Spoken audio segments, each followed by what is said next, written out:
Hello and welcome, my friends. How the heck are you? And happy Sunday. Read more books. Man, Minecraft, sometimes you nail it out of the park. Finished a book last night. Maybe we'll talk about it.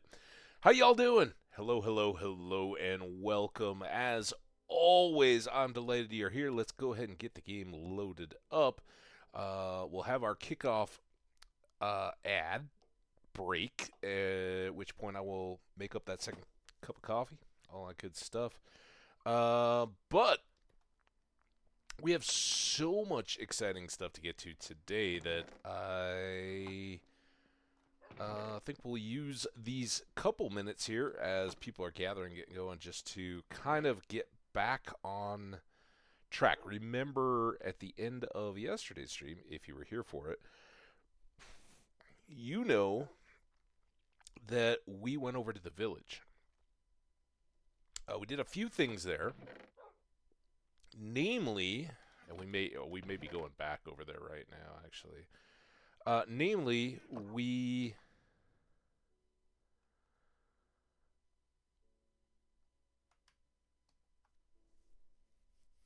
created a few more positions, profession positions for our villager friends. We got a new farmer. That farmer wants beets and carrots and is treating us for pumpkins, so we are in very good shape there. We have a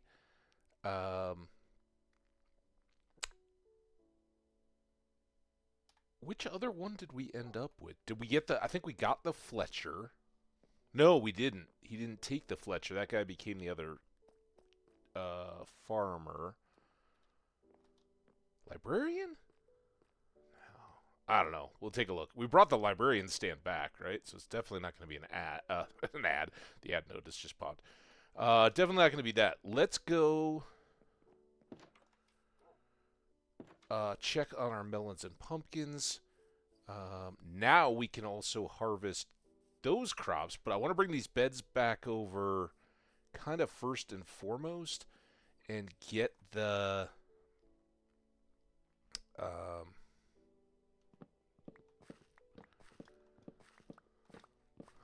get the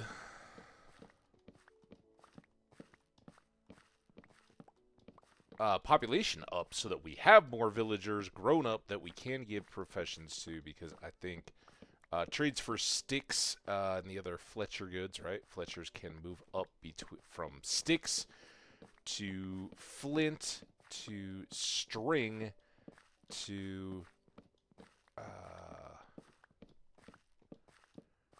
feathers. And feathers are a little further on, but they're still doable. We'll try out one of these beds for them. Quality control. I'm not stealing the bed.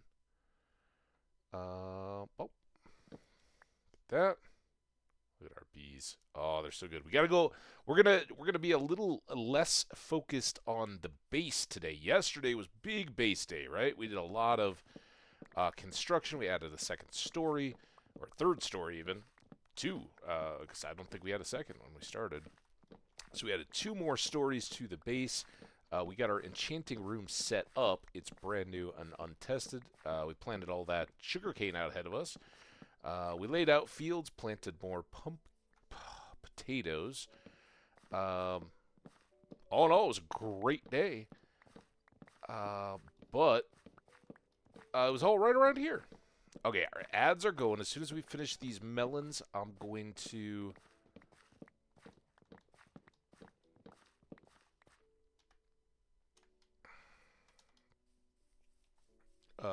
go mend the melons. Mend? Assemble the melons. And then we will take the break. I will go make sure that my second cup of coffee is ready for us when we need it. And we'll be off. Bonk. Bonk. Very good. We have a few beats. Well, I'm getting ahead of myself. Let me run while you guys are still on ad break, and I will be right back.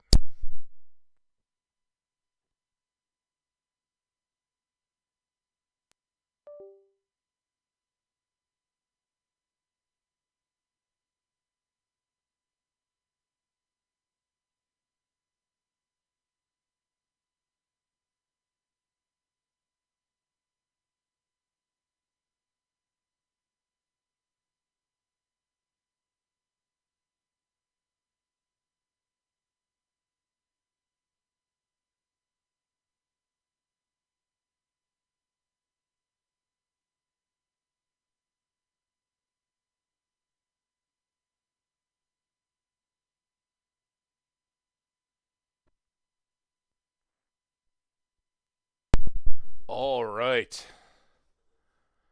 I'm back. So I think these beds, I would have been better to bring the wool and the blocks and make the beds. Let's do the beets, right? We know that the beets grow really, really fast. Um,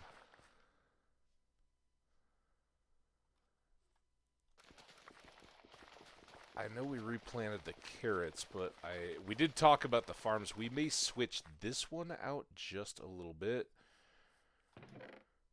And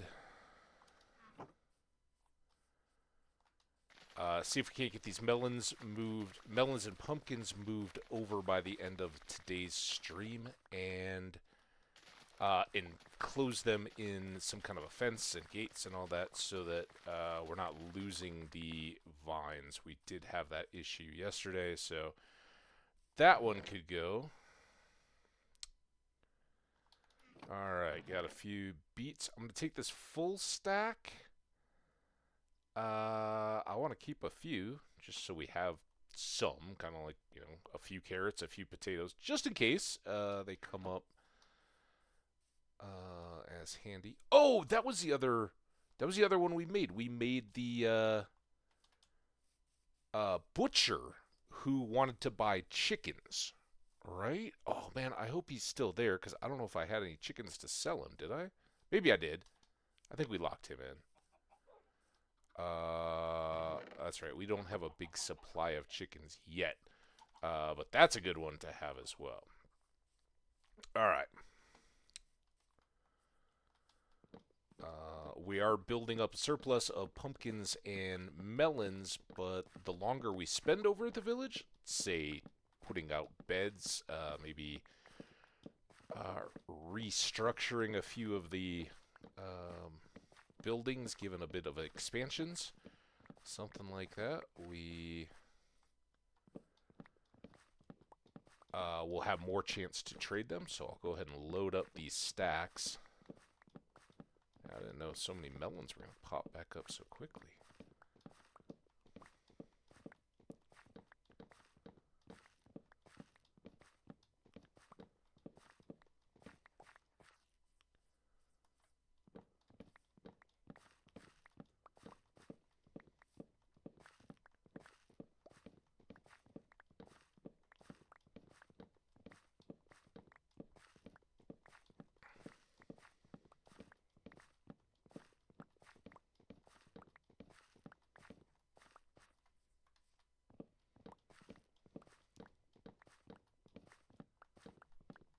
Hey, Raviola, happy Sunday afternoon, evening to you. How are you doing? Welcome. Hope your day has been awesome. And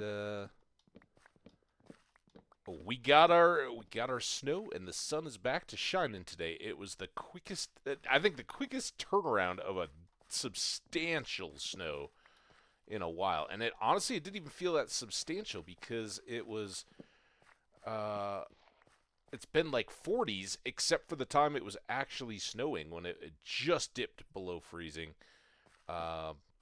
If even then, I mean, a lot of times the atmosphere is warmer or colder than the ground temperature, and that was the case for a lot of it. We got a lot of good moisture though.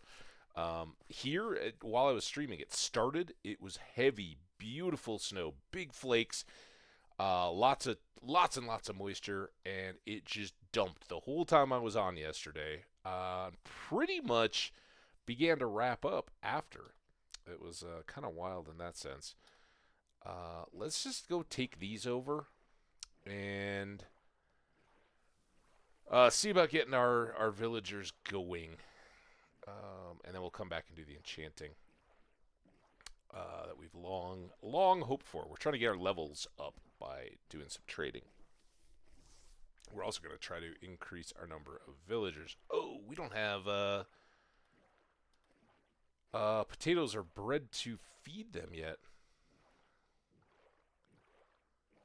Yeah, well, we've had far warmer than that, and just dipped down yesterday just enough to give us a big snowstorm. They were saying the official totals, and you don't have anything official right here, but they were saying anywhere from 8 to 10 to 12 inches, kind of up the band where I live. I think I was a little further east than most of those, away from the mountains, and it was definitely one of those that piled up against the edge of the mountains. So I'm guessing it was probably 8, but it was crazy because as soon as it got to like 4 inches or so, it piled up. It was so wet that it just kind of sat there, right? You know, more and more snow is piling on, but it's just compressing it the whole time. So when I got up, it looked like about 6 inches or so, but it's all plowed around. Like the streets are already melting; they're just wet. It's crazy. Um, Speaking of which, to any of our California, USA friends, guys, wow, you have some big time stuff coming your way. I looked at the National Weather Service forecast for Los Angeles. Whoo! They get 3/4 to an inch of rain today, 2 to 3 inches of rain overnight tonight, another 1 to 2 inches of rain tomorrow, and then like an inch each of the next couple periods after that, all the way through like Tuesday night. It is absolutely going to dump. They've already had floods and stuff going on out in that area. Man, oh man, oh man, oh man.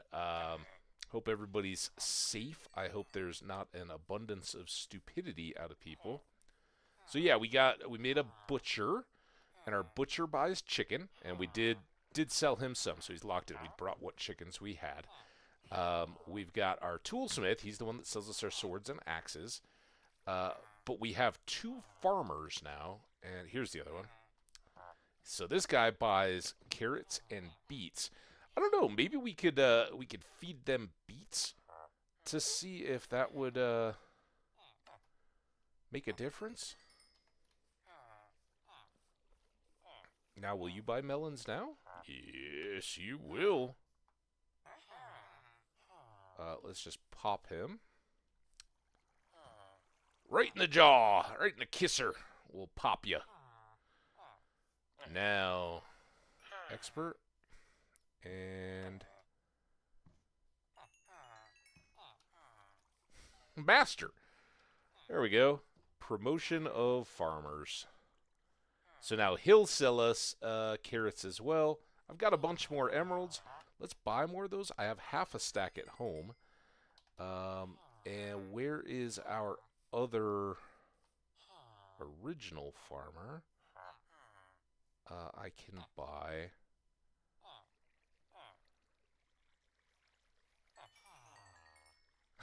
There we go. There's all our emeralds gone. But again, I'm not as worried about the emeralds as I am about the XP levels, and now we're up to 44. We want to have that as high as possible when we start enchanting.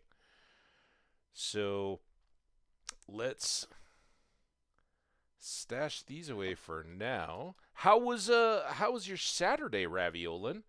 I don't mean to rush you or anything like that, but I would love to know if you went to any museums yesterday. That was kind of the teaser during the week, was like, oh yeah, I think we're going to go to a museum. I'm curious and fascinated. Did that happen? Was it good? I see that sun going down.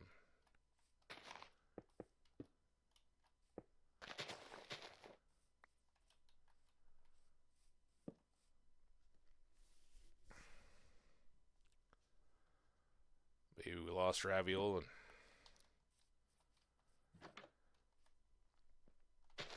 I'm thinking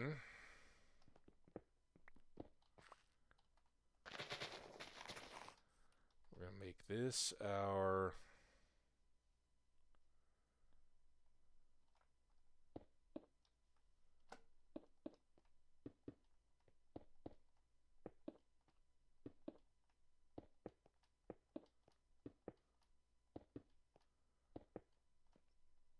auxiliary bedroom.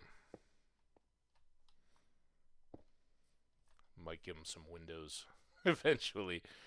I didn't really think this through too deeply. Obviously, we don't have a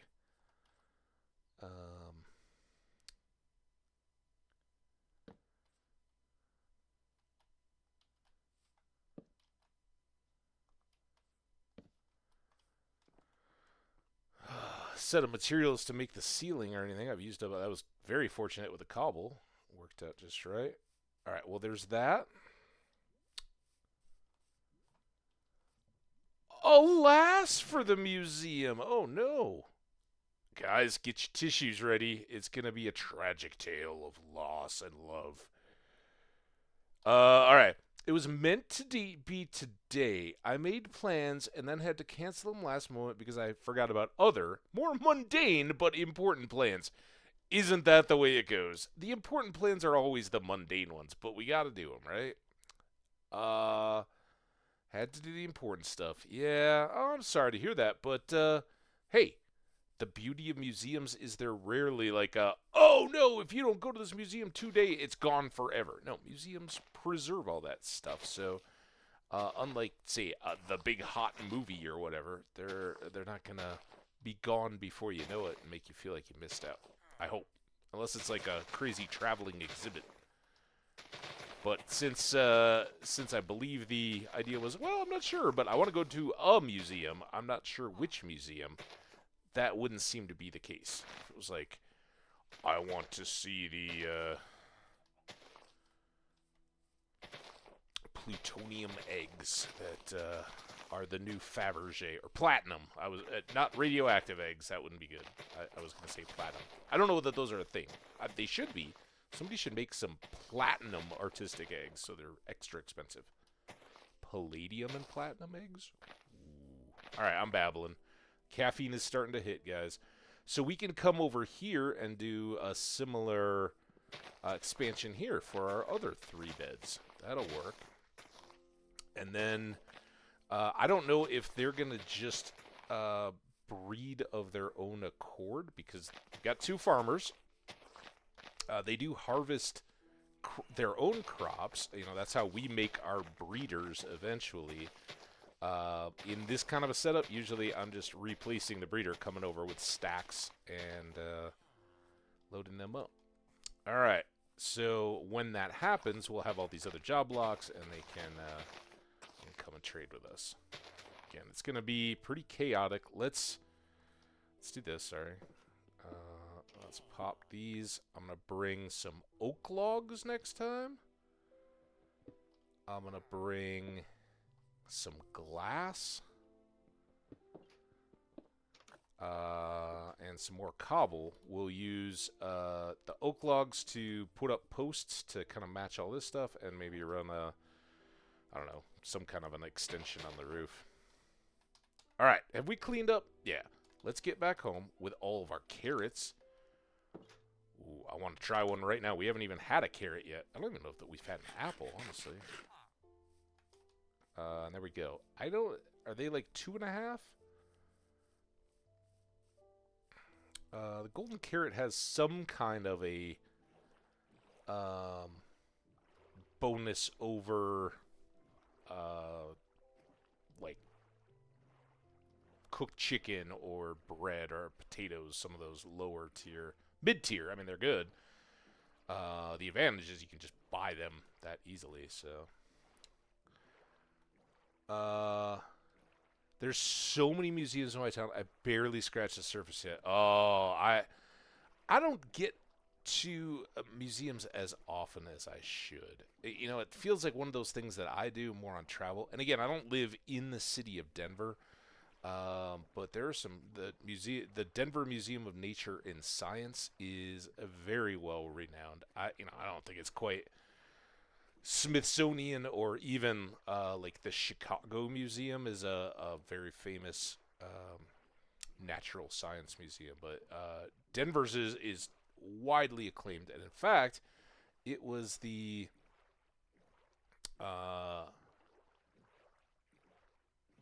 venue for one of President Obama's significant getting elected steps. I can't recall if it was when he accepted the Democratic nomination, if it tied into the convention before his initial election, or after he'd been elected. Obviously, he was inaugurated in Washington, D.C. That's kind of how that goes. I don't even think you get a say in that, but everything else was pretty open. And any politician, right? This isn't Democrat or Republican or anything else. You reward the states that are instrumental in helping push you over the top. And at the time, Denver was what they call a purple state, right? It wasn't very Republican red or Democratic blue. It was just a toss-up, and it went for President Obama. So he and his party were like, okay, well, we've got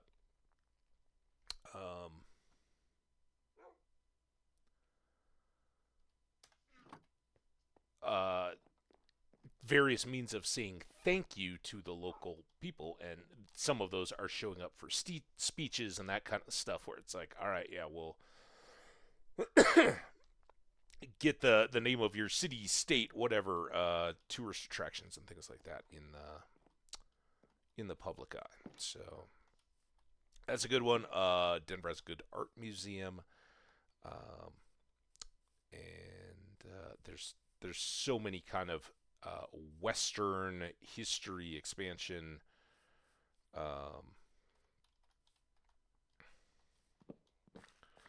history type museums, which of course are absolutely my cup of tea.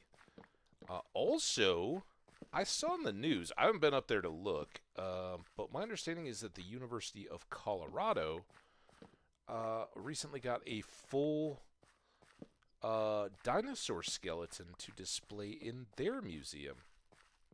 And I love the University of Colorado's museum because it's just like free. It's just a building where I used to have classes, and the museum is just in the lower levels. You can walk in.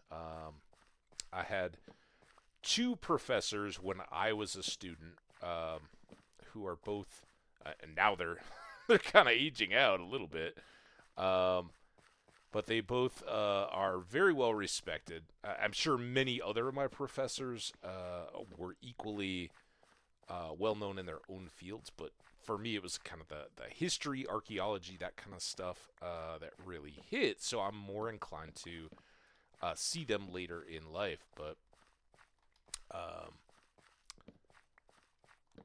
one was we didn't really have an archaeology program. If we did, I might have been archaeology over history. But he was a history professor who taught, I don't even know what the name of the course was, but it was something along the lines of human archaeology or something like that. I think it was probably an anthropology class, in fact, but really was impressed, and I've seen him many times since. Like you're watching like a YouTube documentary or something on one of the TV educational type channels, and he'll pop in there as an interviewed or host of classes on the pre-Columbian peoples of the American Southwest, and their history, their life, and has definitely changed the way popular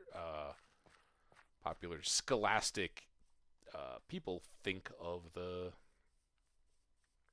those communities, how they lived. Kind of helped to reimagine that and bring it to a more modern sense. So pretty cool. The other was a female history professor, and she's very often on like our public broadcasting system documentaries. Colorado has good public broadcasting,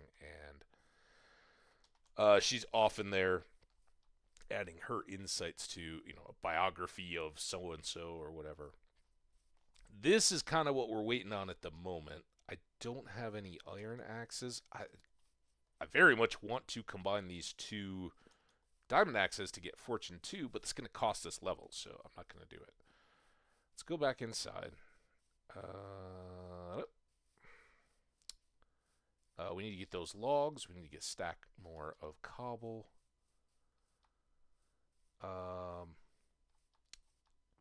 One of my favorite museums is Air and Space in Washington, D.C. from the Smithsonian. Wait, I don't have a bedroom up there. I want to go upstairs. It's so staggering.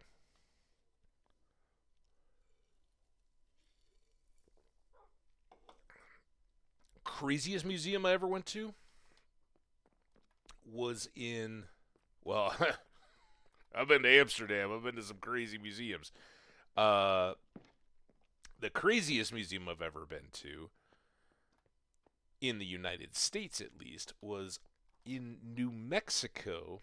And a buddy and I, a different friend, was like, hey, we're all going on a trip. Um, you guys should get scuba certified so we can all go diving. And I'd been like open diving kind of on tours where they like the hotel certifies you. You know, they basically take you out in the pool and show you the equipment, and you don't know crap about what you're doing, but they only take you down like 30 feet. You see some coral and some fish and all that. It's a blast. But as a result, like a few years later, whatever, this other friend was like, "Oh yeah, I think I'll do that." And I was like, "Hell, I'm in. Let's go."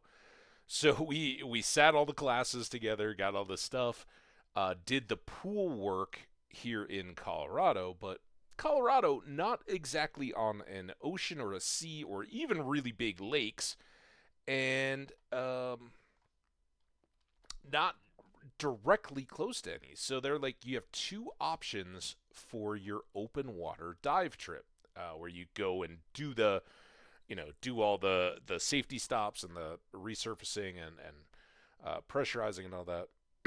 They do one trip to Utah and they do one to a place called Blue Hole in New Mexico, which is literally it's like a cave opening to a deep aquifer, and it basically like it's like a backyard swimming pool, bigger than that, but it seems like that when you're out in the middle of nowhere, right? It's just rocks. It's kind of arid ranch land kind of stuff, but there's like, you driving by, you wouldn't even know it's there. It's kind of deep down. It looks like some of those, much less lush, but it looks like some of those open caves that you see in Mexico where, people go diving in, you look up and all the jungle and all that's hanging down. Same kind of deal. It's high rock walls, but then it's this area of water, maybe 40 meters across, something like that. So it's not big, but it's very deep. And so they can do all the various depth certifications. We were just getting the basic one.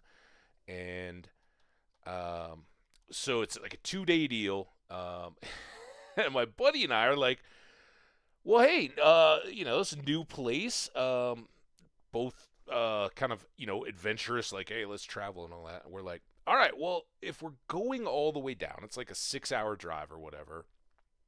Let's be smart about this. The hotels are dirt cheap. Let's stay an extra night, and we'll have the next day to kind of explore the area. There was nothing in the town. We went out one night, whatever, to whatever the little local restaurant was, and like this.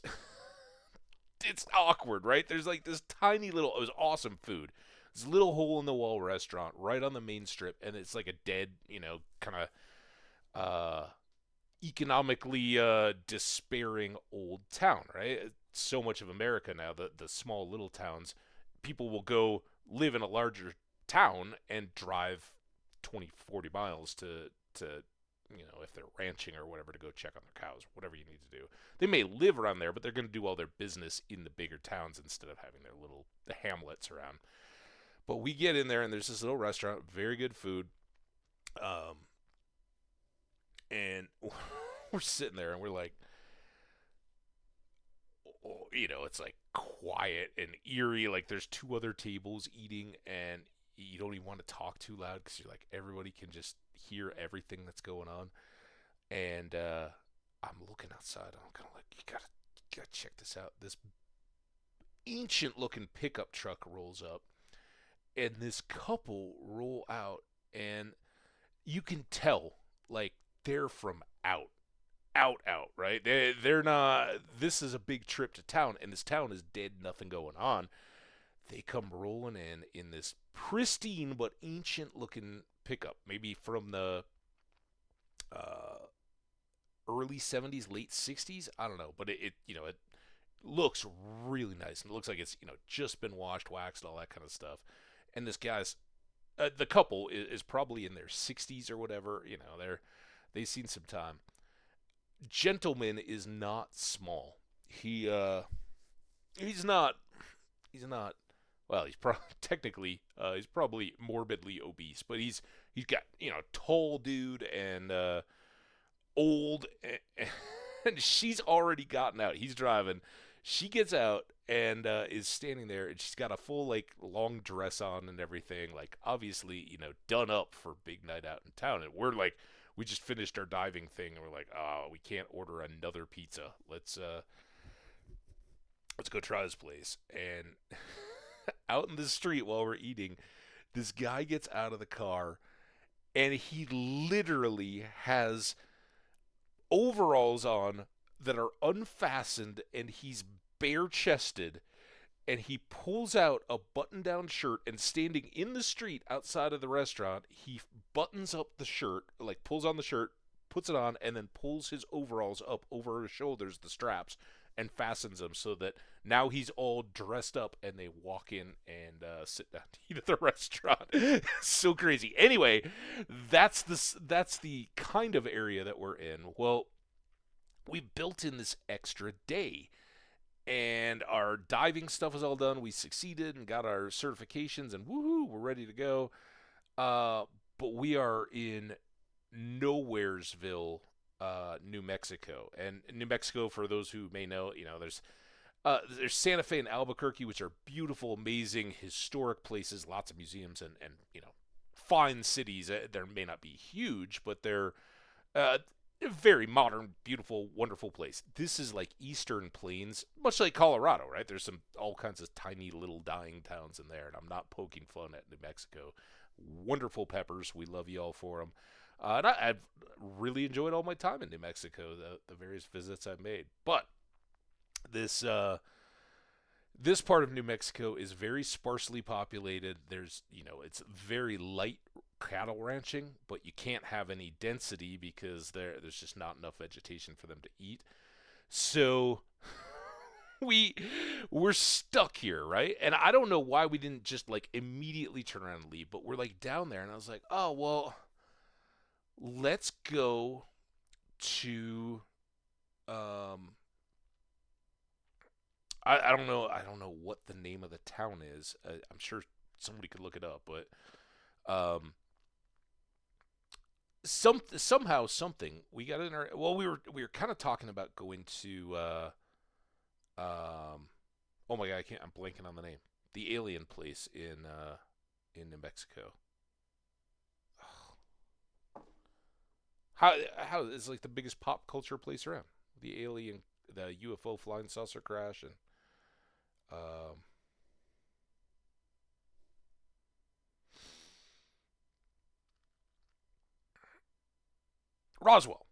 Roswell, not Area 51. No, we didn't storm Area 51. But yeah, that's why New Mexico had so much of a center. Nevada and stuff out closer to California as well. But New Mexico did a lot of the testing stuff as well. There's massive military properties out there where they've done a lot of the testing and stuff, especially back in the 50s with nukes, because there was no one using or on that land. It was minimally disruptive, and you could basically, back in the 50s when people did this stupidly in the open atmosphere, you could just set off a nuke, and okay, well, let's watch it go. It's not going to do any harm to anybody, except for all the radiation eventually, but don't worry about that. We're all fine.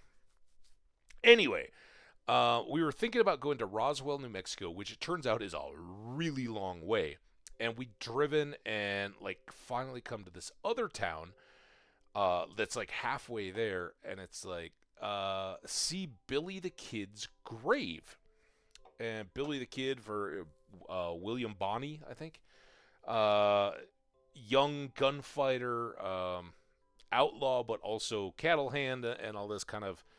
If you read all the popular fiction and stuff, was it by chance? Was it by circumstance? How was he cast? Ultimately, he was killed, or was he? Right? If you watch Young Guns, the '80s movie with a bunch of popular actors and the Bon Jovi soundtrack and all that at the time, there's a man claiming to be him as an elderly person. I think a lot of that kind of stuff persisted out of that era. Anyway, in this little town, drive out a little ways, there's this little adobe building, and it's Billy the Kid's grave site and museum. And we're like, all right, let's do it. Let's go. So, it's quiet. This is because again, we went down for this dive training thing. So it's like it's either a Sunday, but I think it was actually like a Monday. So it's like a weekday. There's nothing going on. We pull in. We're not even sure it's open. There's nobody around. And it's got the little screen door. Welcome, come on in. And go in. And this museum is like a bookshop, and then it's a room. And I honestly, I don't even remember what it was. Like a single room, probably not well, like twice as big as the room that I'm in when I stream.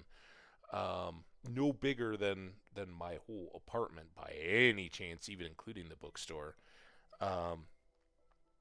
It's kind of long and rectangular, and there were some things, but instantly nothing. We go in, and there is the largest, and in this case, very pudgy, fat man sitting in an antique barber chair that I have ever seen. And this guy, no relation as far as I know to the couple that went to dinner the night prior, is sitting in an antique barber chair, kind of like a throne in the middle of this room. He's wearing bib overalls with no shirt on underneath, and he's got his sidearm fastened to his waist, and he's like, "Hey boys, welcome to the museum or whatever. Can I answer any of your questions?" And instantly, it's just like the Deliverance banjos start playing in the background, and it's like, all right, so you see there's a gravestone outside. Oh, yeah, just right around the corner. All right, we're going to go check that out. I swear to God, I went to the store. I found a book. I've still got it. It's The Saga of Billy the Kid by Burns, whoever that is. I pulled it off the shelf. I was like, I want to buy a book about Billy the Kid. Paid the guy some money so he wouldn't chase us down and make us disappear out in the desert. We walked outside, looked at the little gravestone, and there's like a little placard that says this is a disputed gravestone, but maintained as the burial site of Billy the Kid.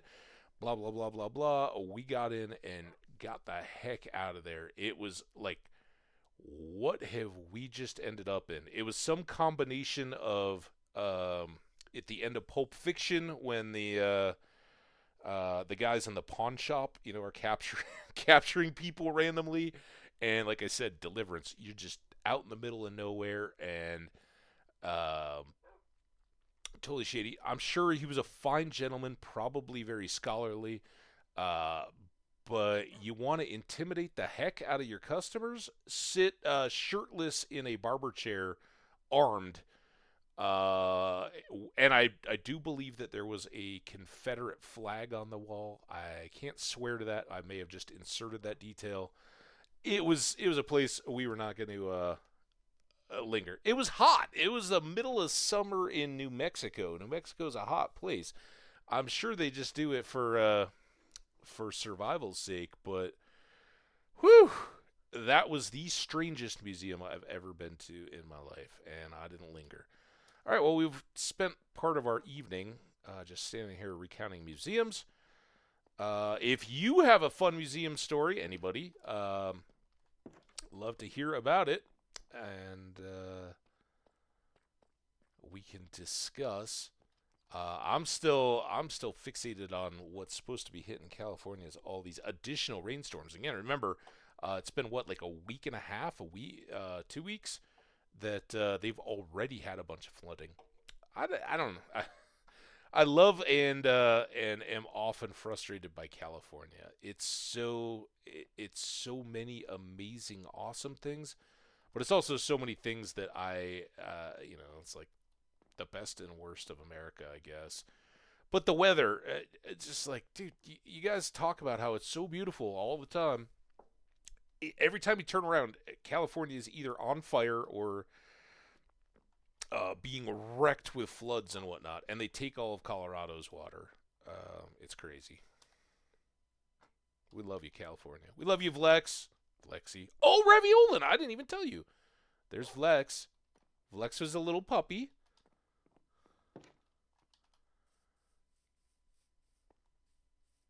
I was gonna say that's just a random little wolf doggy. Do you want to be a pet doggy too? We could go get you some bones.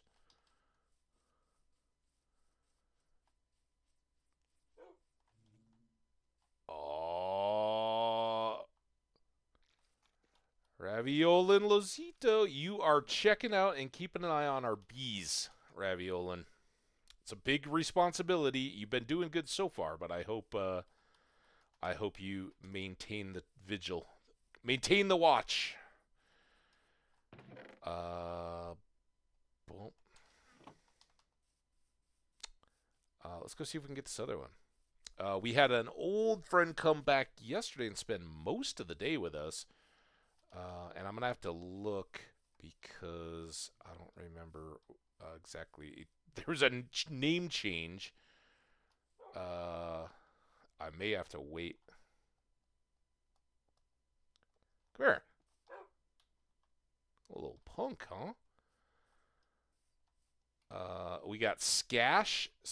Oh, look at that arrow. We got Skash Kitsune over here. Skash is watching. He's our herd dog. He's watching our chickens and our cows. Skash. Thank you, Skash, by the way, coming in. A long time sub and VIP, but dropping gift subs. Oh, I got it. I got it in the chat from yesterday because it did switch. It updated his name. All right, awesome. Let's go. And I don't. I said his. Oftentimes I do. When I get talking about specific chat members and stuff, uh, please feel free to let me know genders. I'll try to do my best. Generally, if I'm speaking in generalities. Oh, dude, I don't have. I need the levels. All right, dog. Where'd you go? Where'd that other dog go? Come on. Come in here. Come on. Up here. Come on. There you are. You will get named, but we got to do the enchanting first. Well, nothing really that wild story-wise that I can remember. But then again, I've been to a ton of museums. Partly have the love of travel, partly for work. I do tour guide. Oh, that sounds awesome. I would love to do that. I don't know exactly how you crack into that industry, but how cool would that be?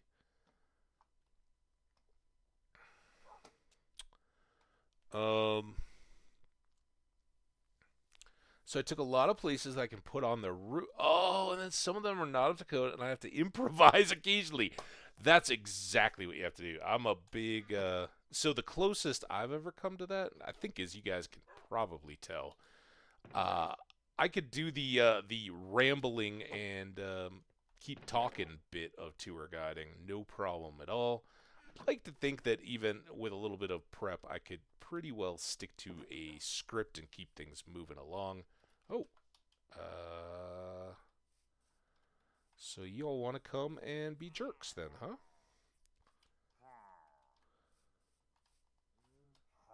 Let's start here.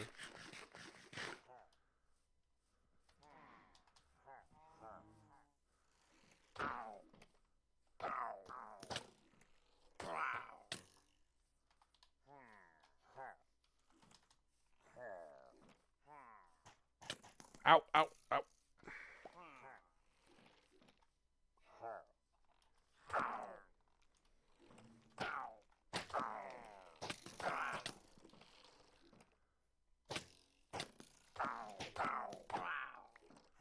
There's our bad omen.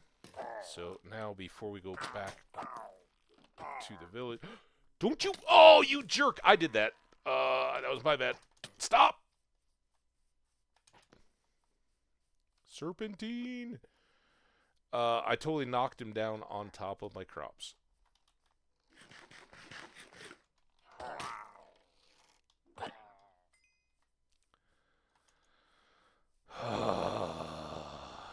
Okay.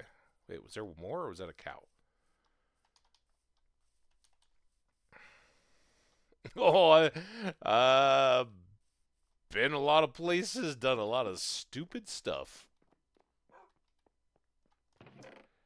Makes for good stories if you survive. Most of it is all good-natured, stupid stuff.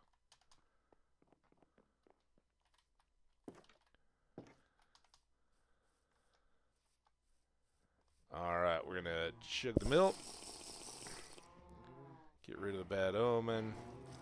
Get more milk. That part is absolutely amazing. And hey, we got probably a little XP from...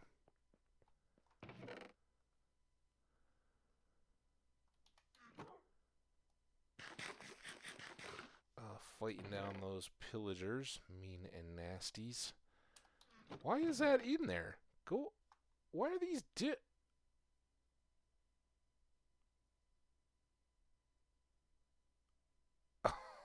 I don't understand. That's telling about the ingredients of the banner. As I mentioned, we can make our own. That's why I haven't really hung this up. But I don't know why one is sort of kind of named differently. I'm going to do this.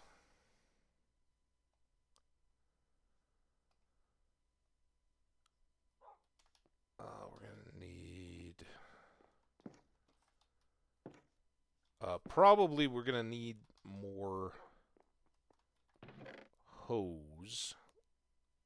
Let's take these down to the riverside crafting area. We should really get that next set of crops in.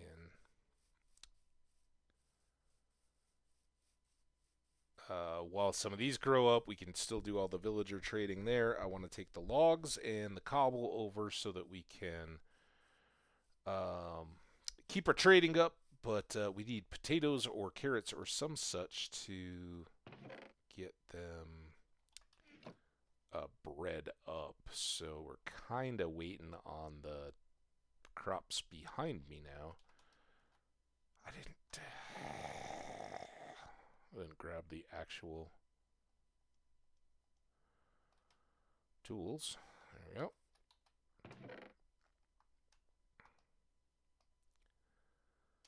And we can clean this up because I'm sure when we chop over these birch trees, that will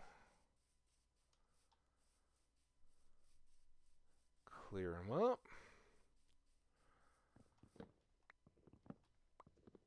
For anyone, we got a few folks lurking. If you were here yesterday, oh my gosh, my chicken and rice dish was so good. I definitely enjoyed it. Have loads of leftovers, so I'm gonna eat it again tonight.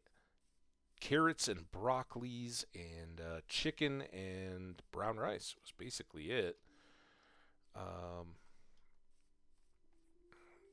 And it was darn fine. Alright, for this, we're going to take this down. I will fix that one pumpkin spot where we shot the pillager down on top of the vine, but I'm going to get this going, and I think we're going to stick with the plan of doing wheat.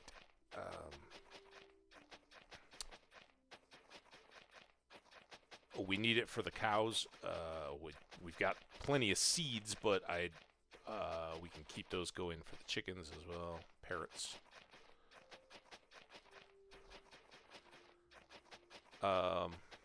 So I'm gonna plug it. My dad gave me a book for Christmas that I just finished last night. I stayed up way too late. In fact, I didn't get up much before I started streaming. I had been up before 7, and it was kind of still dark and whatever. Oh, I'm going to lay back down, and I was shocked to find out it was well into the 9 o'clock hour when I woke up for realsies for the day.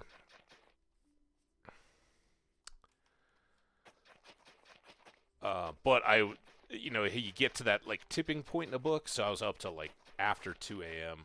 Just finishing it up. But author's pen name was Josephine Tay. Until I got this book, I'd never really heard of her. Scottish English, kind of turn of the century, wrote most actively kind of 1920s on up through the 40s. And she was noted as kind of a not exactly just the standard whodunit murder, like murder or mystery writer. But this book my dad gave me was about, it's called The Daughter of Time, and the quote is on the first flyleaf page of the actual book, and it is, "Truth is the daughter of time." So there's nothing about daughters or wheel of time or anything like that. It's about this idea of producing truth, and the book really goes into, it's this story of a police detective who's laid up in a hospital bed after chasing down a suspect and falling through, like he's chasing him through an attic or something, I guess. I don't know. It doesn't go into great detail, but he falls through a trapdoor, breaks his leg pretty badly, I guess, and something else. But basically, at the time in the 1920s or something like that, he's basically sent to a hospital ward, and it rather than physical therapy and getting him up and moving and all that kind of stuff, you just left in traction, and so he's quite literally left to stare at the ceiling. And he's like, "Oh, I'm so horribly bored." Well, a friend tries a couple different things. People brought him books and all that, and he's like, "Nah, I'm just not feeling it." He elects to not read the books because he says they're all trash, and you know what? I'm not even going to replace that now that I think about it, because we want to get the melon and pumpkin crops over there too. So, never mind. Sorry, where was I? Oh yeah, so he's laying at his bed, he's bored, and his friend comes along and is like, he's like, "Oh, I can't even do police work because all the major cases are either solved or whatever." And again, he's kind of like this author's Sherlock Holmes, I guess. Apparently, if you believe the intro, quite a popular detective, in the veins of probably like a Spencer Tracy or whatever of the period, where people would wait for the next novel to come out of his crime fighting stories, right? So he's like, "Oh man, all these books that people have brought me are crap." And whether I don't know enough to know of the period, if the woman is just making up authors completely, or if she's taking shots at people, even if she's making up names and stuff, if by the description she's taking shots at people, I don't know. But she died fairly young, apparently, and in particular, this book is held in pretty high regard because as he's laying there, he can't really solve or deal with crimes. So the actress brings in this series of pictures, and one of which, among she's like, "All right, well, these are historical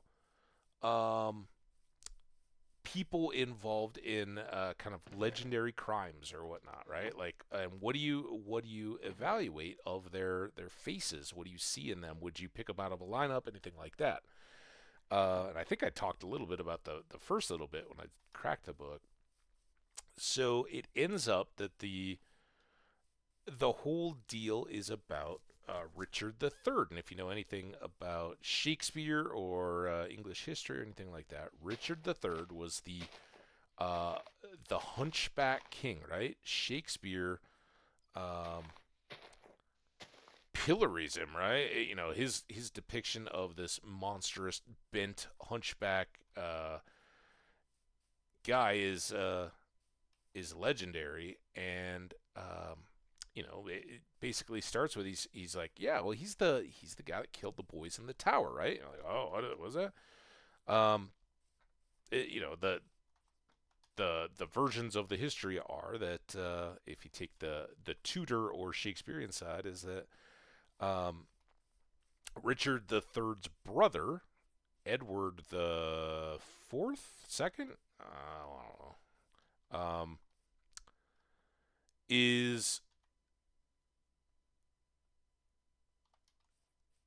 uh, you know, is 10 years older than he is. His kind of hero worshiping older brother. Uh, while Edward is king, Richard is his loyal confidant and get her doneer type guy, and um, they go along. Of course, this is in the 1500s or whatever. So, or even before that, I think 1480s. Whenever the various events transpired, they have their share of tragedies, right? They lose their father, some other brothers, um, ups and downs all arounds, but ultimately, they're fighting in the War of the Roses, the Lancasters and the Yorks, and there's power struggles galore and all that kind of stuff. Well, ultimately, Edward dies. He's got multiple questions about illegitimate children, whether or not he married various lovers first, legitimizing or illegitimizing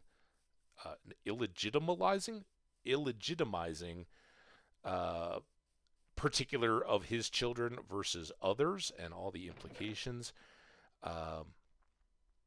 and who is rightfully the heir to the throne of England. Well, in all this time, Richard is named the regent for two boys, the boys in the tower, who are very young at the time, like maybe 11, maybe a little older, I'm not sure, but certainly not old enough to rule in their own right. And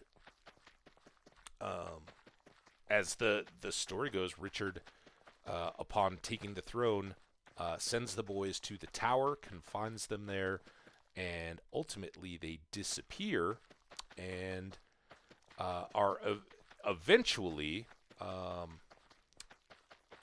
in renovations or something, quote unquote, a wall is knocked out, and they discover two children's corpses or skeletons plastered up in a wall or whatever in the tower.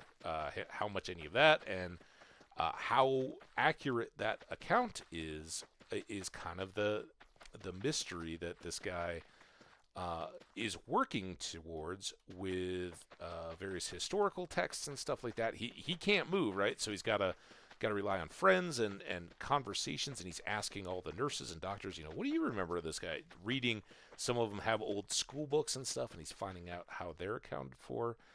It's a short, pretty easy book to read, dealing with history topics and stuff like that. It makes it very digestible.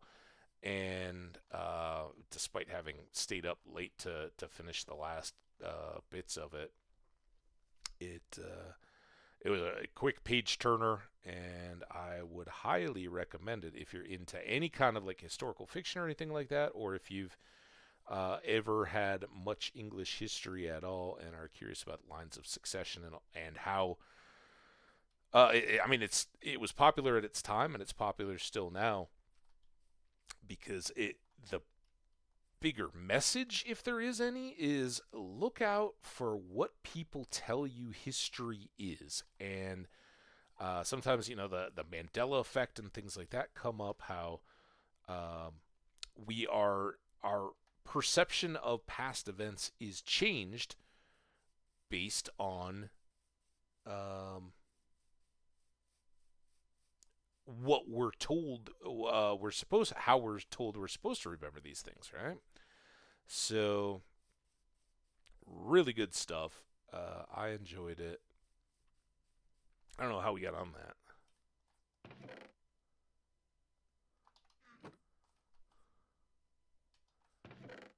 Um, I know we want to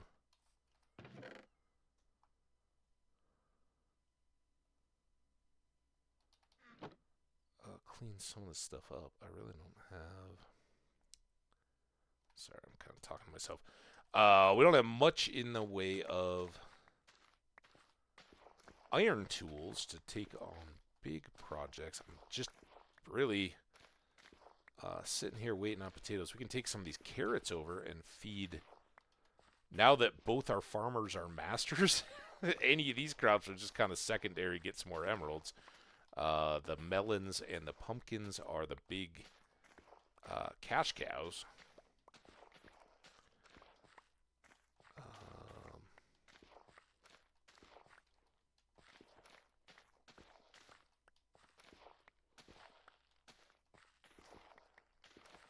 Feels very nightish. It's getting there.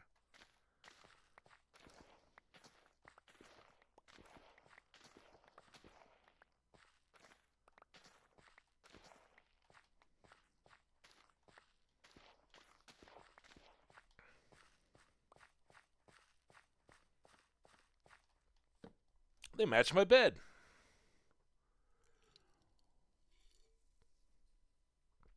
Oh, Dumas.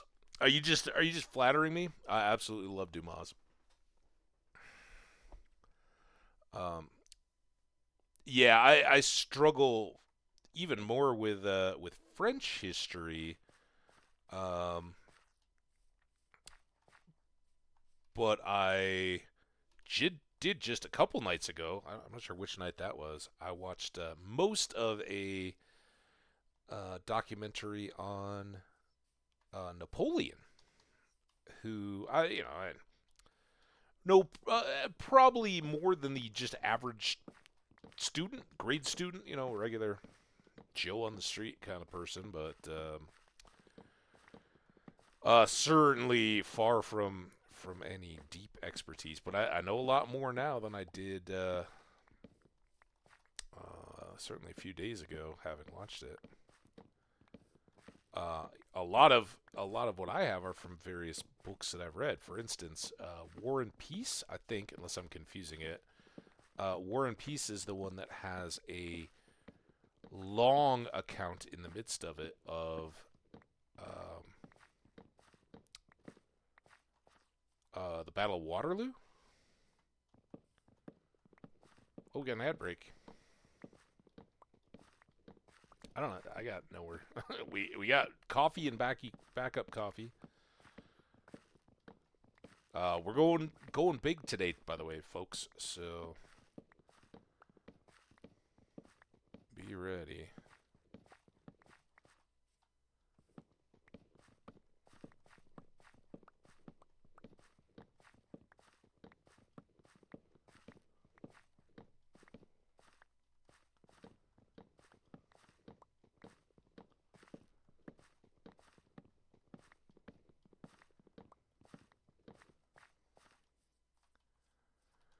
And most of this is just for the sake of our pumpkin crops to grow.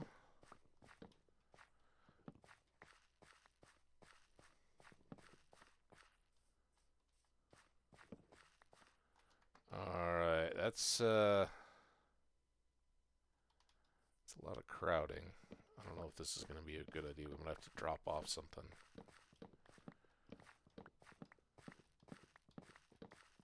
These melon slices pile up.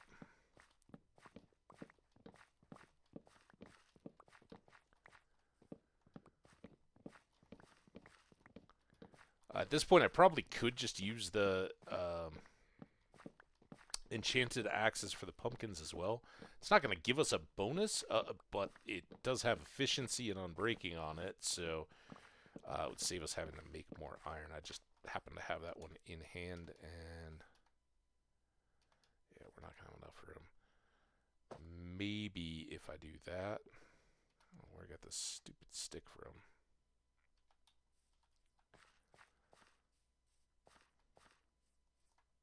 That should get us.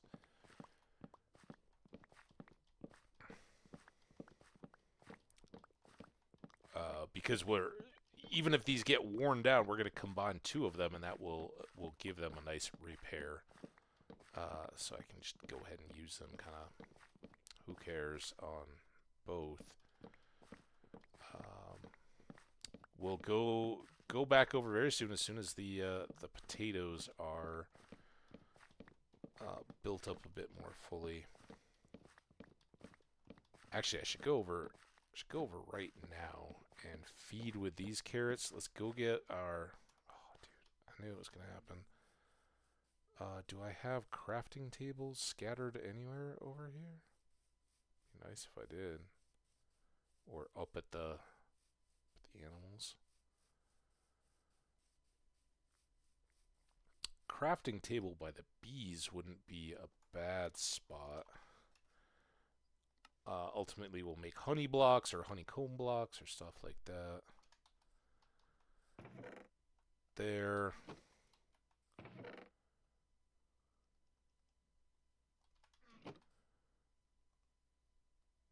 There.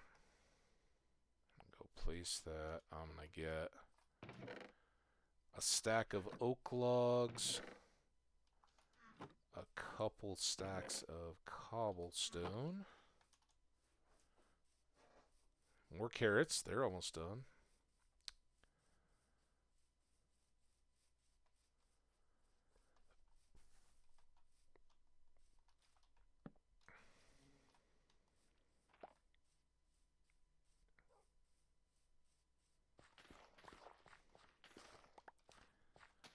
And then once we're finished here, we'll move the melons and the pumpkins, expand this spot, and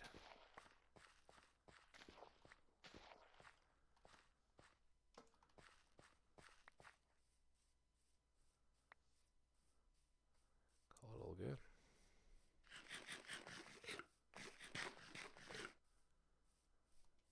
good. Yeah, War and Peace. Yeah, that honestly, that was kind of that, and some of the Nelson stuff, which granted Napoleon wasn't out on the ships fighting, but I knew a lot of the Nelson naval stuff from visits to Portsmouth and readings and stuff like that. So it's all connected, right? That's the piece of history that endlessly fascinates me. Is we're never as far removed from others as we may feel at times. You know, language, custom, culture makes us feel removed, but far more so than we feel in our very connected world today. The cultures of certainly Central Asia, Europe, and Northern Africa have been very intimately linked, and you know the average person in a sheep raising town in medieval England is never going to wander far from their own little village. It wasn't a mobile population, but they may well have had a few treasured items that reflected, at least in part, the interconnected connection of trade routes, and the fact that even in those isolated times, we had people moving back and forth, connections between various groups. And even though at times culture and religion and things like that are barriers to the connections, there are always people that are willing to kind of work within those constraints or around them to maximize profit or education, whatever it may be. So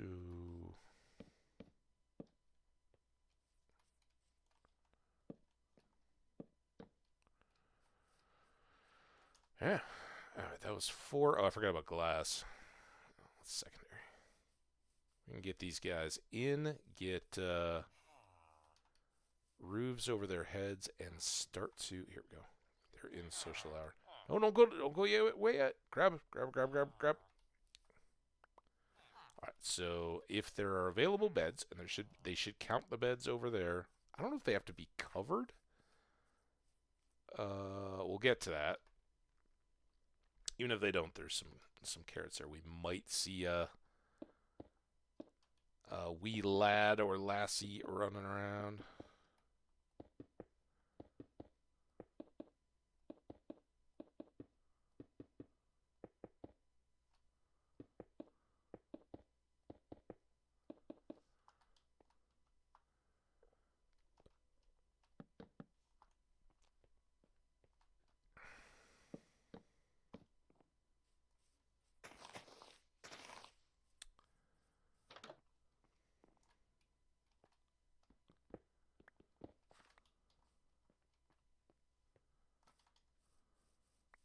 Uh-oh. Yeah, so they don't have enough beds, or they don't like something there. They've got the food now. They've got the willingness to try to breed more, but when the village does a check on beds, it decides they aren't ready. So how do we...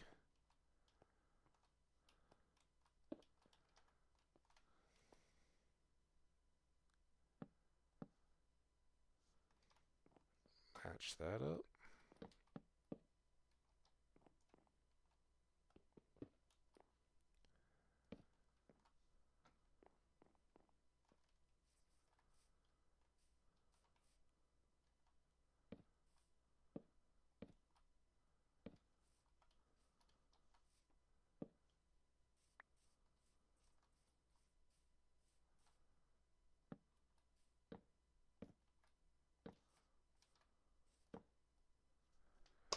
Okay.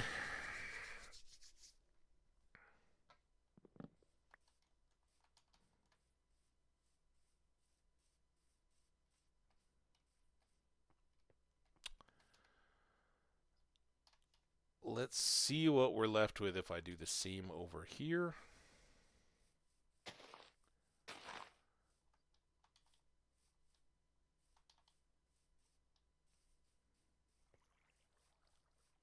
And hopefully we've got some left for planks.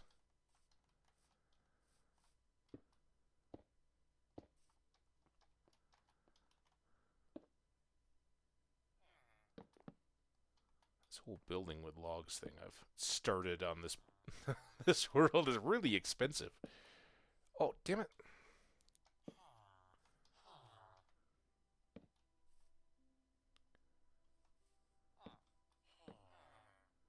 Wait, wasn't that how this...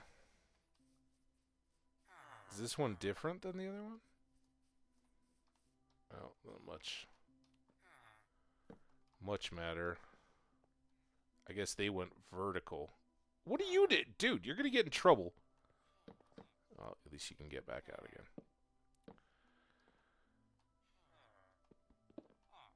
There's that. And then...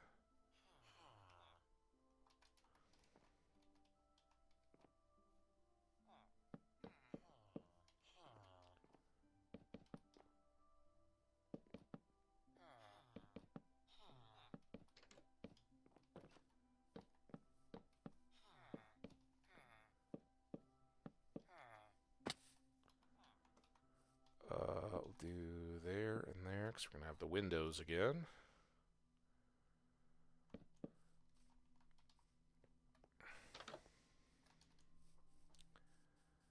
And now, hopefully...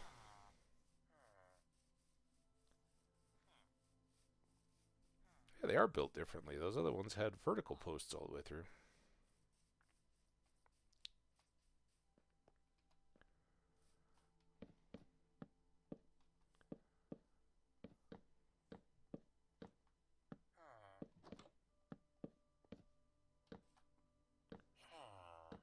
There. Hopefully now we have acceptable beds.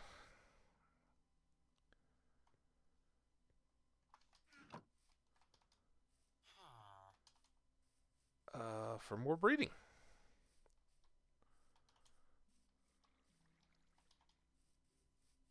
If nothing else, we will have allowed their cooldown to... I should do this. The main point is just not to be here or awake at night, so no monsters spawn.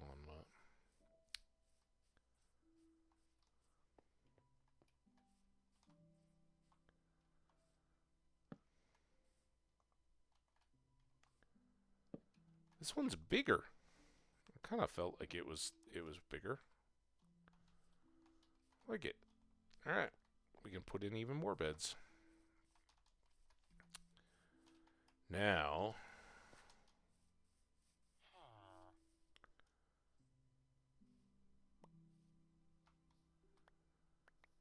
so he'll hold those in his inventory, and if others have them, they'll swap back and forth as well.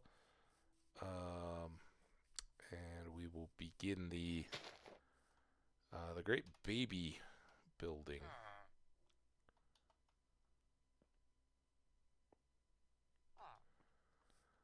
So now when they get to the end of their day and they all get back together again, some of these other guys will be like, "Oh, hey, I got carrots. You want You want some trade?"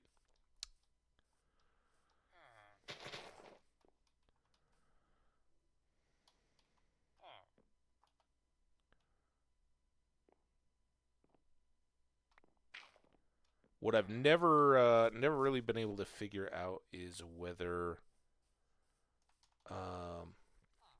when we trade with these guys, do those factor in as well?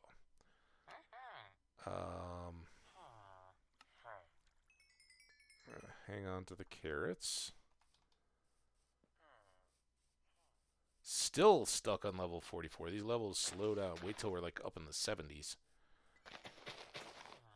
We're not getting there today. I'm not worried about that. I just want to get to 50 if I can.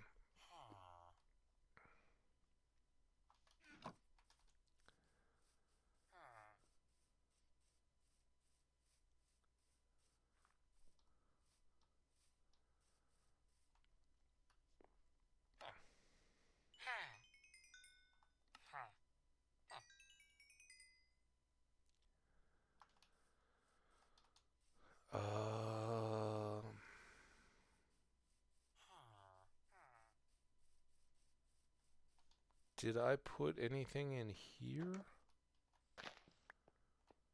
No. We removed a lot of job blocks, right? We didn't need clerics particularly yet. The clerics are nice. They do buy zombie flesh. They do sell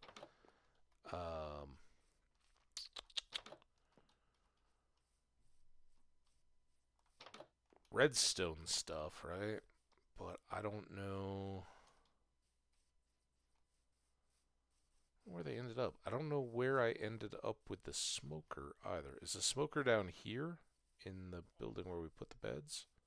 I know the fletching table's out there. We're waiting for somebody to claim that before we start Okay, yeah, so the smoker is right in there. I don't have anything to trade you, dude. Sorry. Someday we'll work on our chickens some more. Basically just waiting on this day to finish. I can move this a bit. I like having it close, at least, to a building or an area so that you kind of associate the landmarks with where they're going to be hanging out. These are free-range professionals. Usually we like to keep them cooped up so we always know where they're at. But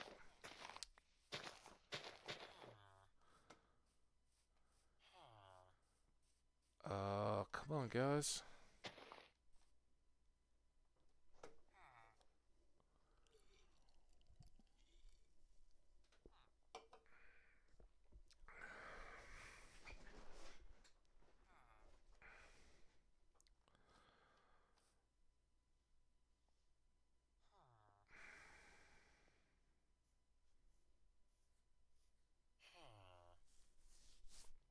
Alright, looks like they're maybe heading for a happy hour.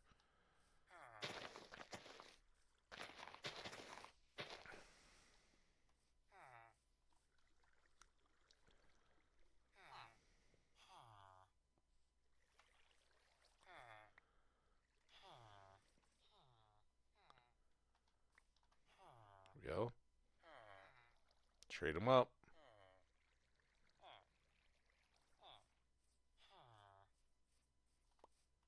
Oh.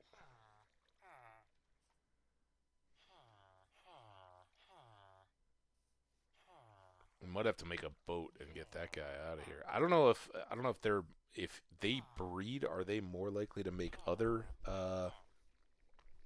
dunces or nitwits to the village?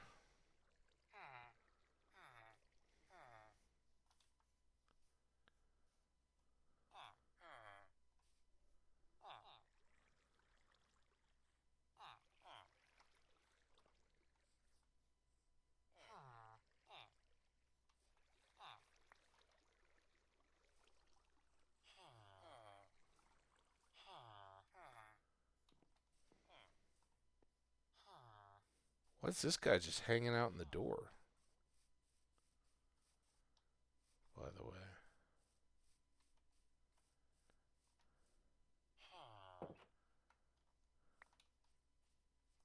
Okay, well now he's out.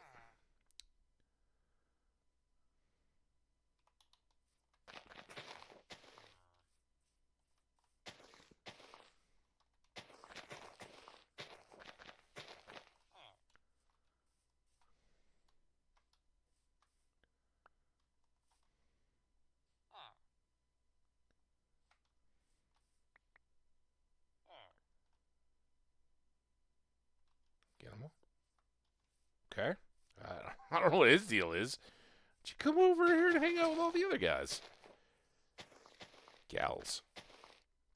Hearts? Lots of hearts.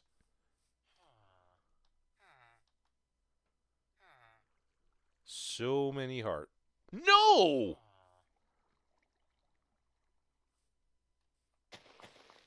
What happened, guys? Have they changed breeding?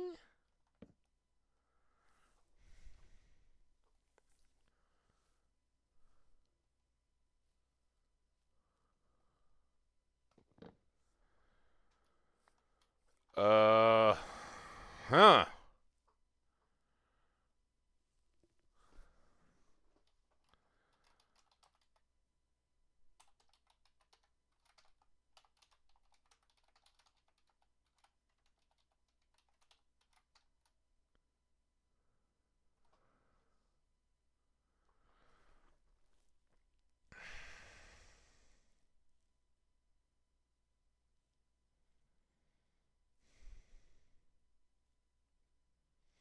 Villagers generally won't breed unless there's an extra bed available for the show. Place the beds, including the extra one, near your villagers. If possible, trade with your villagers to make sure they're active and functioning properly. Now you'll need to get them in the moon. These are all...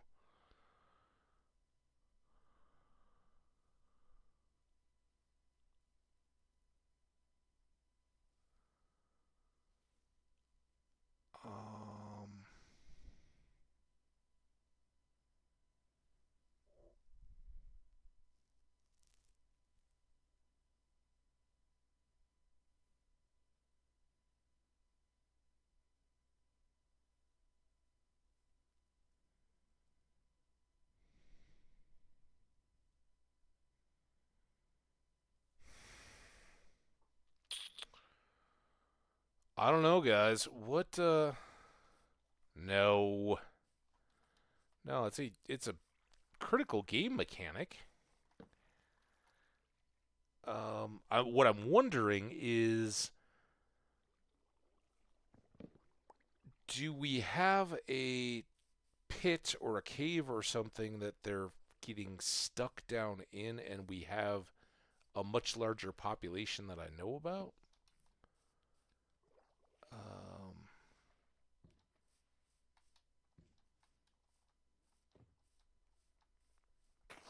Because there aren't many things that make them not like the beds. We can make them...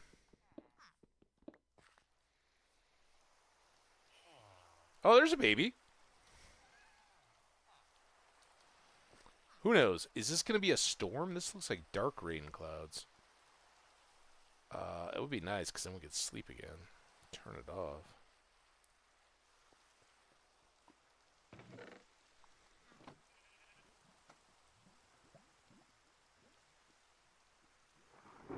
Ha ha ha ha ha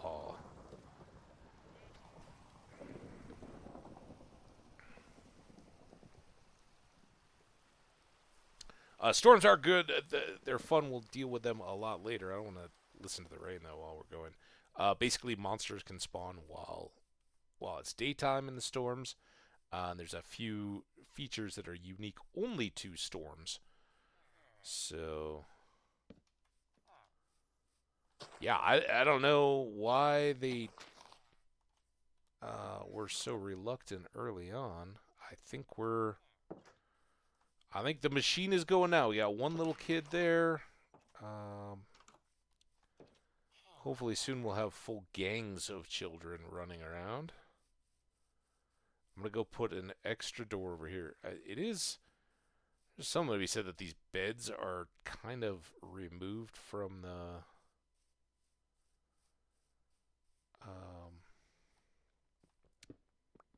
socializing area. All right, well, whatever. Let's hit the farmers one more time. They should be ready to trade again. Reset on their inventories.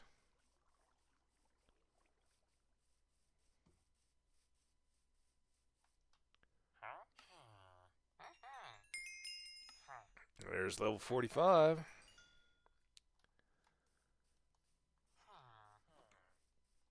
Child over there. You just taking a nature walk? That's good. I don't fault you for that.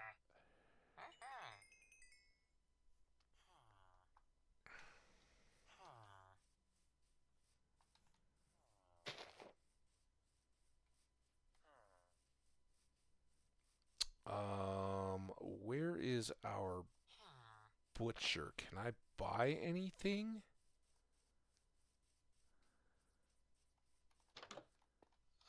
To speed the butcher up? I think right, unless it got through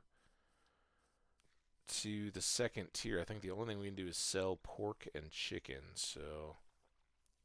Oh, no, here we go. Um...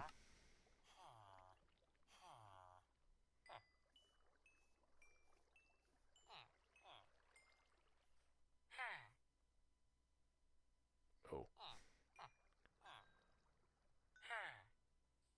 Okay, that's a good use of emeralds.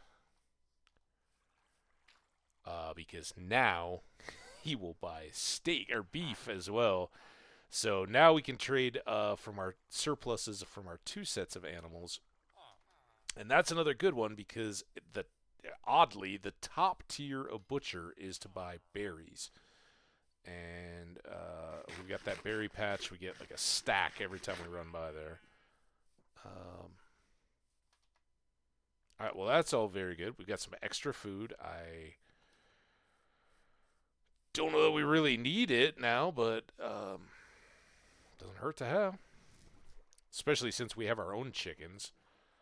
We basically paid him to cook our chickens that we'd sold him earlier.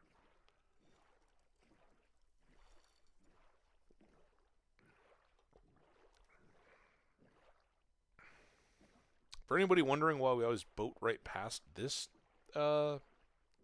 village, simply because at the start, the other one had the weaponsmith, and in exploring and looking for chest loot and all that kind of stuff, we went down there first, and just began to trade down there. So.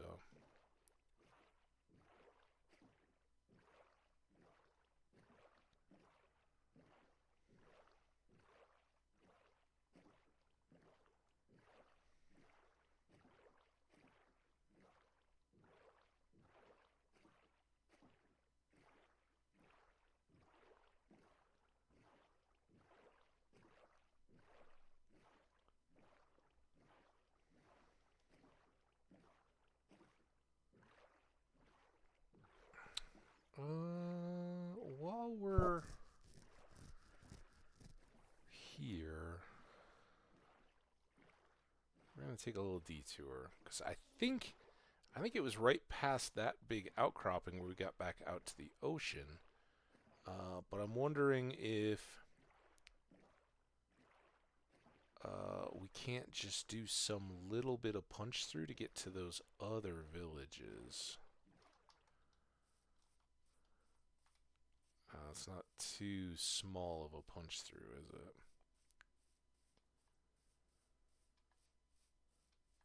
Yeah, there was, remember we went chopping our birch trees way up there. There's a couple more villages tucked back that way.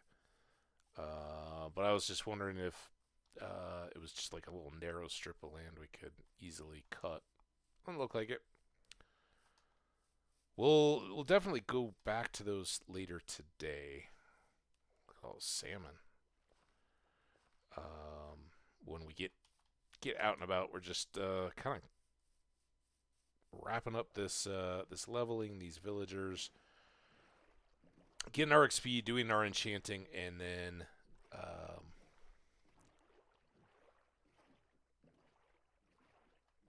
we'll head out. We'll head down.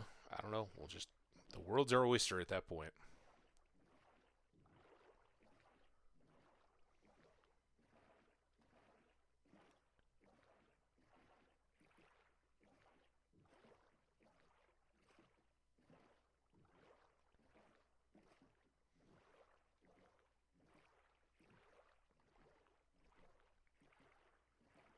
Yesterday when we spent all day waiting for the sugar to grow, and now look at it, all beautiful and ready.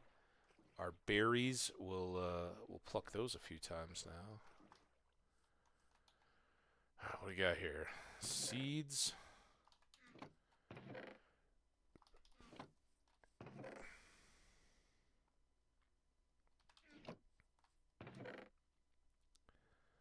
Chicken.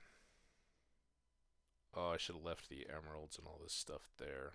That was a goof.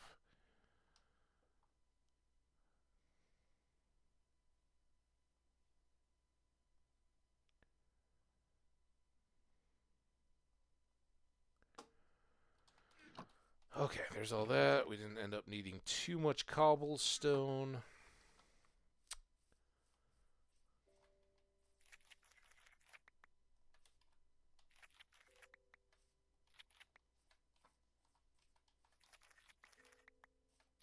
I refuse to take off my shield just for picking berries, but I expect we'll end up wanting our shield off anyway as we do the crops. So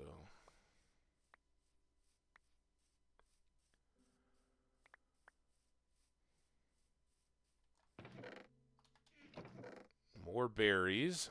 Almost a full stack. Let's go circle the potatoes. We're getting close. We could definitely have a big haul even if we harvested it right now, but I'd love for it to grow up just a bit more. I think we're going to go. We haven't yet fed any of our farm animals. So we'll do a feed. We'll probably do a beef chop. I think they're due.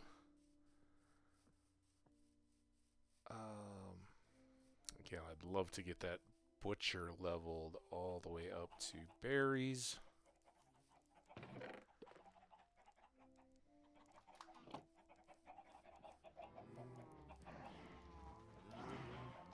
And, oh, chickens, you can see we just thinned the end of yesterday. So they're ready.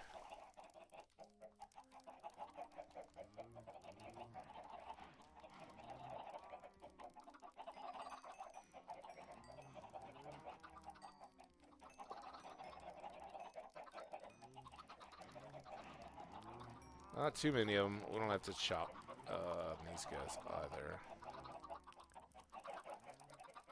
Just a little repopulation of the flock.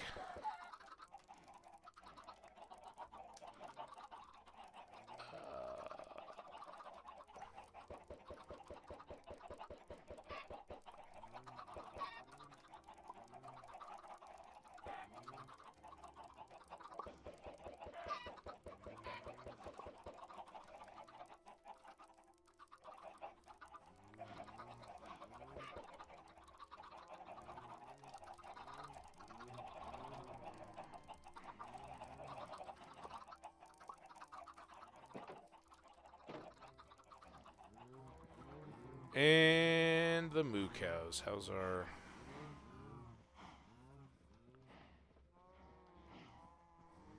Daylight is fading.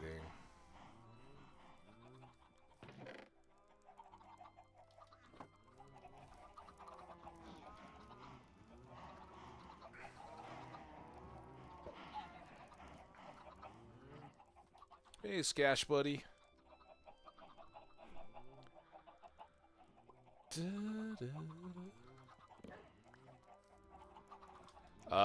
Feeding did get us up to 46 there.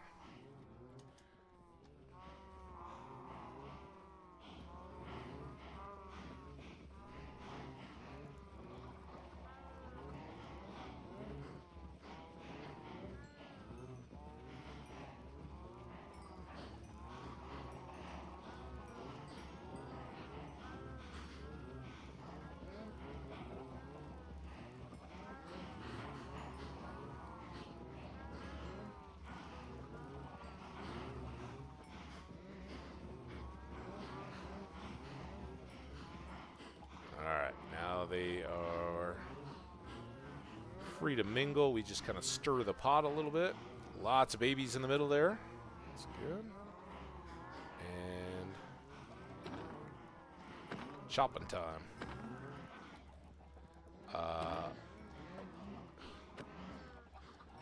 I use the axe for harvesting, whether it's chickens or cows or pigs or anything else, because they... swords have an area of effect, right? Even without sweeping edge, they're still going to hit. They'll just hit for a lot less damage to the others. But you could get your babies. You don't want to hurt your babies. You want it to be precise strikes. You can't put looting on an axe. And I've often wondered... if fortune doesn't help, just from what I'm seeing here, it would seem to. It certainly seems like we're getting a lot of leather. We'll see what we end up here.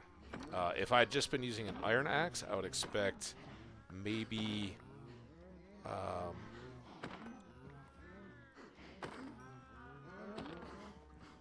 2 stacks and change of steak and like a stack and a bit of leather from this many animals. Feels like more already. Feels like I'm seeing a lot of leather, and I'm seeing a lot of double pieces of leather when I hit.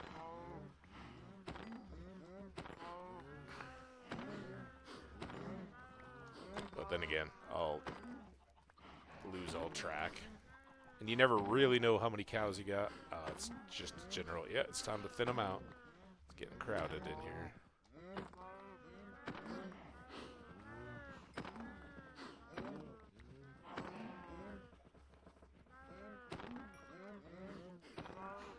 Alright, that down to two adults, a bunch of youngsters.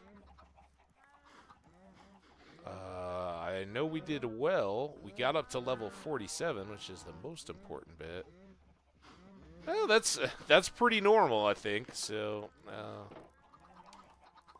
maybe no fun out of looting, but it does kill them more efficiently than the iron.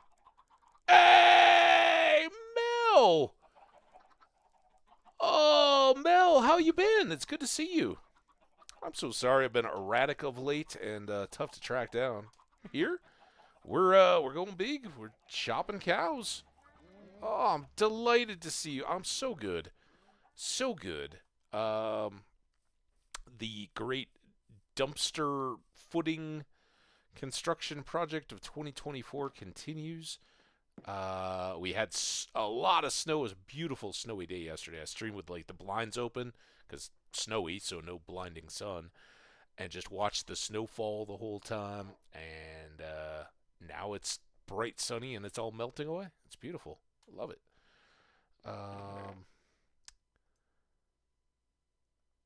Those up. Let's do that. We've got a good extra supply of steaks here. Got lots of different cooked foods. We'll take these to trade with our butcher.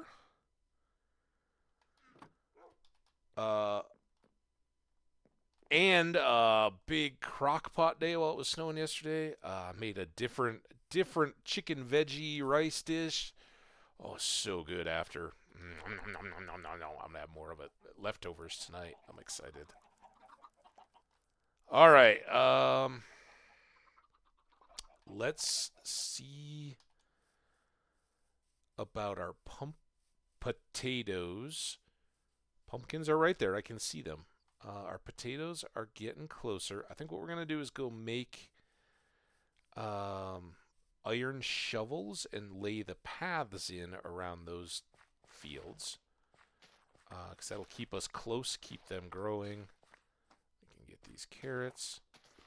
Eventually, we're going to switch this up. We're going to move the pumpkins and melons down here and expand this a little bit so that we can have a fence around them to protect them from trampling.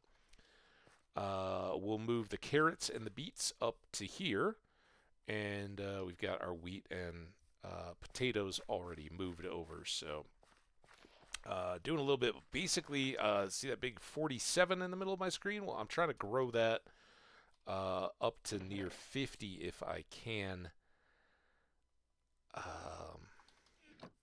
so that we can do our first enchants of this world and see if we get some good skills and stuff on our tools that will help us out.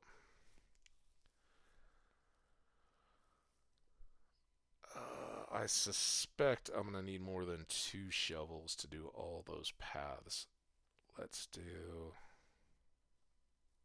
How have you been, Mel? What's happening in your world? I know it's very unlikely to have much snow going on, but it's wonderful to see you. Hope all is lovely.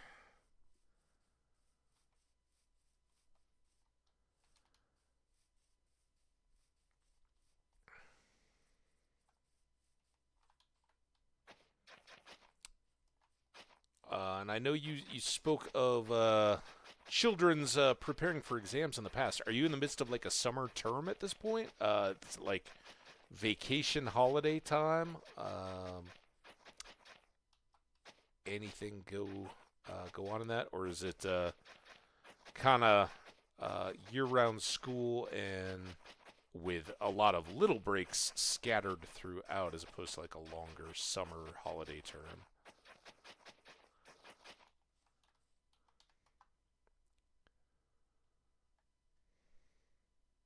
Too hot. Yeah, it's I'm not complaining. And speaking of which, I kind of opened with this. I looked at the forecast for Los Angeles. Whew, man, California homies, you guys already had too much rain, and it's gonna be no joke the next few days for those guys. An inch to 2 inches of rain. Like we had 8 or so inches of wet snow yesterday around B, and that's basically 3/4 of an inch of rain. When snow melts, right? Snow crystals, they're bigger than water droplets, and so it takes a lot of snow to make an inch of rain.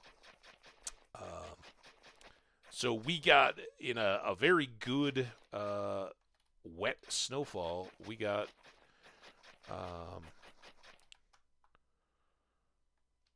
3/4 of an inch or so, and it varies all over. You know, Denver got far less moisture than I did here. I got less than in the foothills of the mountains. It's part of being here in a montane climate. But yeah, they're supposed to get an inch or 2 of rain overnight, 2 to 3 tomorrow, another 2 over the following night. Wait, yeah, something like that. 2 to 3 overnight tonight, another inch or 2 tomorrow, another inch or 2 overnight, and it continues on through Tuesday. You stack that all up, that's staggering amounts of rain, and add to that they've already had flooding going on. I think we all saw the news footage and all that of flash floods and cars washing away and all that. A flash flood, it's not just high standing water all over everything or anything. These are going down gullies and canyons, but often that's where the roads are, and people trapped in cars or unable to escape.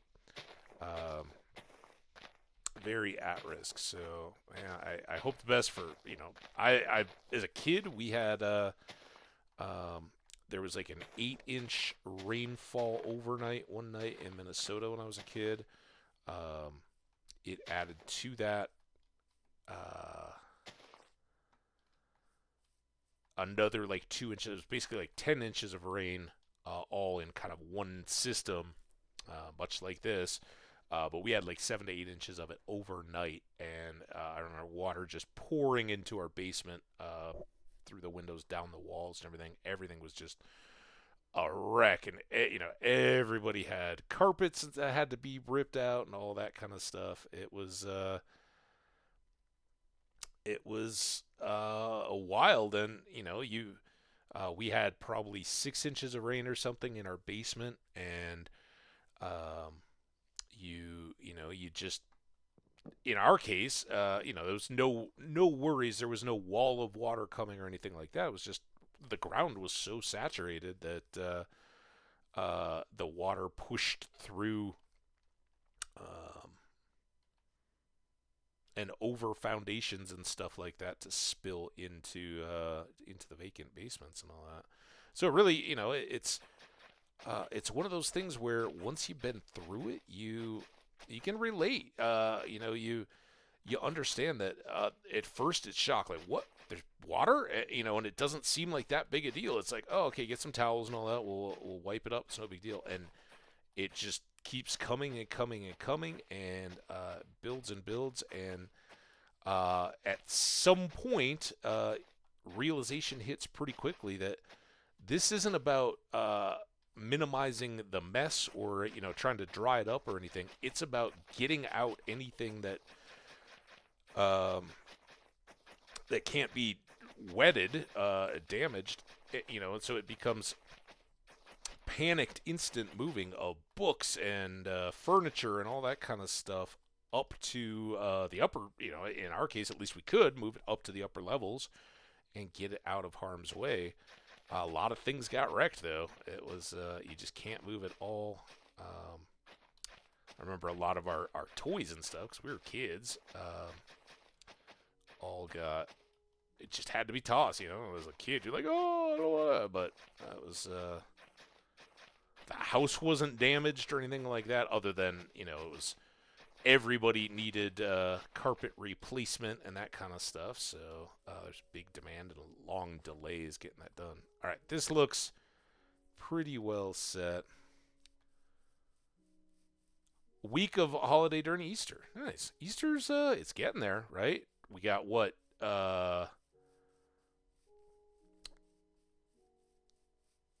Less than 2 weeks till Shrove or Fat Tuesday coming up. That starts Lent for the folks that observe as such and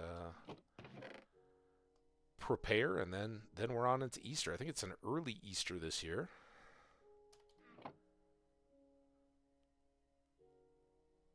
But we do have leap year too, right? So who knows? Let's say that. I don't know.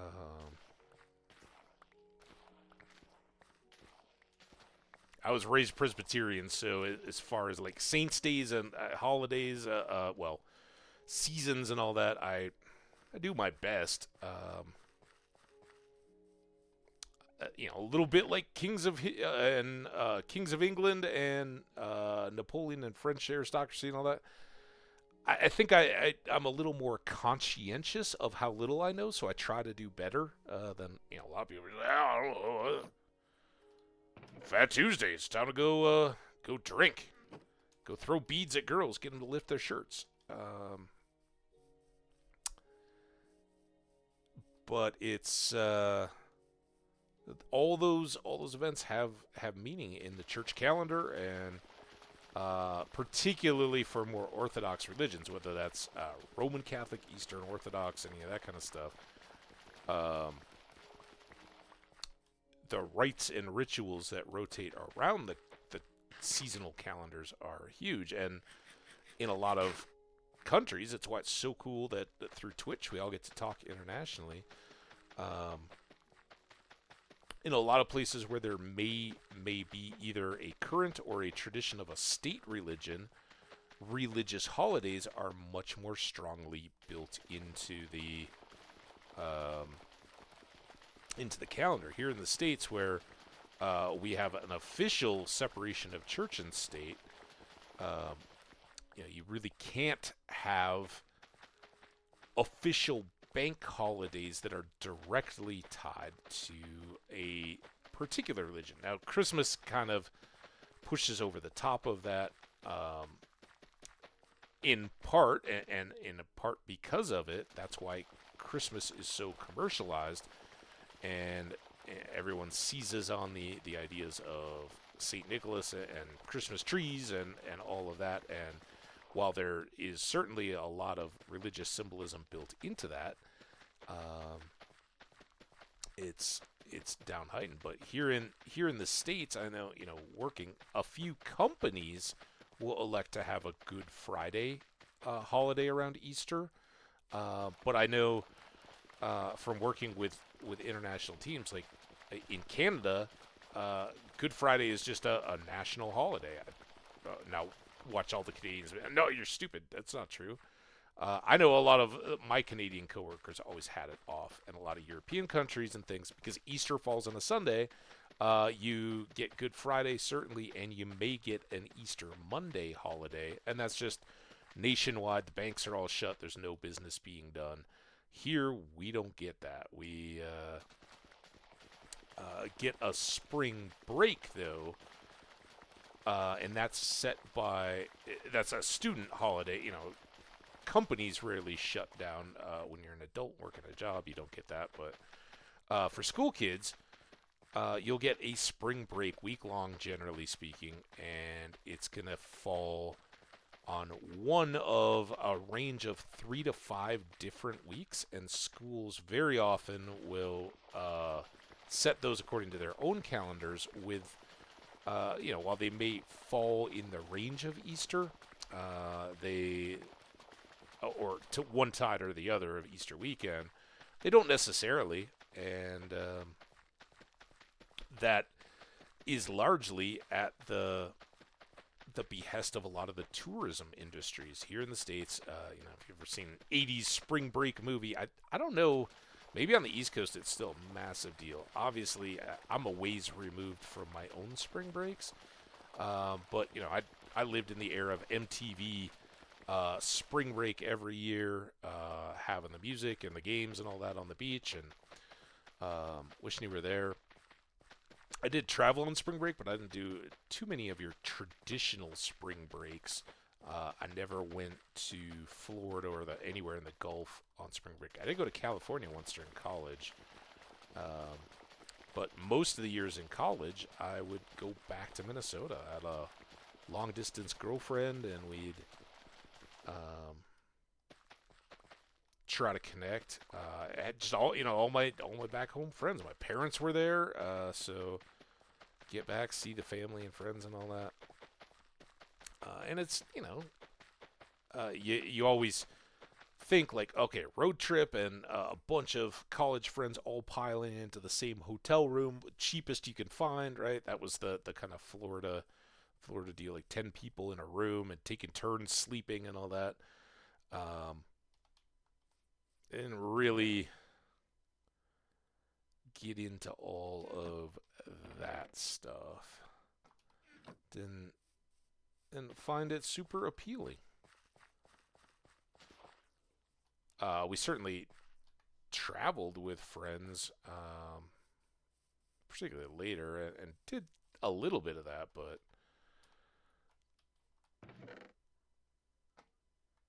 I was rarely looking for miss the cold. Well, I enjoy the listen. I love winter sports and some of the cold. the older I get, the more I'm willing to kind of just, like yesterday, I was like, it's beautiful snowing.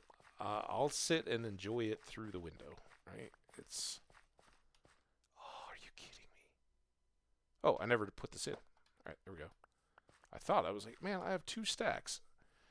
All right, well, this is fantastic. Now we got potatoes. We can go trade those. I'm going to keep a few, swap out, particularly for the steaks, right? We want to get the butcher leveled up as much as possible. So let's do that. You think I can remember? I know the lectern is in here. Let's put that in there. Try not to forget it. Let's grab these for sure. Those. And take 2 of those, and then we'll take the full stack of that in case I want to buy stuff. All right, back to the villagers.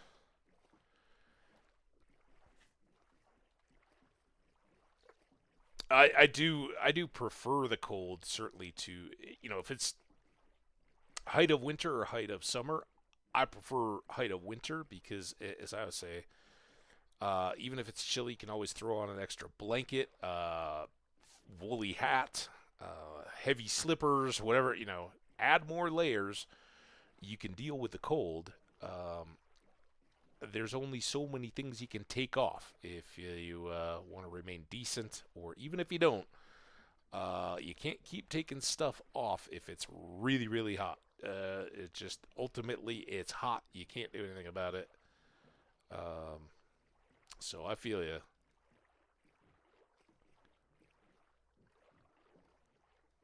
Let's go sleep on the banks before we bring trouble to our villager friends.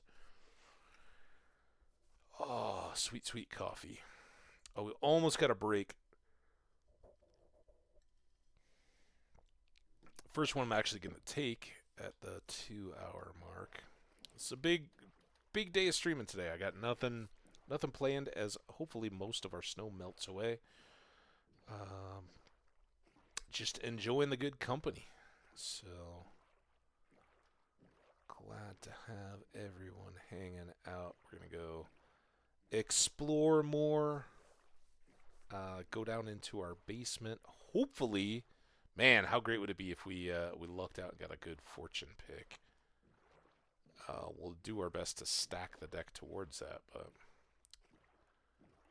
these levels aren't currently easy to come by. We've laid a lot of groundwork, though, right now. I've been happy with our morning because we've got the capability for these villagers to keep breeding now.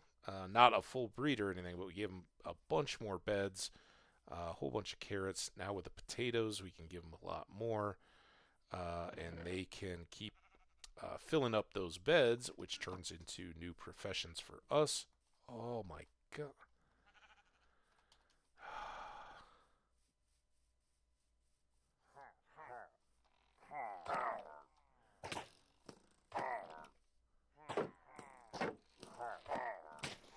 Oh no! Oh, I almost did the unthinkable. Oh, this is terrible. I was so close. So close to disaster. This is not good. If I kill that guy, I immediately go to Bad Omen, and I think the raid just starts, and that would be terrible.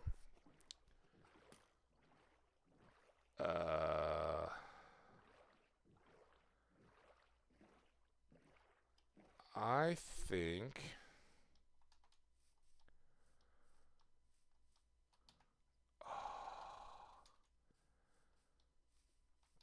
New Year's Day, Human Rights Day, Easter, work.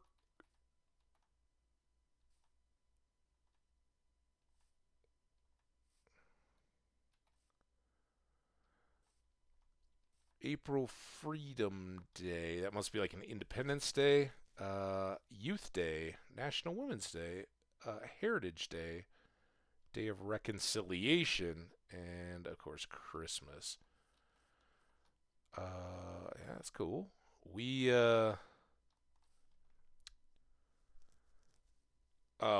kind of hit a lot of those through individuals, right? So we have our President's Day, which isn't. We got a lot of like holidays and then holidays light, right? There are the main big ones for the U.S. are New Year's Day, um,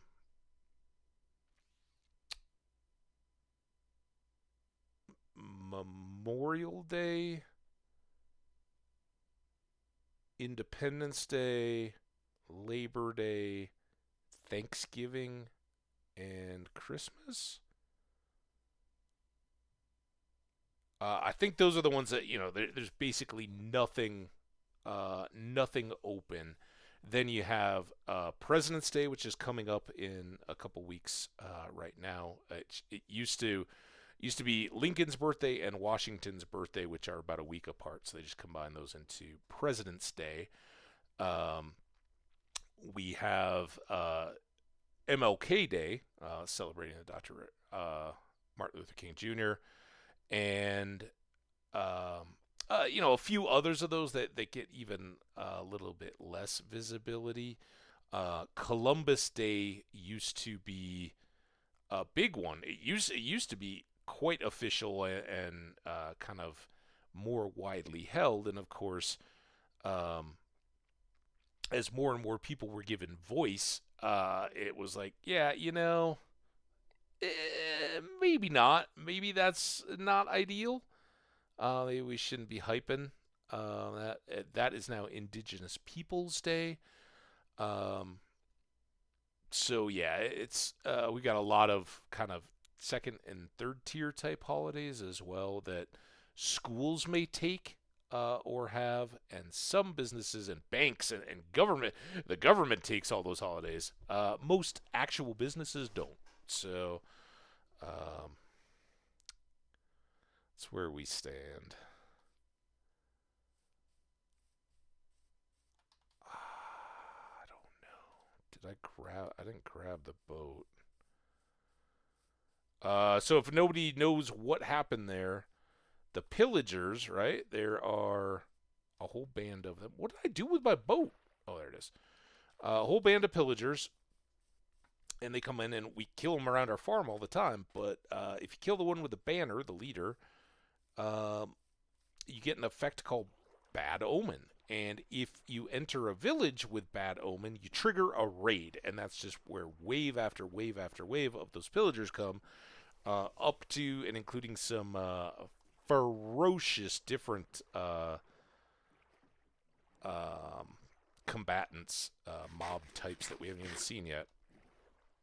Uh, Raids, even with a totem, are not lightly, not advised to be taken lightly. Now, are we? I'm so spun. Is this our second village, or do we have to keep going? Never, never be in a blind panic, guys. So there's a couple tactics now that I'm thinking about it that we could maybe use to avoid that. But what I really, really want to do is dump all this stuff so that if we have to run away, are they gone now? Should we bury them all away and then they're just done? I would have thought they would have followed me. It was a pretty quick despawn. Or maybe the golems came and wrecked them for us.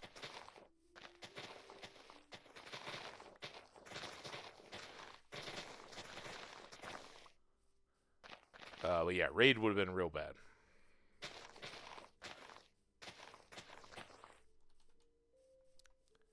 Oh, ad break. All right, hang on. I'll be right back.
Yeah, Mel, thank you. I'm back, by the way.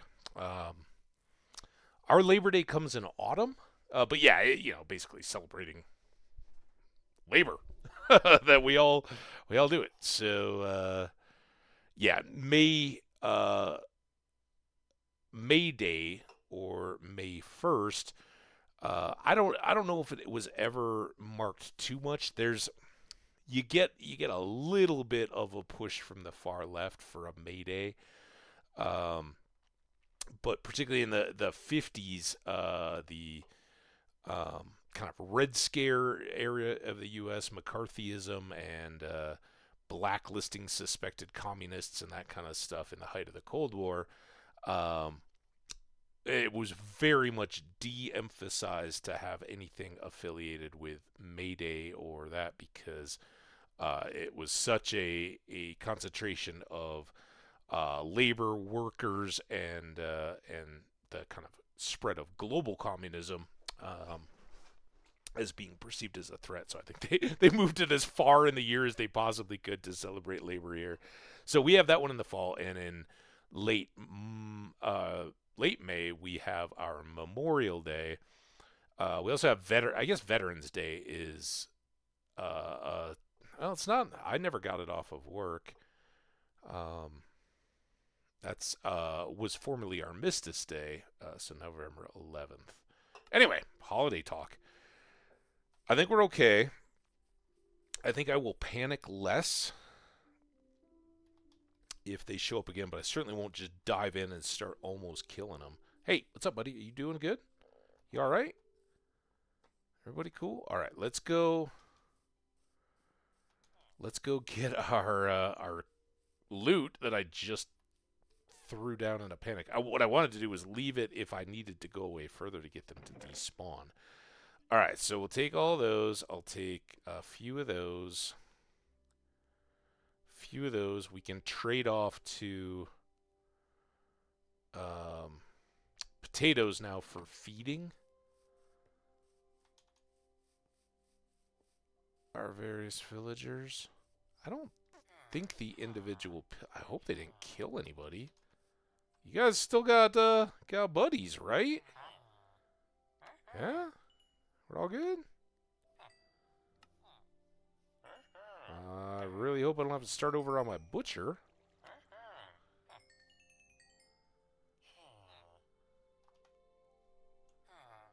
Okay, there's the other farmer. All right, they're coming. They just must have gone to hide. Can you blame them? It was a scary moment. I ran away.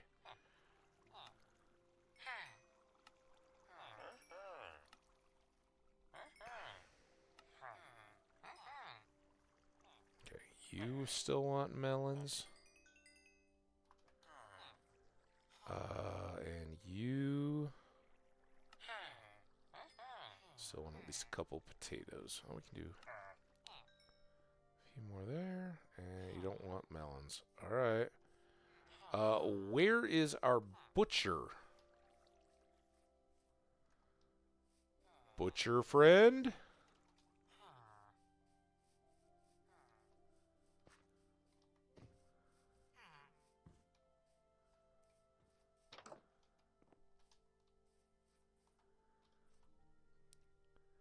Sleep well, Mo. It was wonderful to see you. Thank you so much for the sub.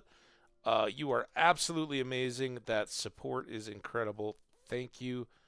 Wonderful sleep. A wonderful start to your week. I should be pretty regular. We'll see. I think the jackhammering is basically done now, so it should be quality streaming. There he is.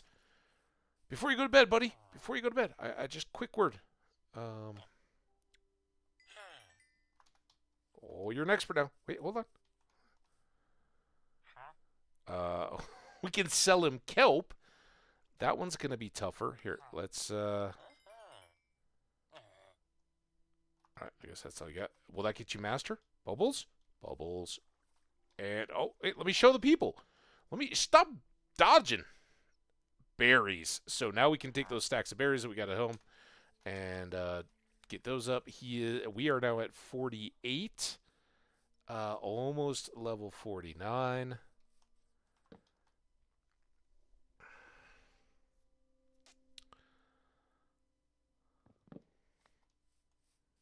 So that worked out very, very well.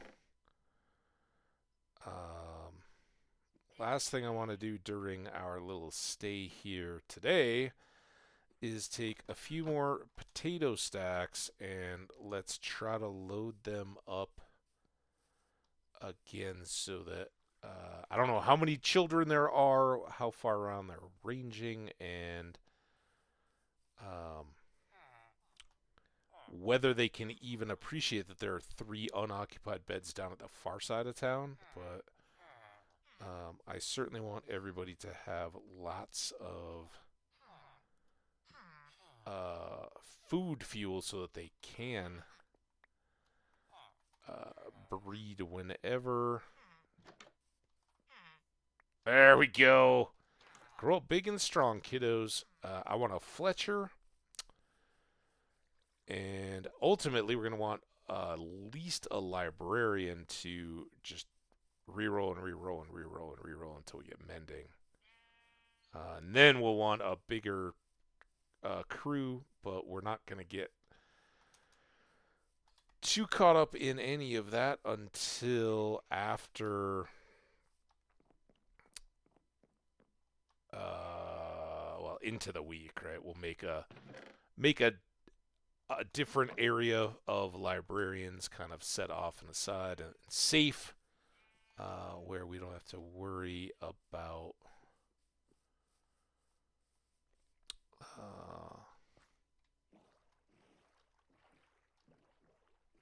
setting off raids exactly as we did. So they won't be right at our house or anything like that, but we'll get them sorted. Today, though, in a few short levels, it will be pickaxe, and then our armor. But far more than the armor, just right now, I want to try to get some good tools. We may have to combine pickaxes. Rarely are you just going to get the perfect pickaxe. But the two things we want more than efficiency or unbreaking or anything else are Silk Touch, well, Fortune 3 first and foremost, and then Silk Touch. If we can get it, and multiple scrubbings and enchantings and all that. That's why we're trying to get 50 or beyond in levels. So we're going to go back home. The last, so we're going to do a full other cycle because I at least want to take berries over for trading over there. And I want to expand the field for the melons and get that stuff switched. And I want to do 2 rounds of feeding and probably a harvest on the chickens before we finish all that up.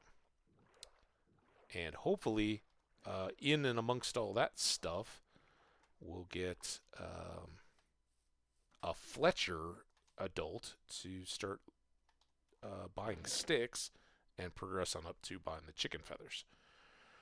So, all that being said, let's help ourselves here. Might as well bring up a few more.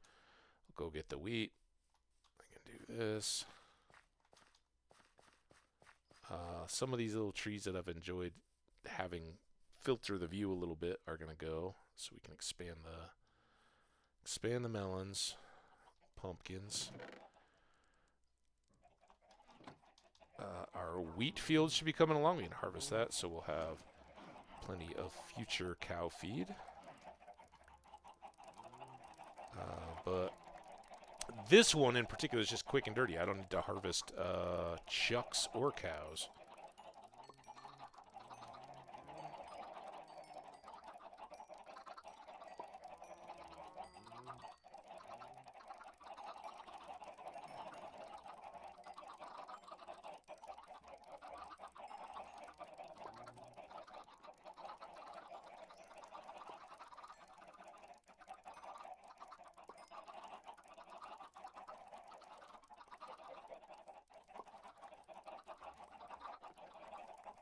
Think if they're breeding, they've found each other, or they're not going to, so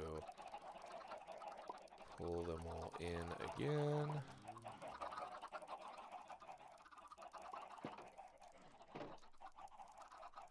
Do the old egg dance.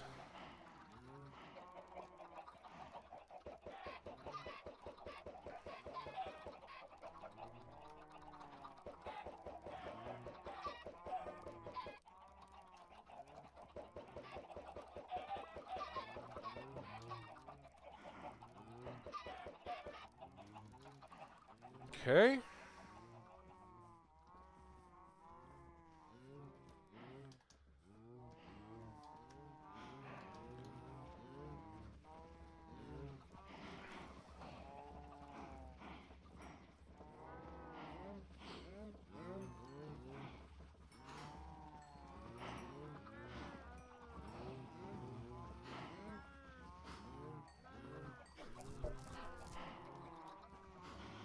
Halfway through 49.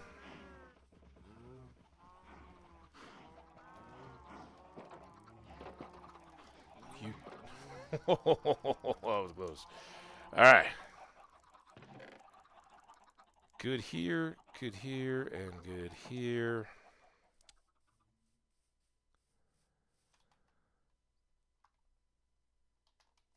Sorry, my fine trees.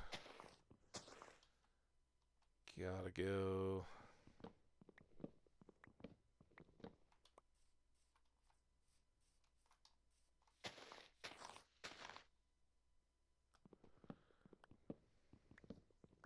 I don't know if Raviolin's still around, but Raviolin, how's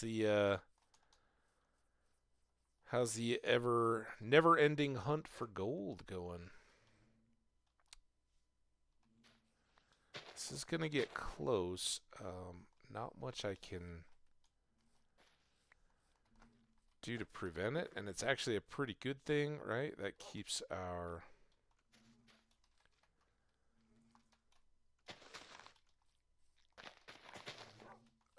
bees right at our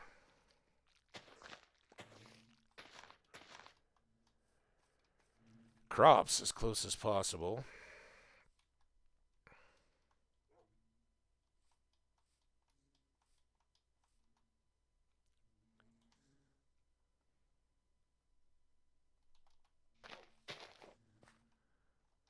One, two, three. 1, 2, 3. 1, 2, 3. Might have to move the chest, but we can definitely fit it in.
Whew. Okay. This will continue. Is that a huge spider? Ooh, huge spider, you say?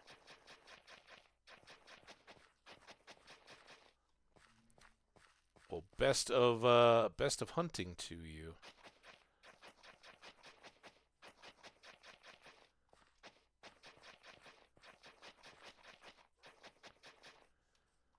So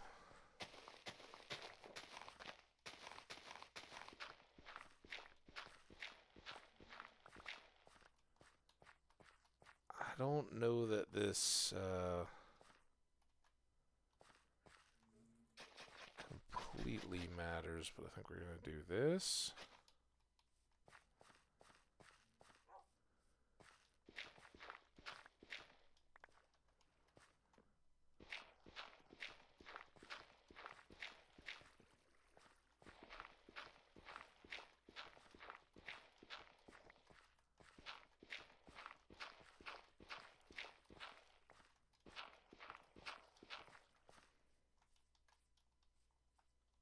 Sleep.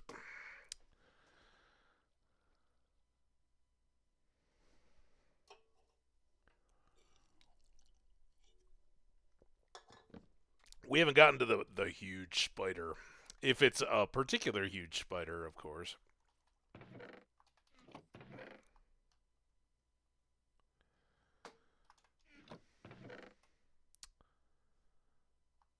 And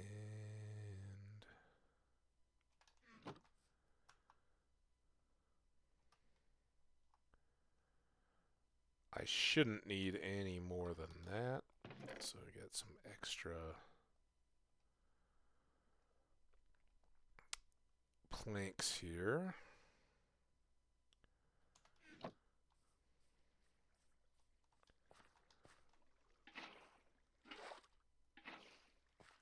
Okay, good. That doesn't mess up any of that having the slabs. I didn't think it would, but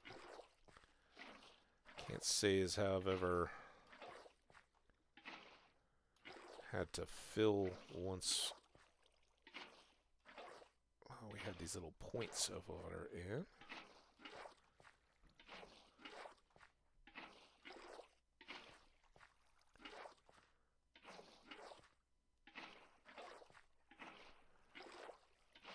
I didn't mean to distract you, by the way. I was just, as we were here working about your dog self, I wanted to acknowledge.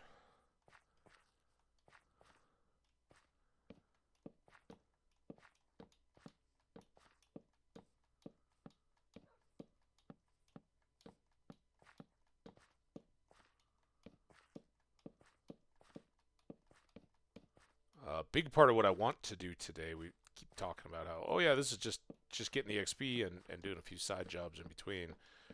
We got to go get flowers. So many flowers so that we can just absolutely blow up the bees.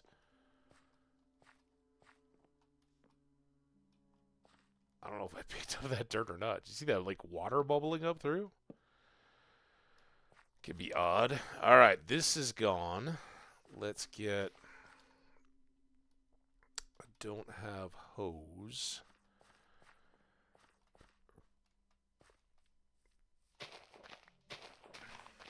This is going to be the wall. I did put stuff in here. Alright, I hope I have enough space to hold all and sundry bee materials.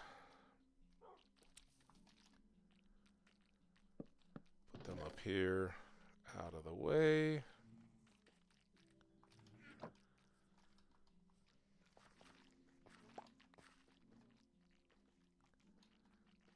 If I'm going back there...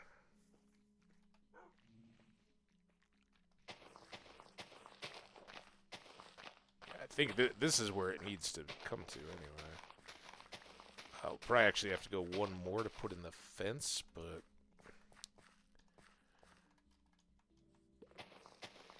These two...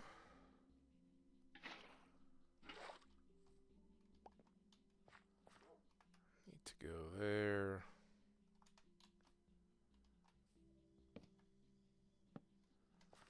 And then...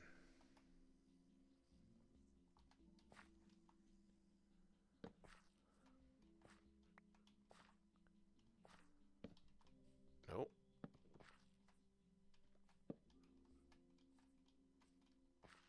Perfect.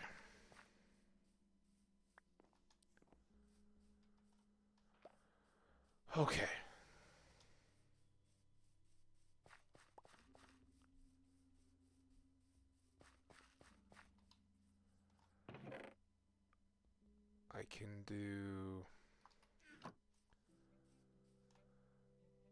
Some of these for starters. Let's start here, actually.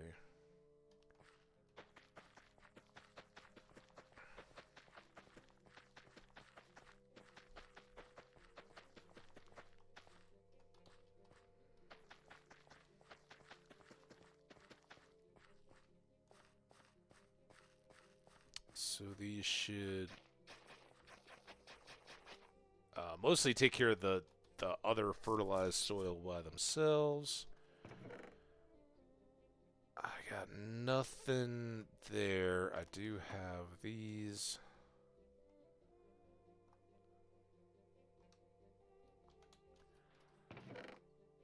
I've got...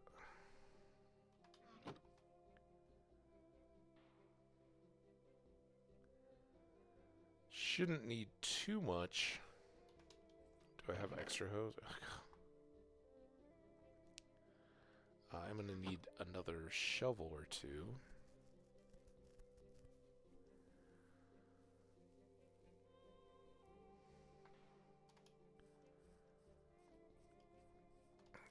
Next up, we got to do this guy.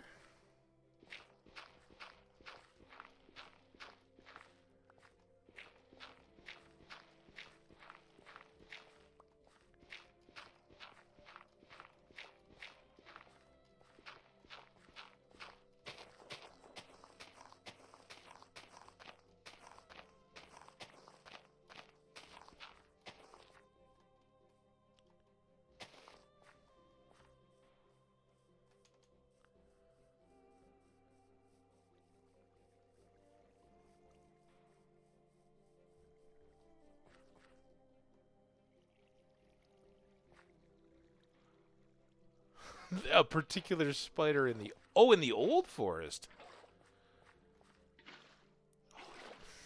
Stop. Why now? So that's... I'm baffled by what just happened there. Remember over there we accidentally dumped water when we were trying to plant a seed or something like that, and it just totally washed out all of our crops. Maybe it didn't ruin the soil. I don't know that we needed to re-hoe everything, but we definitely had to replant it all. So maybe that's the difference. The water doesn't ruin the farmland. It just washes up any planted seeds.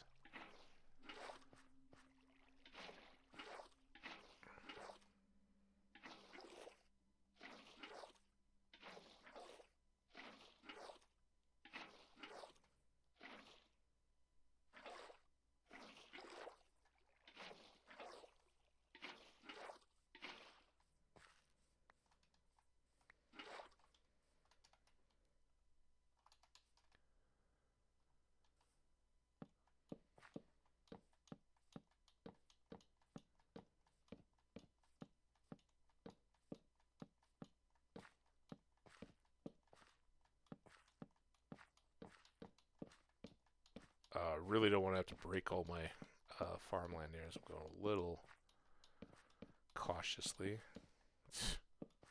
Gotta go talk about it.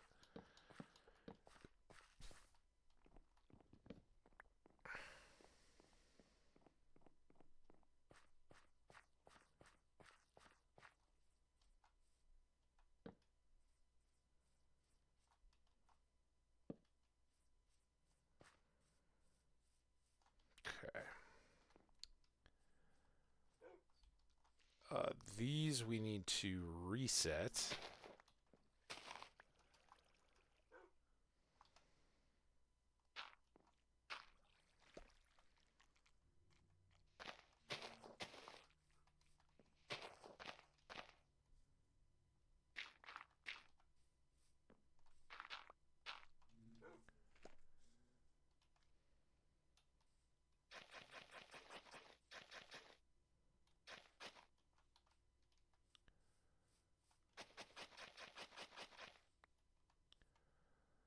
There. Getting there. Promise. Now we just switch these guys out.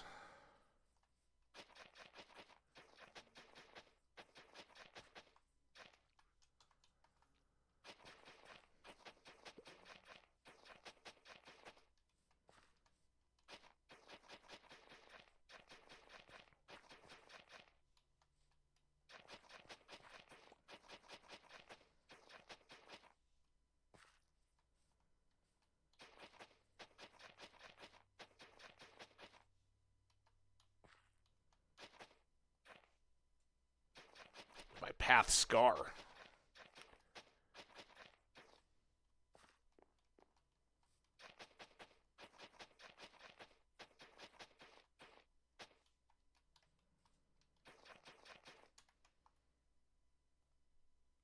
I don't want to mess this up. It's getting dark. No creepers. Settle this up.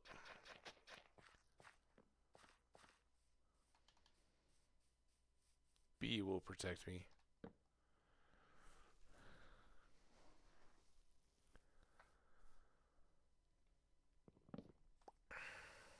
Awesome. All right, next up, let's go feed again. They should all be reset. This is really our best activity because we get the XP from the feeding,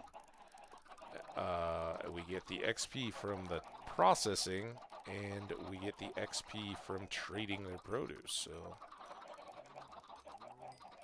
triple whammy of goodness.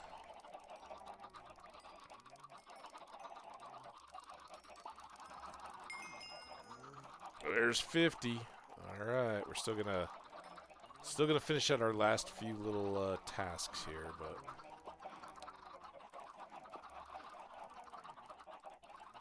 come on.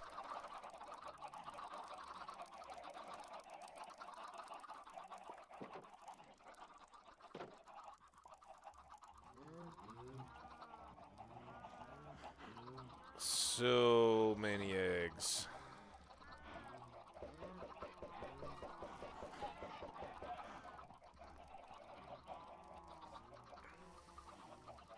Sorry, I was swapping out my coffee mug with my water glass. Still first coffee.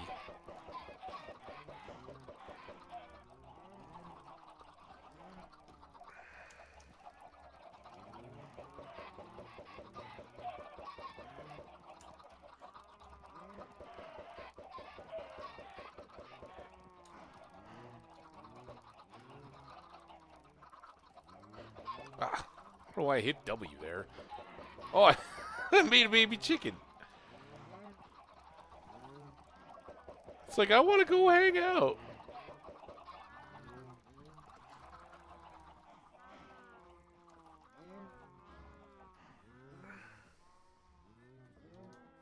I'm surprised these little babies hadn't grown up yet. I thought we were working on the new farm layout more than that.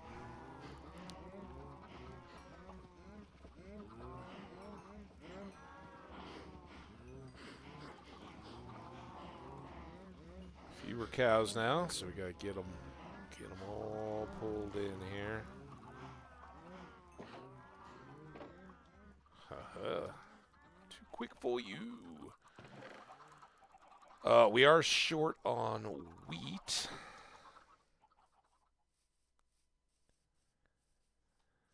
Next up, though, let's go put away some of all this crap. Then we'll harvest, make more seeds, fully plant up all this stuff, harvest more berries. We'll do that right now.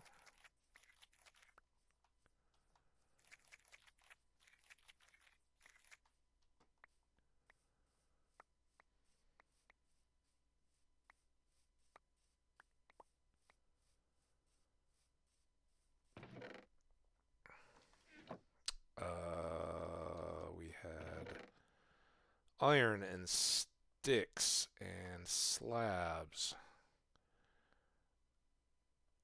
I guess I'll hold on to one of these just in case it's needed. We can hold on to all of this. We might do some tweaking. Let's put that away. Let's drop off these. Got extra wheat seeds. I think that's all planted now too, right? Yeah, and it's looking fine. So here we go. Oh, I tried to run it. We don't have that efficiency yet, where we can just mow the melons.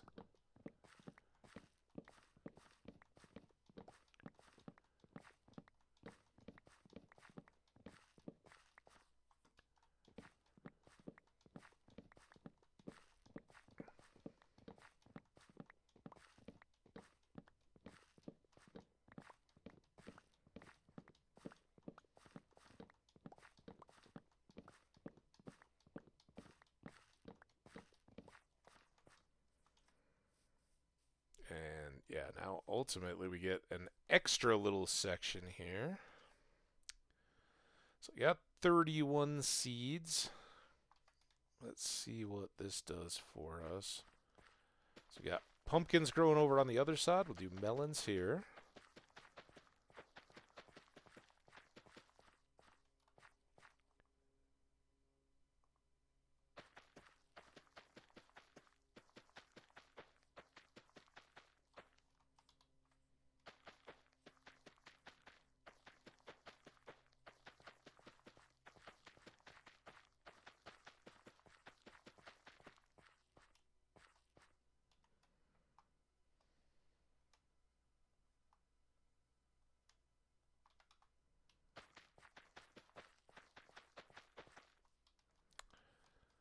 There's that.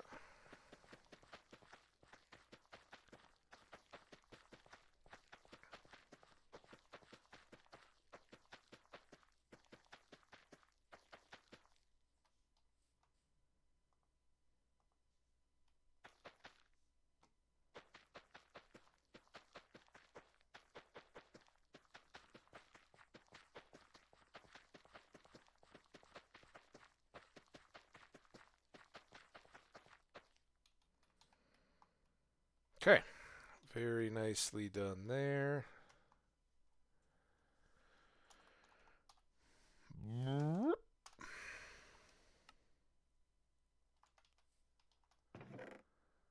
Drop those off.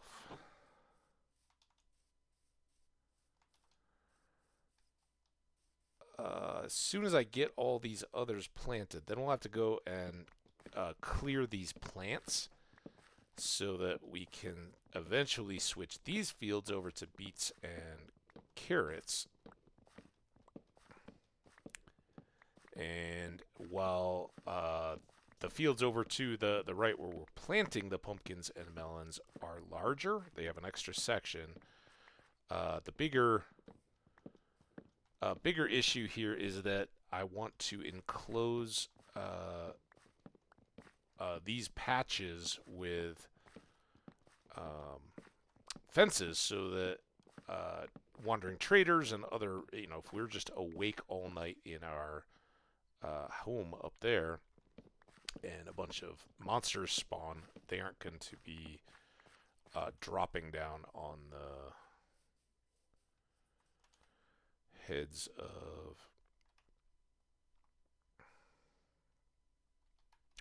of on the crops, on the plants, crushing them.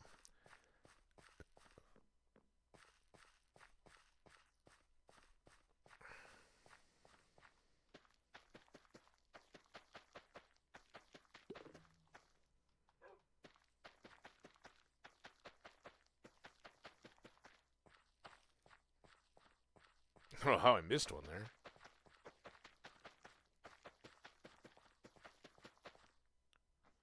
Very nice. Alright, let's do half. See how that gets us.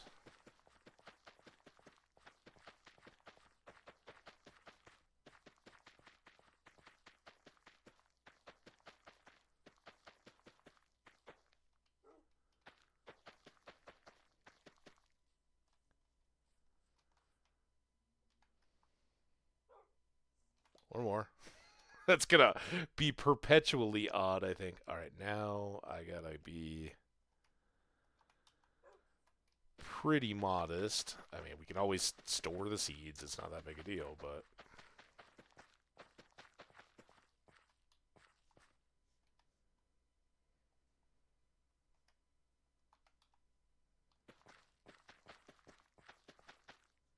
I'd rather have the pumpkins, right?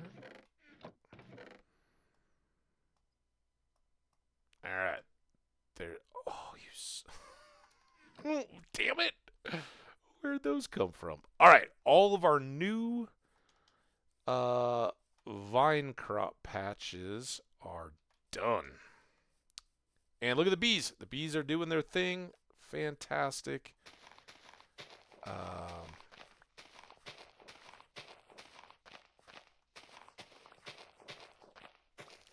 have to go a couple deeper here because the fence has to stand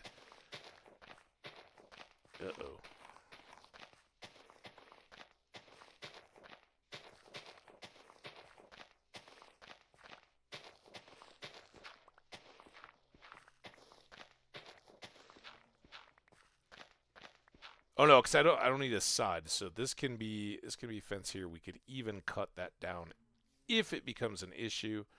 I'm hoping it won't. Let's put a little light there.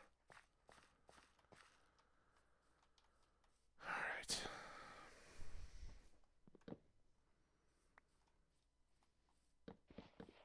Oh, that's easy. Oh. I guess we're gonna have a lot of extra seeds.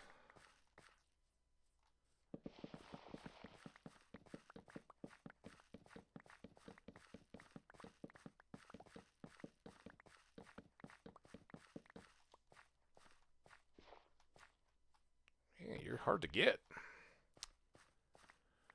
Little vine.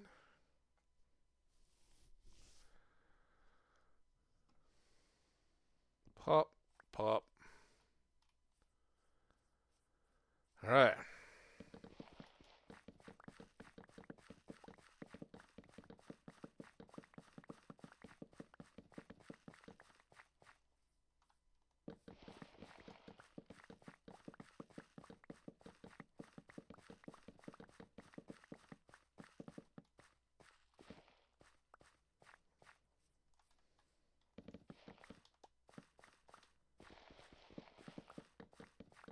Should have left all of these. I'll finish this row. I'll leave the rest of these to go while we sort out and harvest and everything over on this side.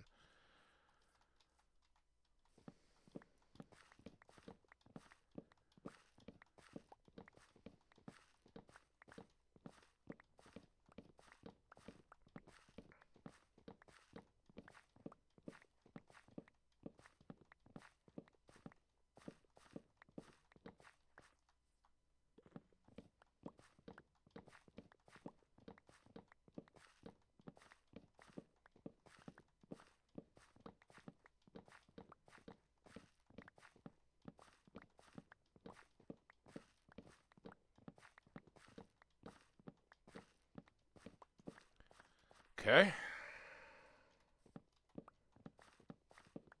Yeah, at least we'll have a chance for a few more melons over on that other end.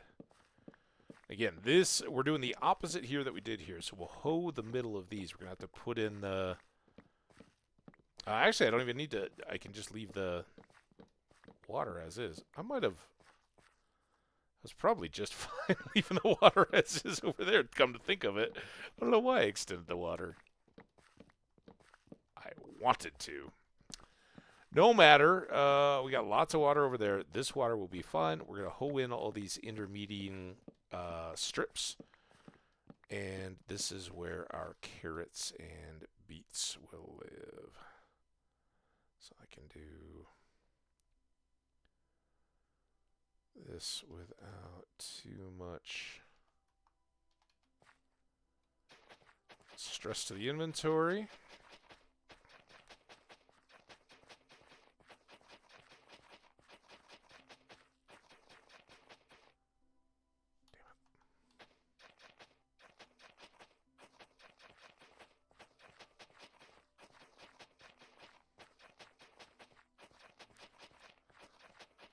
So what happens when you look at chat in the midst of stuff. All right, and then that's low. Let's go clear all this junk. I don't know if can you feed chickens melons?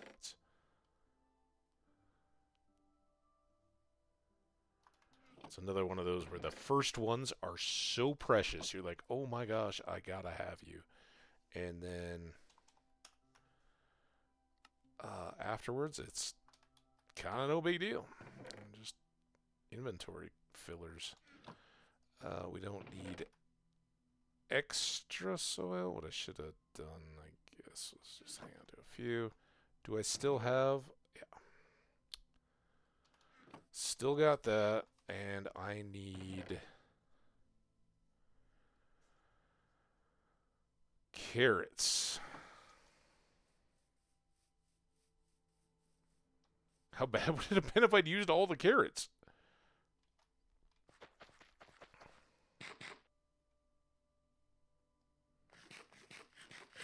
None of that nonsense. All right, bees over here. You guys got to do your job. We need carrots quick.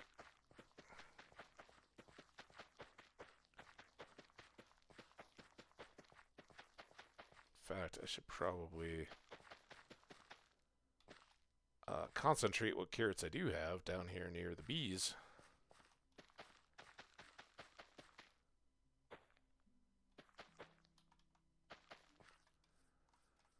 Get them started. Beets shouldn't be as big a problem.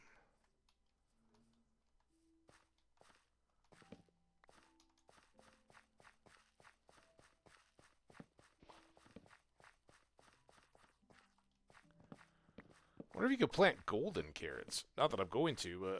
I might try one just to see. I know they're not going to grow golden carrots, but would they still grow carrots?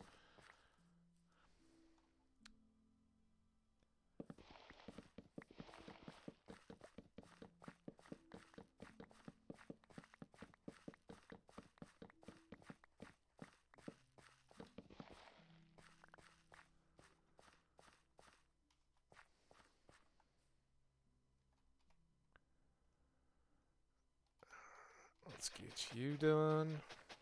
Beets, again, I should have easily 4 stacks of beet seeds.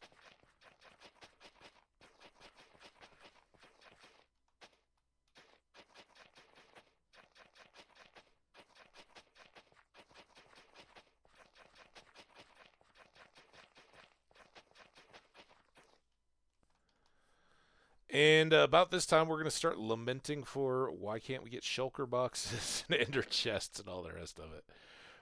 Boom, boom. Got the spooter! Nice. Shh. I was going to go with the Aladdin, stick that sword into that snake cheer, but that doesn't really work for spiders. So I'm glad you got it. Hopefully you got massive bounty. And many, many kudos from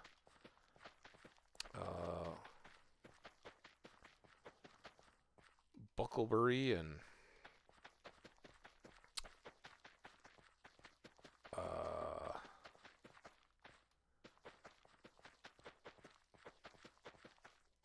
not Staddle, Crick Hollow, right? Isn't that where Frodo was supposedly going to live with his relations? Crick Hollow. Is it the hobbits that send you into the old forest? Or is it Tom Bombadil or people on the little camped out around the downs there? I kind of forgot these weren't full-length areas, so didn't need quite as many seeds as we ended up with. All right, so now we'll see how we fit here. But I'm going to chop all the melons. Then we'll break this stems and see if it doesn't pop a few more melons before we even get done. Then we'll switch these to beets. And then it's simply wait for the carrots to be ready. But we'll go feed the animals again. Contemplate a time when we can just... See, there's a couple more melons. Come on, melons. You gotta go quick.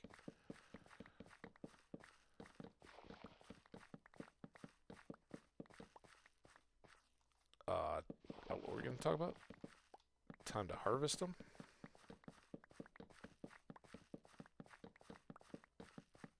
Oh, look at that fine wheat. Golden and ripe.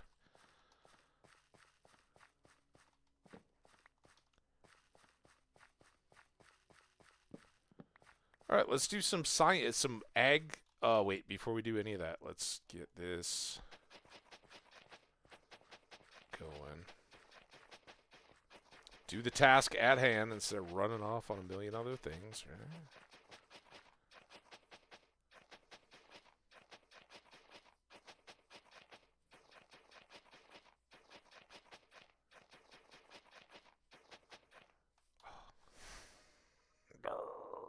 All right, that should turn like this one did. A little patience goes a long way. The water can't reach these, so I can just correct my mistake there. Oh, look at that. Well timed. Thank you, game.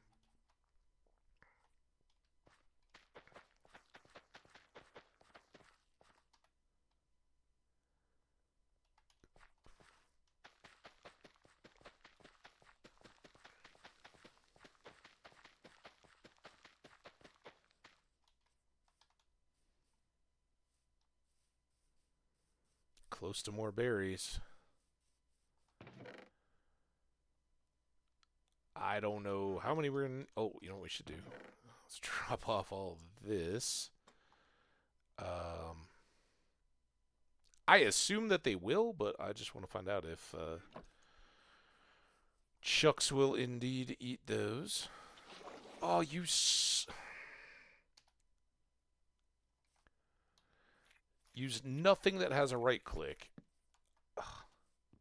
I know some things get placed. Beds are generally pretty safe.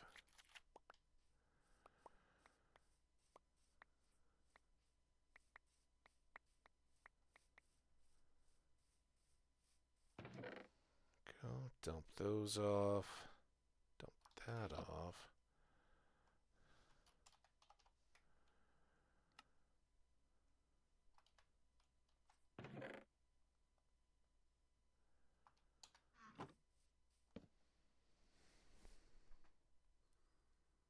The Rangers.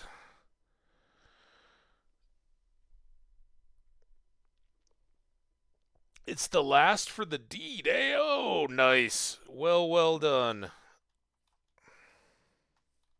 And here we go. So these guys are slowly erasing the old unneeded farmland now. They'll just spill over on top of that soil and take it back. We will spill over on top of these beet plots. Fill them up.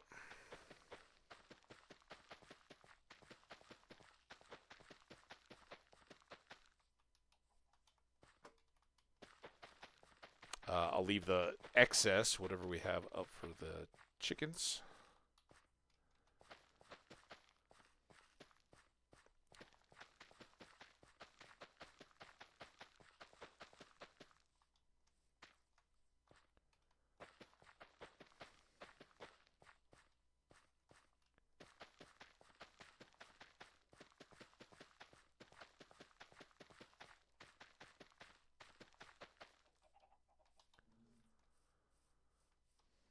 All right, science number 1.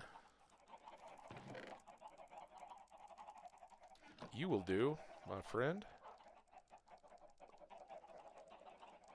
Look at that. All right. Thanks for your help. Oh, crap. I don't want the loose chicken. Not because I don't like having animals running around. It's because they lay eggs everywhere. It's a huge nuisance. So, yes, we can use our watermelon and pumpkin seeds. Let's just throw that in there for now. And then I want to go check a golden carrot. We have a few. See if they are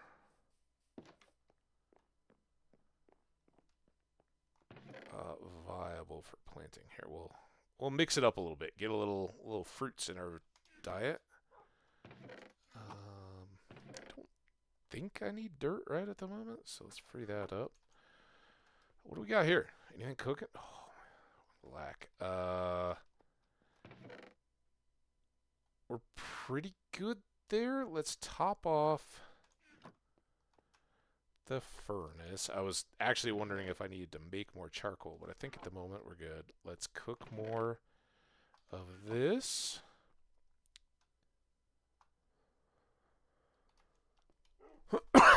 And I don't remember which. Did we just use cobble? We'll have to go check that.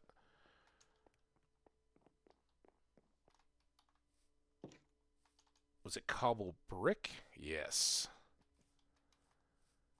How much? I know we've got plenty of fence.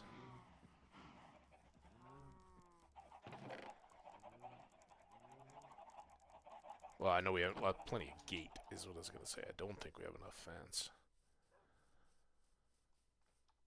So let's do...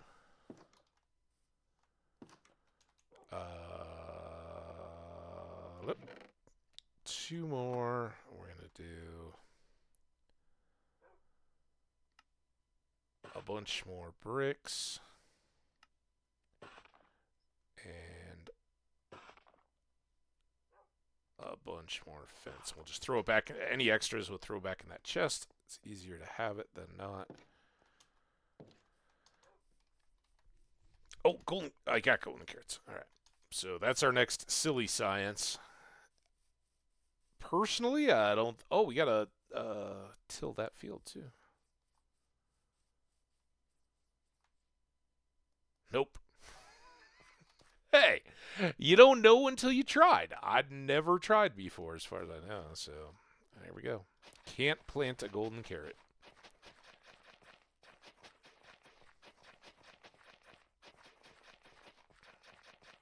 At that point, apparently they become candy. Maybe they're candy corn, candy carrot corns. Candy corns always looked a little more like carrots than corn. All right, so we're totally at the mercy of those to grow up now to expand. But now we can come down here and set this up.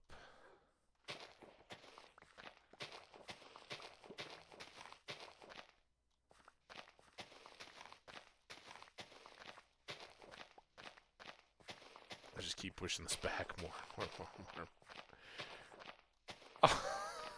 Also, I failed to account for this possibility.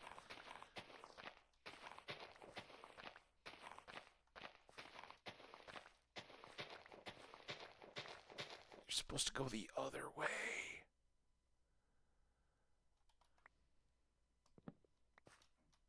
They're all going the wrong way. Come on, guys. What are you doing to me here?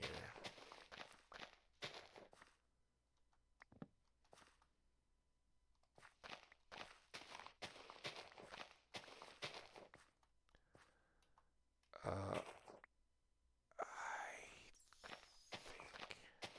think I gotta go here.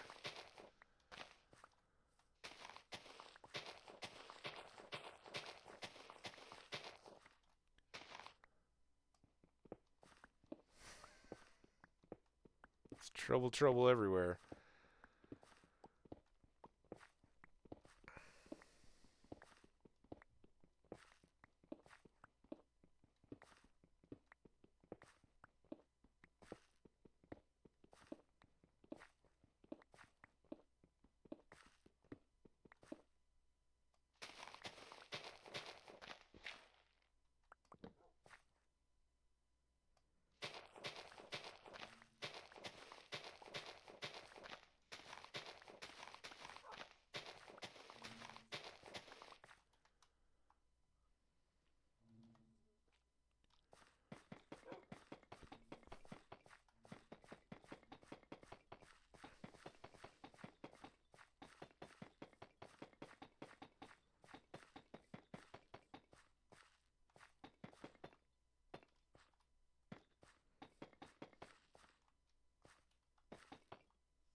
Got an ad break going. Thank y'all in advance for supporting me through sticking around through that. I appreciate y'all.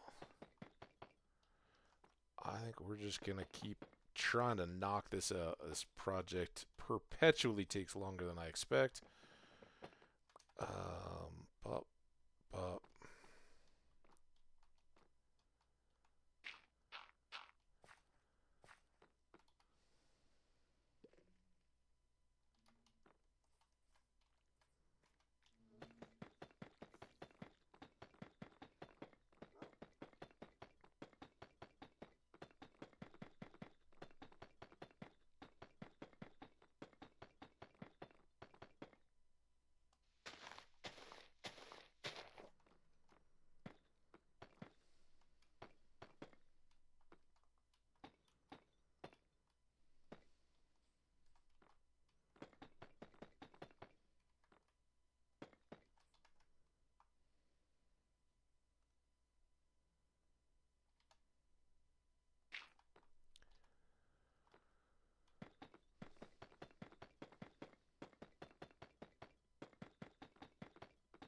So not only will this keep nasties out and keep our crop safe, it will keep the melons and pumpkins from falling over on the wrong side.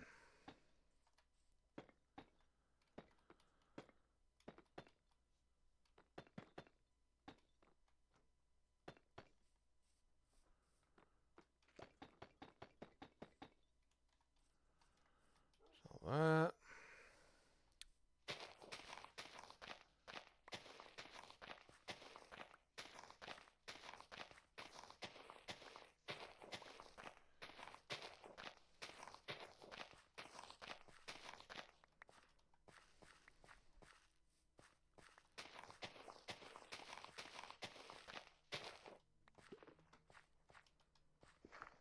Extend that tree.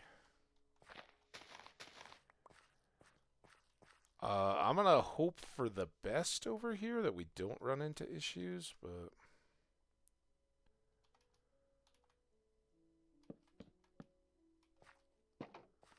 That's pretty lame. Oh well.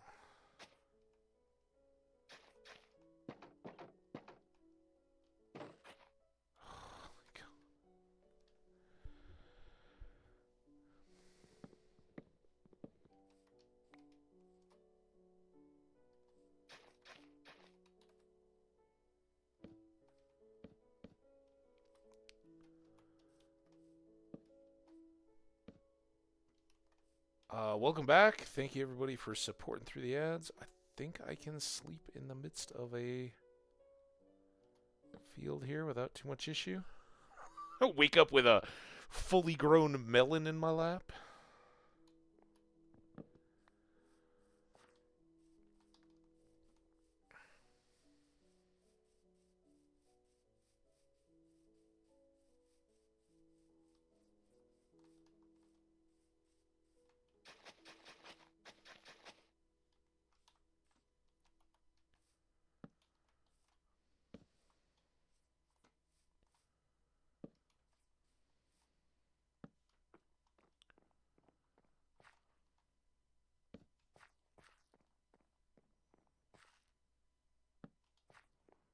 Might have to get bit create. Oh, so far so good.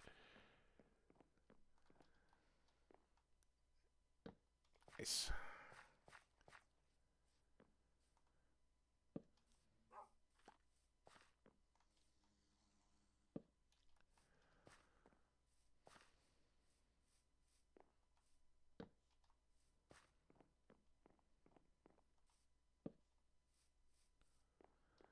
Gonna need another shovel, just to cut off the edge there.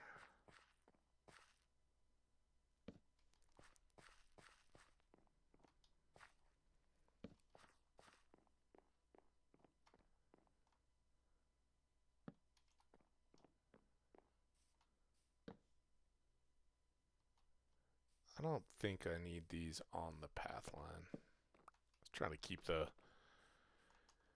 looks together, but I think that's just a little bit too much. We'll go make another shovel. We will finish out this path. I'll try to finish it out right now, but then I gotta cut the outside too, so we have a nice walkway.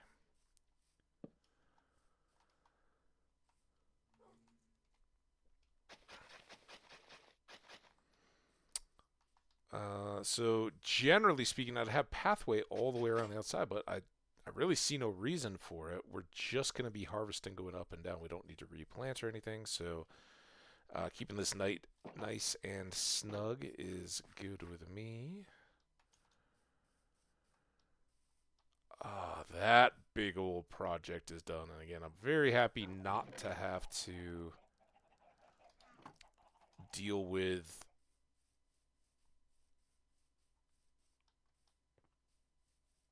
fences on the other fields. I think they can just be as is, right? Dirt.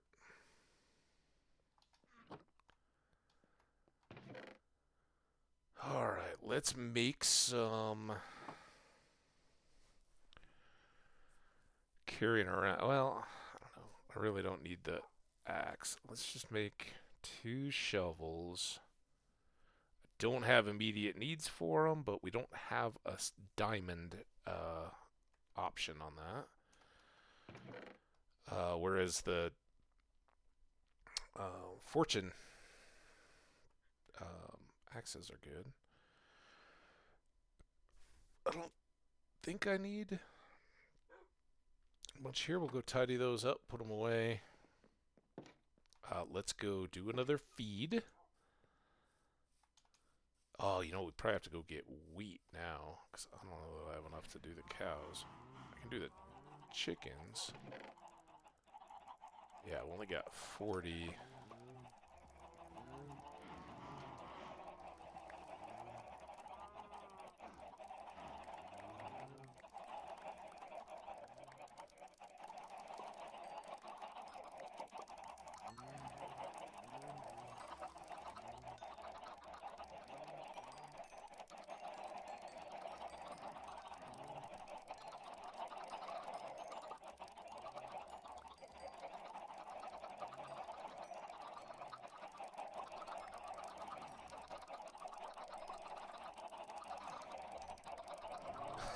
I know, and it gets that, you hear that like clicking? There's like a almost static to it, and it's just from the bulk of chickens. I don't know why the game kind of fails out on that. All right, let's hold them all. Dance away. All right, we're gonna go get wheat. Oh my God, look at them all. And then we'll actually like drive ourselves crazy. We'll do it one more time before I chop them on the next round. After we've harvested all the wheat, after we've gone down and recovered the other fortune axe, I think. After we've dropped off the melons and the pumpkins.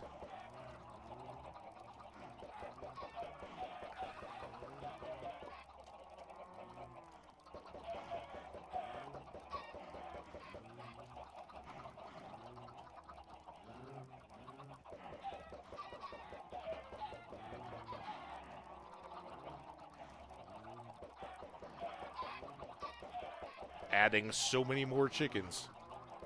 By the way, Raviolon, I'm guessing you probably don't necessarily know this, but you might have figured it out. Eggs do not do any damage. If you're on like a multiplayer server or anything like that, you can have egg fights, snowball fights, and all that. They turn the chickens that they hit red, and they run around in a panic and all that, but they do not risk ultimately killing our chickens. The reason why we do this, though, is as many of you have probably seen, you can get random chickens out of the eggs. So we just throw them and hope for little babies popping out. Nearly impossible to tell if we are or are not getting any in these efforts, because they pop red as well. So whether you're hitting them or a... Oh, look at those carrots. Let's let them grow. We'll be better off to give them more time.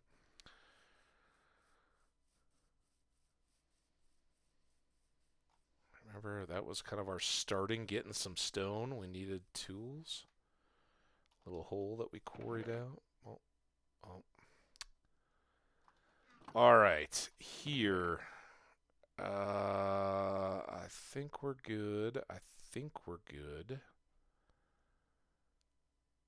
I know this is gonna be important, but let's hold off until we've finished the wheat. We need that obviously for the cow feed and everything else. In that time, the potatoes have done very well. And this is really the point where when you have these full long fields, yeah, of course, they're not all completely done. We're not going to get 100% yield. It's fine. We're going to have loads and loads and loads. We'll have 7 and most of a stack of actual wheat as opposed to 8 full stacks.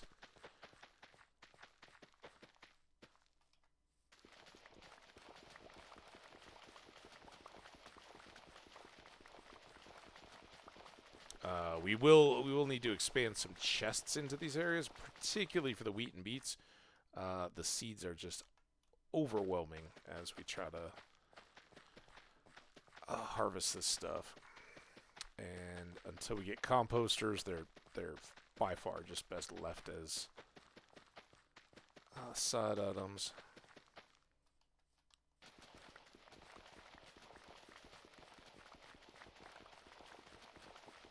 With fortune, though, we could get a lot more iron ore and make some more hoppers, and at least set up a mini feed composter setup.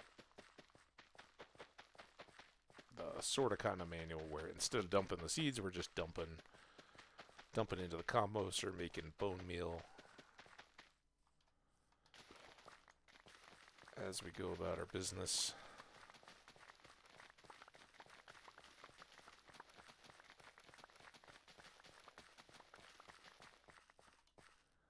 When we do get back over to those other villages, we'll have the opportunity to potentially get hay bales as well, and that would be nice at this point. Obviously, we don't need to make the bread for staying alive, but we can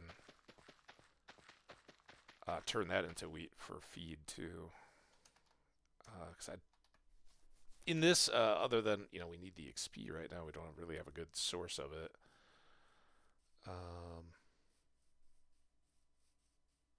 We can basically just reduce down to melons and pumpkins to trade with the farmers, our animal produce to trade with the other ones to get our emerald supplies up, and let the things like beets and carrots and potatoes and all that harvest them when we need to, but we don't have to endlessly be doing it. They're there when we need them. But at this early stage,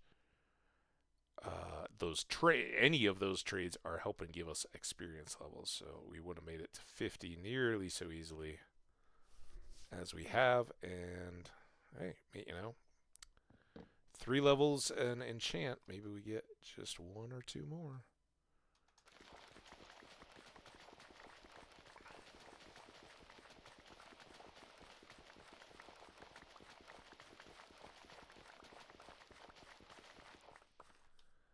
This will keep us good on the cattle and the chickens for a while to come. When we finish with the chickens, we should have many feathers and raw chickens to trade. And we just hope that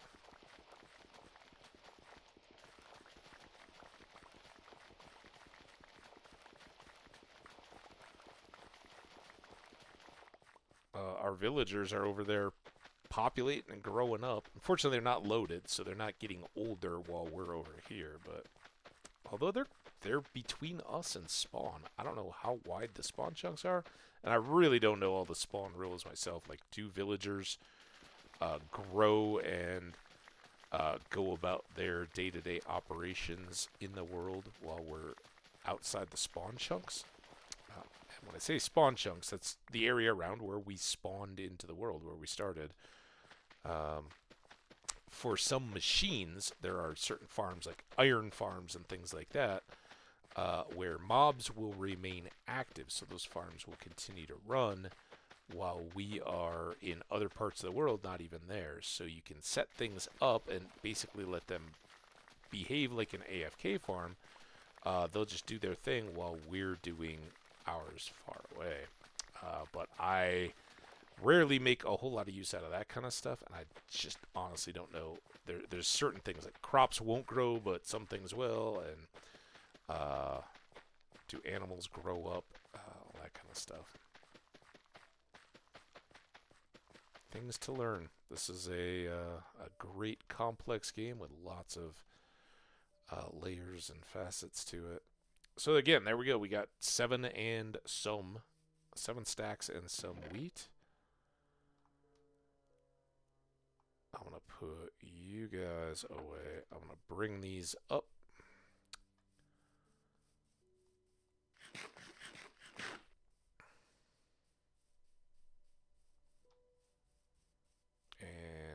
before long, we will be doing our berries and beef trade.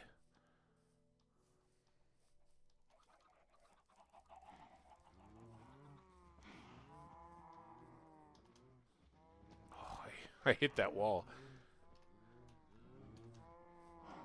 Bonk. All right, ladies, gentlemen. Let's go. Making the babies. Come on, the babies.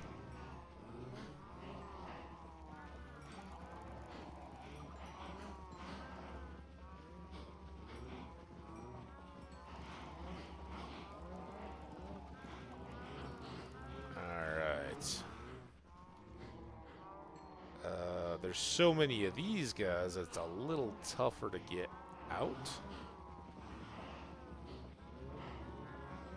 They're a little bigger and pushier than the chickens. Alright, switch.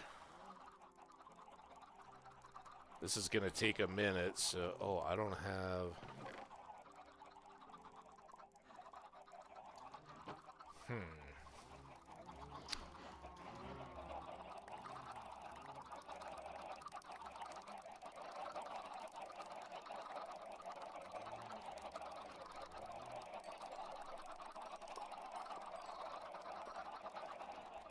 Those, and then I gotta just be...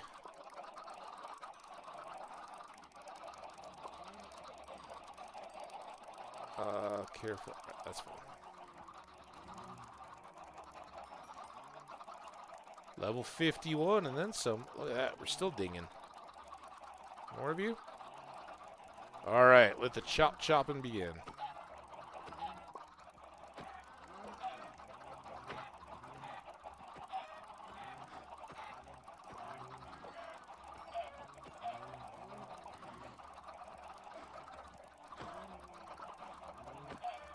I hate the pushing.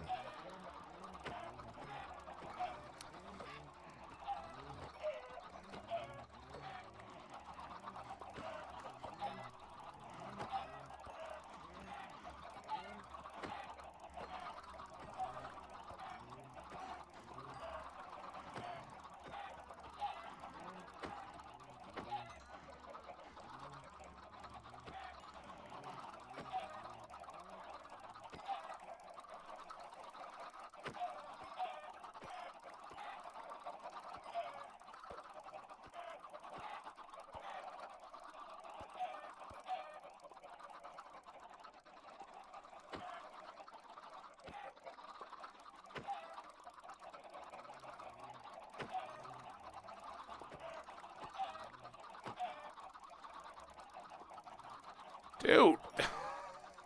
Hate it. Corners are definitely best, but it's also where you get pushed around the most.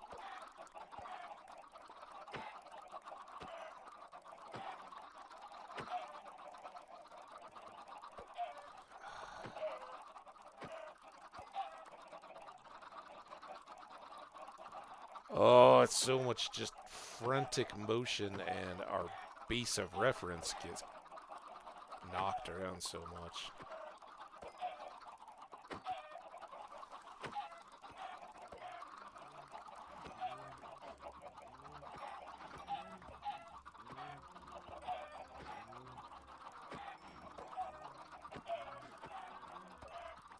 What do you think over there, Skash, buddy?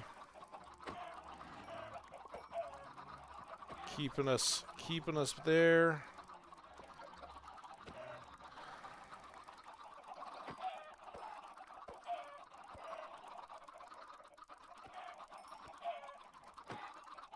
Oh, I think that was a baby.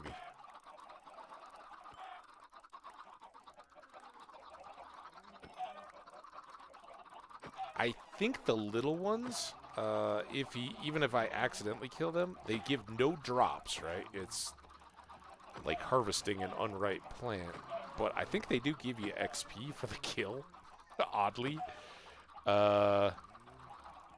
clearly, I do not want to kill the baby chickens. Or cows. Cows are a little easier to avoid. These chickens are never my favorite.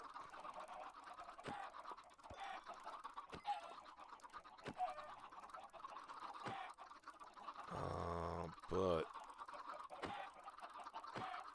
for lack of better options, we'll take their XP and their goodies. And like I said, if we can trade with that Fletcher, if we have a I don't even know if we have a Fletcher yet. I keep saying that. If we can get a Fletcher and trade with it, selling sticks, and then ultimately flint and feathers.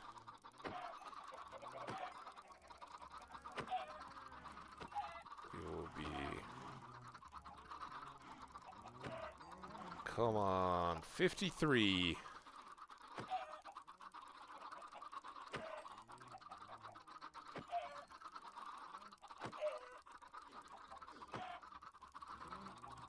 Can I barely even tell how many big ones there are. 4. That's going to cause a big move. And you.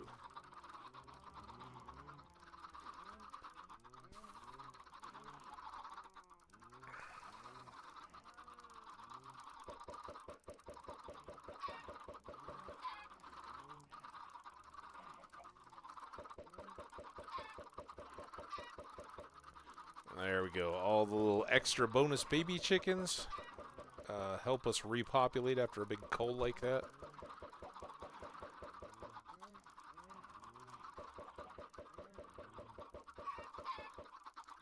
Sometimes you get a little 4-pack like that.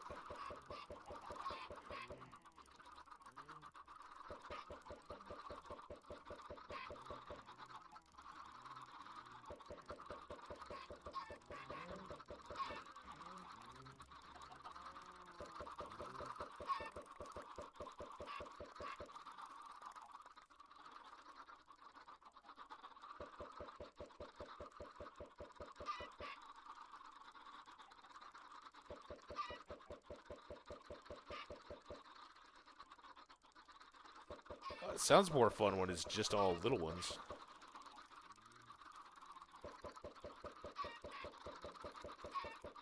No XP out of this, unfortunately.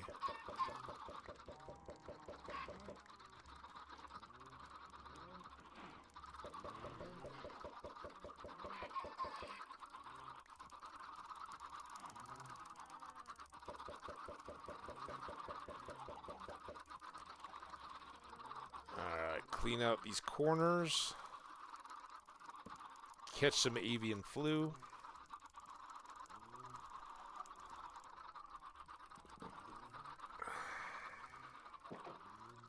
And it turns out I didn't even need those seeds to get out.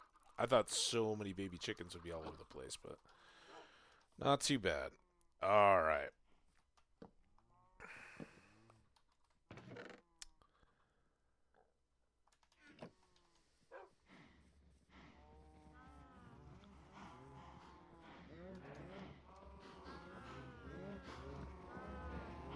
Get them again.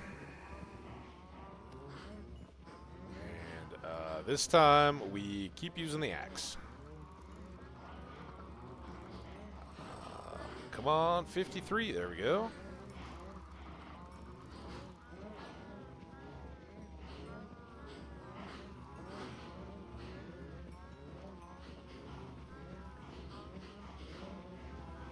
Moo, moo, moo. Anybody? Anybody? All right.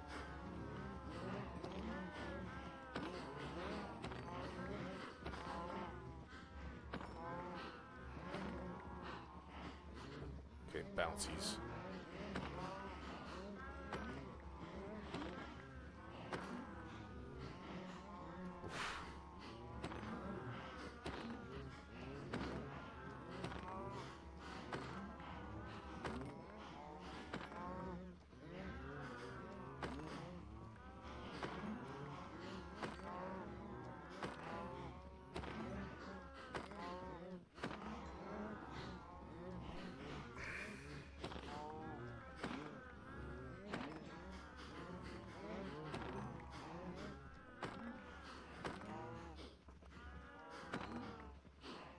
I kept thinking, I was looking, I was like, man, is that just a wall? It feels like there's a face there. Yep, there's a face there.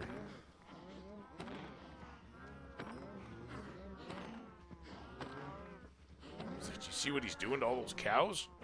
I can't take on that kind of killing power. That's right.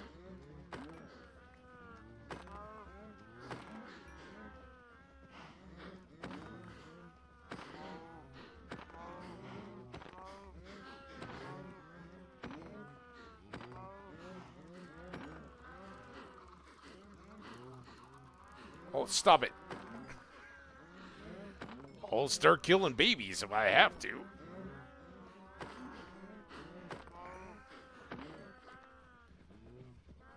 Bumping my ankles. They're like little human shields around there. Bovine shields around their adult counterparts.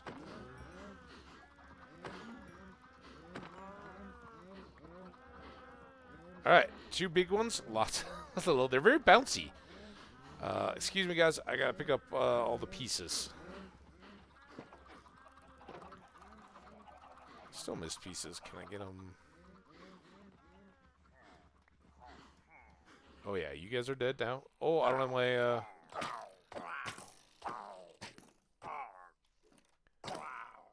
Get out the... Oh, there's more over there.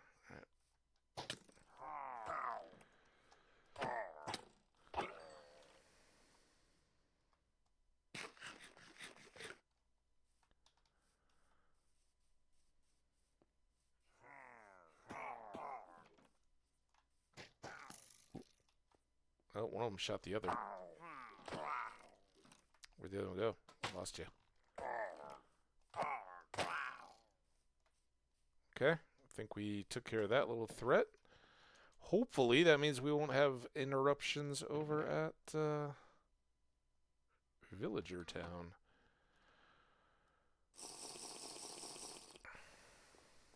Alright, so almost 4 hours in. Hey guys, we're going to kick things off with that enchanting I said we were going to get to at the end of last stream.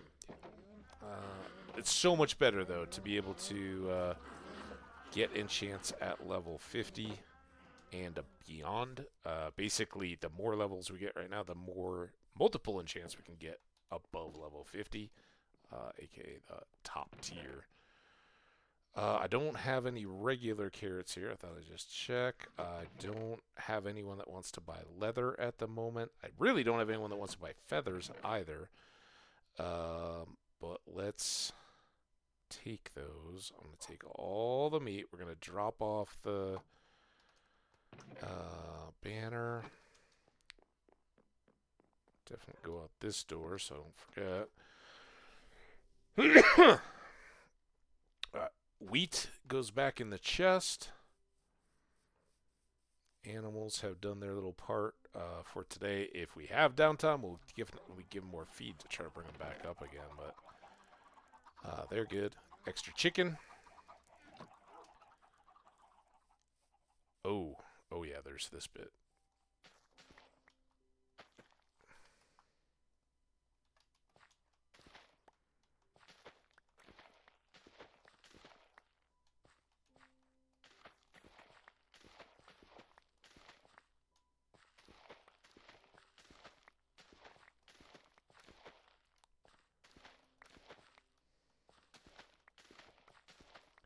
That's silly.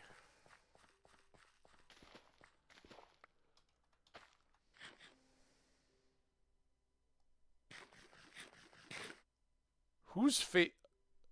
The pillager face? Which face? It's got to be the pillager's face, right? The unfriendliest faces of all.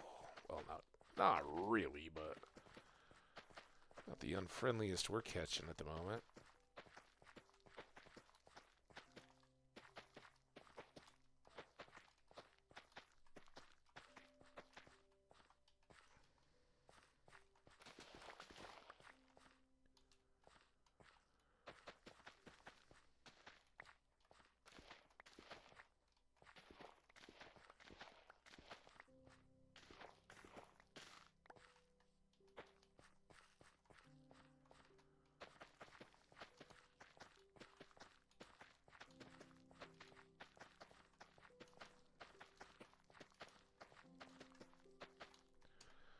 Oh, it reminds me of old hockey drills, just back and forth, stick handling, and skating backwards. All right.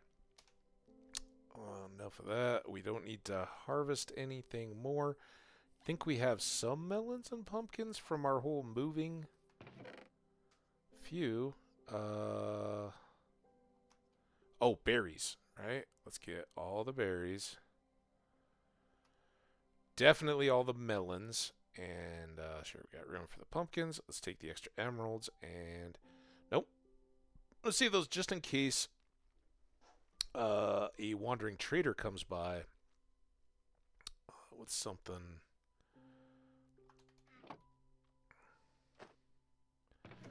We're really fairly close to ditching the shield. If I can get, if I end up with some minimal bonus protection on our diamond armor, I'll just kind of call it. Speaking of which, yeah, it's still holding up pretty good. I did see I saw one of those crossbow pillager guys. He was standing under the tree, but fortunately he just stood there and waited until I was done with the cows, and then I went and attacked him.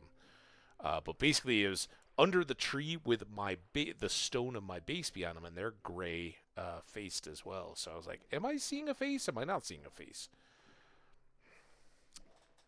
Turned out I was.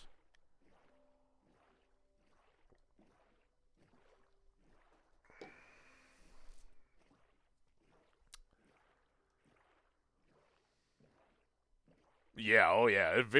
I mean, the creepers are called creepers, but the creepers are, other than walking straight up and trying to blow you up with a creeper hug of death, um, the pillagers are far more creepy when they just kind of sit and stare. Actually, I take that back. Most of the mobs can end up in scenarios where they're just standing there looking at you. But that was particularly creepy.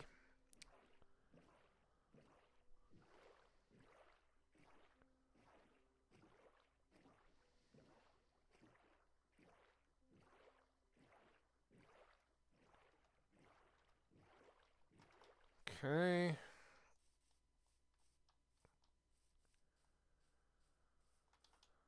See who's got what. I've got to put something. Probably the feathers would be the best thing since we don't even have a Fletcher. So let's put those away. Let's get a partial stack. Those out. Get the extra melons. Get the extra steaks. The extra chicken meat. Alright, that gives us a little... Oh, they're all going to go to bed. Can I get anybody? Oh, I do have a Fletcher now! Oh, yeah. Alright. Do you have a good trade? I don't have anything to trade with him. No. So we'll have to re-roll that a little bit. Right, this is fine. Everybody go to bed. We'll start fresh tomorrow.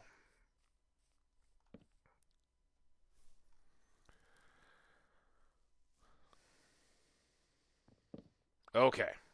Now, we just gotta wait for them to show up. Track down some of them. They all have little schedules, right? So they start their day, they go wander around, do their own thing, and will talk to each other. But like this is nowhere near any of the farming stuff. But it's pretty good that we tracked them both down. I don't have anything else for you. Where'd your buddy go?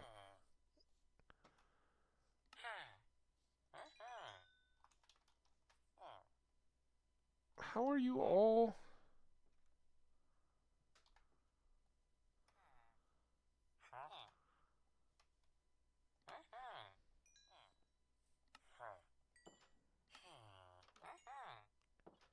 Is that? So you're Tater guy. All three of those are done. I don't have anything else for you. All right, you're done. Butcher would be the next one to stumble upon, but his job is way the heck over. That guy, and we can't really reset their professions until they're near their job lock, so limited there. But I don't know if butcher dude. Somebody left that door open, so they're using this area too now. That's good. But this is where butcher dude works, and he's our big target at the moment. Just gotta find him.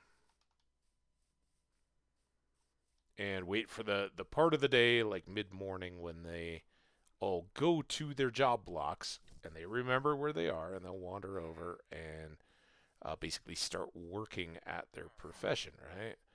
And that's when we can, for the ones that we haven't already traded with, we can change up what they trade. As soon as you make a trade, they're locked in. They'll never switch. So there's our toolsmith, the guy that sells us the axes. There he is. There's our buddy. He's locked in, though, and this guy isn't. So let's start here. Hi. Wait. Damn it. He's always so quick to... No! Come back here. He's going to go over here and try to be a farmer. Would you... Dead locked on it. I don't want a farmer. Ha! So if we break that, he loses his farmer job. Now he'll come back to here. He's still not buying sticks, though.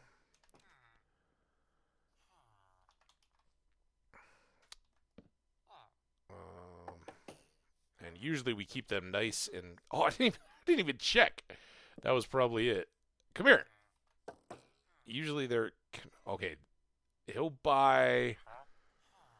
He'll sell me flint for emeralds and gravel, and he'll buy sticks from me. So I think this is our move, and we prepared for this by having a whole bunch of... I'm one short. Oh, here we can do this, that. Hey, dude. Sticks.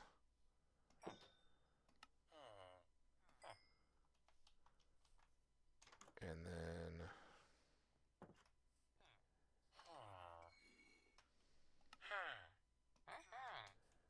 Alright, so now if he chills, and then bubbles, means this guy's new level. So now he's going to buy flint from us, or he will sell us bows, and we're probably going to use that. But I'll continue at least for a bit to cash in on his sticks. But before we do that, let's go see our butcher friend. Now that he's now that the this is important to talk about. Sometimes you'll see these prices go down. If they talk, if we have a good reputation in town, we've done a lot of trading. They will have a favorable impression, and when they get together in what I call happy hour at night, or just talk to each other in the course of a day, they'll bolster our reputation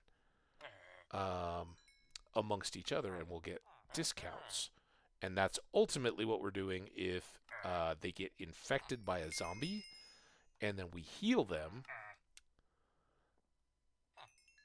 That was what we were waiting for, the berries. All right, so he's done for the moment, but that's all right. We'll come back over to him. Let's go set that here. Some of these spare bits we can set back. I want to do this. I'm going to do a few more sticks, but sticks are kind of his low-tier trade, right? We'll do it if he's still interested. Keep things moving along. Oops. And then... There we go. So now we got way too many bows.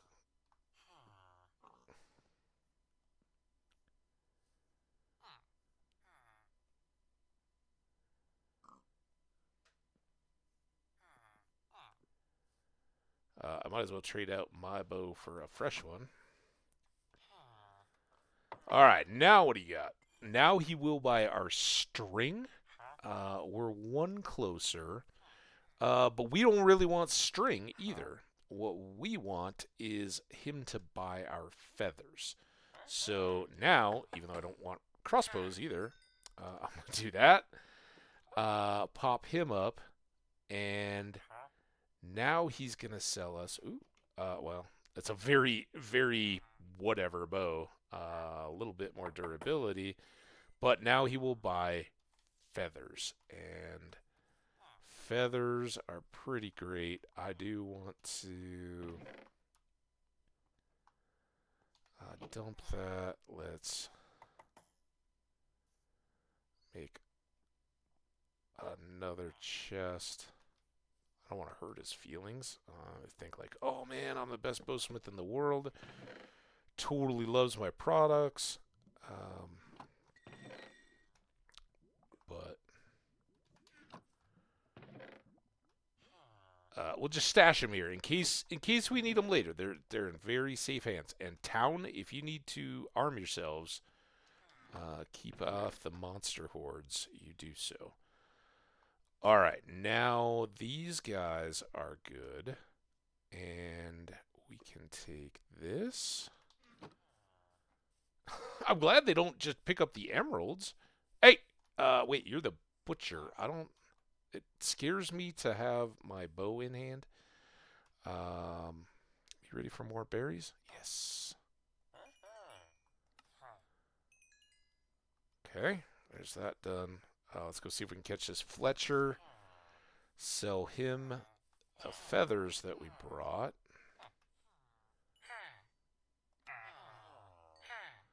That gets him up to master tier, where he will sell us arrows of swiftness. So there's all kinds of different effects you can add to arrows.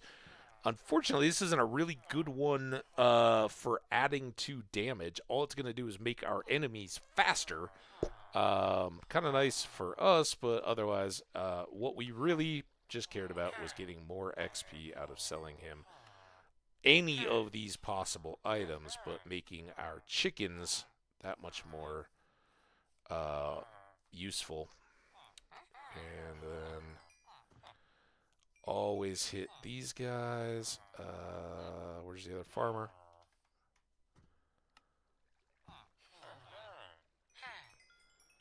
Oh, and you farmer. Oh, come on. How? I am so popular. Everybody's like, come here. I gotta touch you. I gotta touch you. I gotta talk to you. Tell me all about your day. All right, that's good.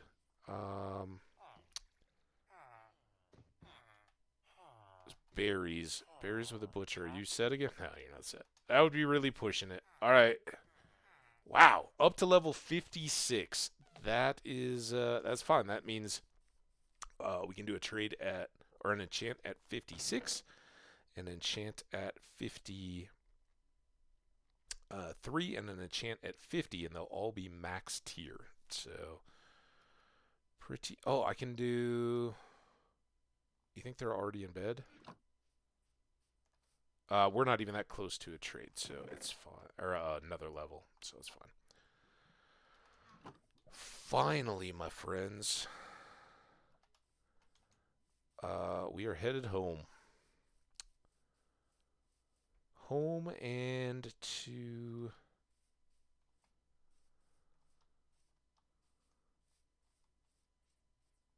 enchanting goodness. Poor guy had his hopes and dreams. Oh, I think he's very happy with all the economic growth I brought to the town. They're booming. That was unexpected and unintended. Okay. Back home, and finally, we need to solicit all of our lucky charms and totems. Start stretching out fingers and toes so you can cross them up. Double, triple. I don't know. Czech Republic, Czechia. Are you guys, not Chechnya, Czechia, are you guys crossers of fingers or tuckers of thumbs for good luck? I know in Germany, it's what do they? I forget. Drummen or something was thumb, and it was like drücken the Daumen, tucking the thumbs for good luck. Here in the States, we cross our index and our middle fingers. Um, just push the middle finger over the top of the index for good luck. That's our. All right, and hold them both. There's all those little fun things. I reference superstitions all the time. I think it confuses people a lot. I'm always like, oh, you can't say that, it's gonna jinx it. I am entirely not superstitious when it comes to that stuff. I talk about it in games all the time too, like, oh, we did that, so that happened, knowing they're kind of not related at all. We are gonna grab this. I never put the doors down here. We'll see if it ever becomes an issue. Kind of doubt it. I think if we've got these, oh, we do have a shovel. I was gonna say, if we ever do have an issue, it's gonna be on this end, especially where we didn't cut the wall away from the fence.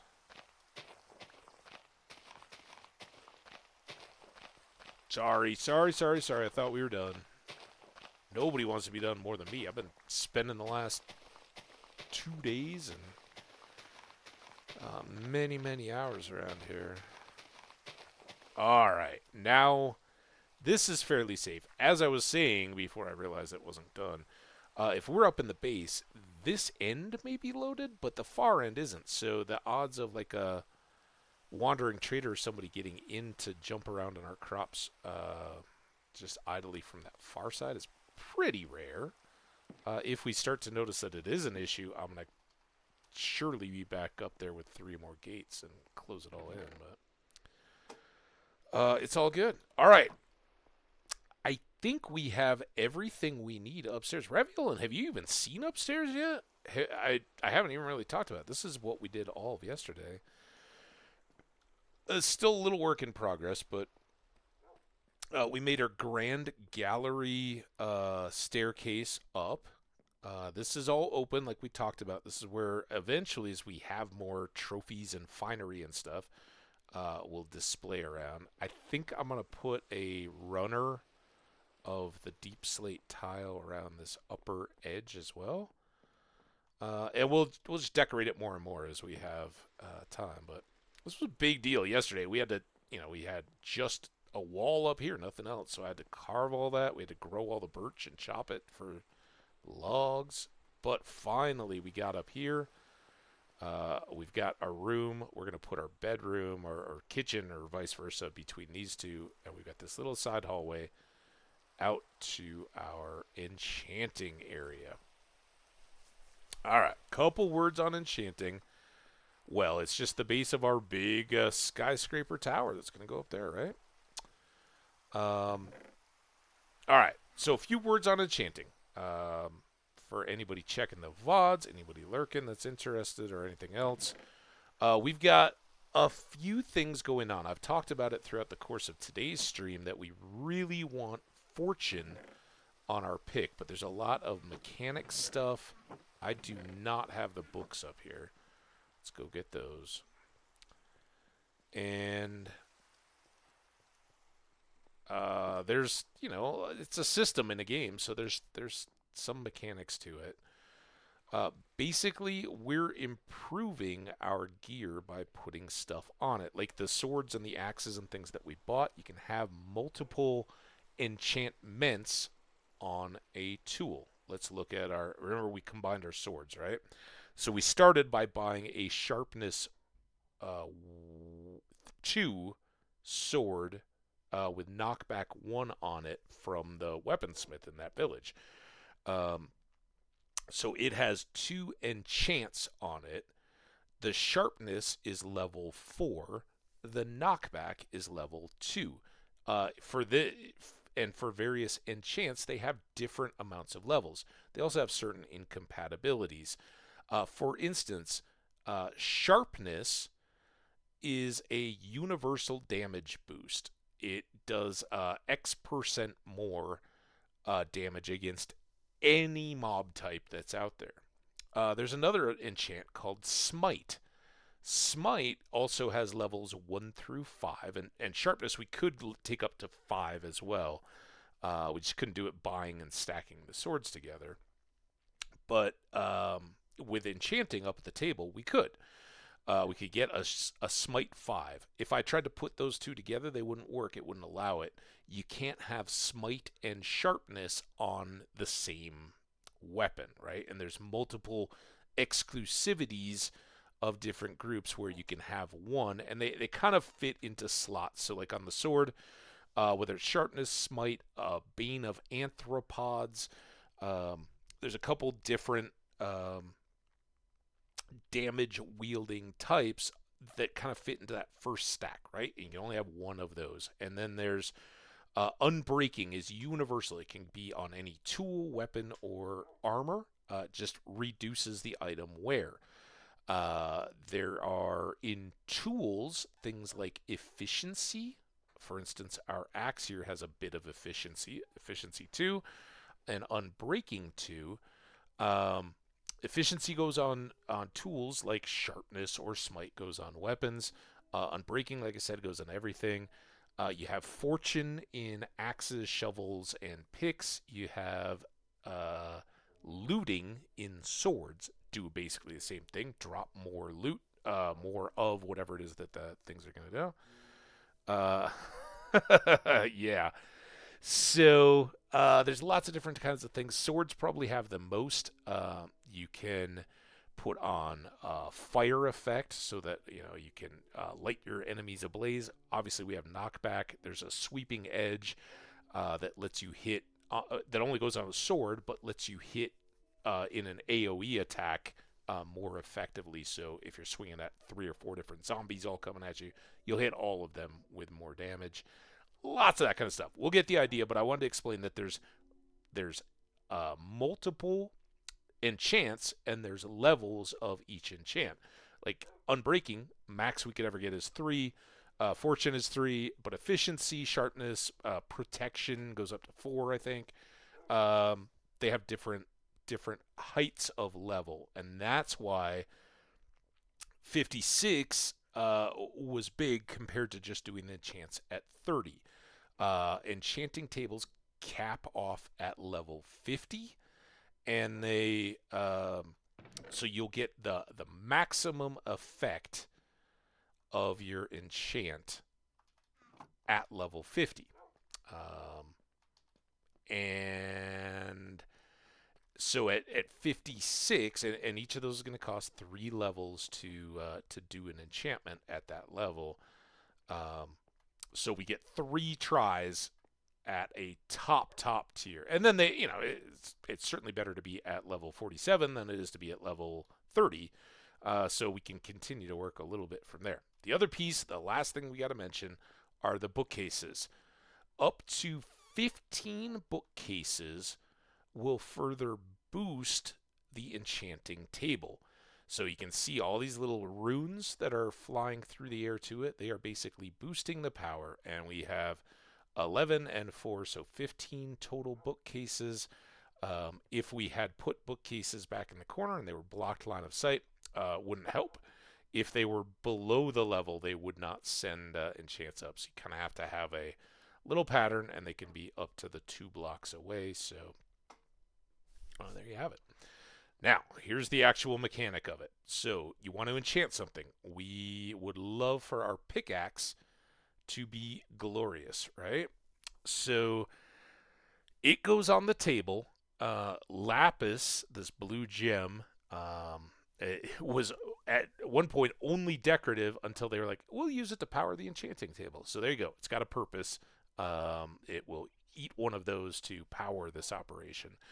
But we have a 1, 2, and 3 tiered enchantment. You can see this is level 30.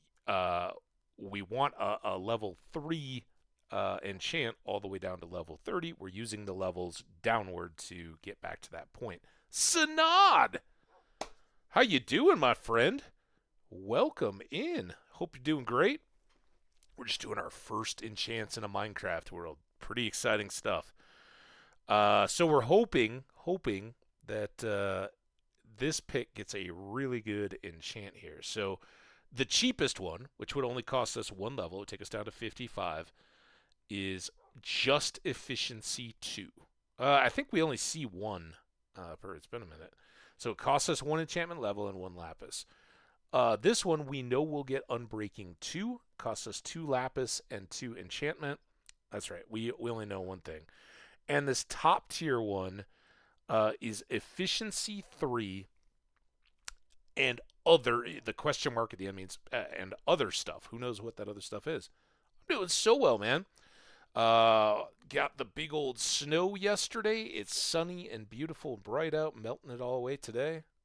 Living life, loving it. The only real issue has been in recent weeks and not on the weekends. So going big today, but weekdays they're like working around my apartment complex, doing the little slabs the dumpsters sit on. So 2 weeks of like jackhammering, sawing down a tree right outside my window, grinding up a tree right outside my window, cutting, grinding, jackhammering. It's just been miserable. That sense, but everything else, tip top, man. How about you? It says great, so I'll take your word on it. Let's get a thumbs there during the break. Sanad knows us well enough to stick around. So anyway, I'm not real wild about that. I'm not going to just dive in and throw that. We can check this bow. Power is like sharpness on a bow, right? More damage. Not the worst thing in the world. What we can do is check these at least. So Prot 3, protection. Prot, easy shorthand. Prot 4 is the top level. This one has some blast protection. That's handy against creepers. Fire Prot, if we were to fall into lava, much more handy in the nether than here. And some unbreaking pants. We can make them more durable. We would be very wise to make another sword. And I don't think I have any wood up here. Let's go get another sword made so we can check the enchants on it. It's a good thing to do during the ad break.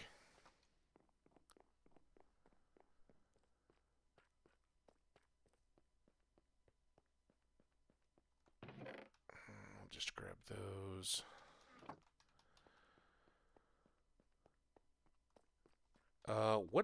Let's get.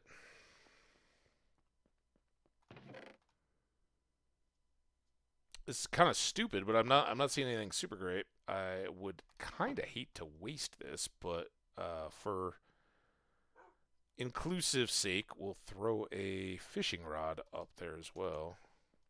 I don't know why I made the fishing rod down here, but I'm going to go upstairs to make the sword. Is what it is. No, this is not World 42 at all.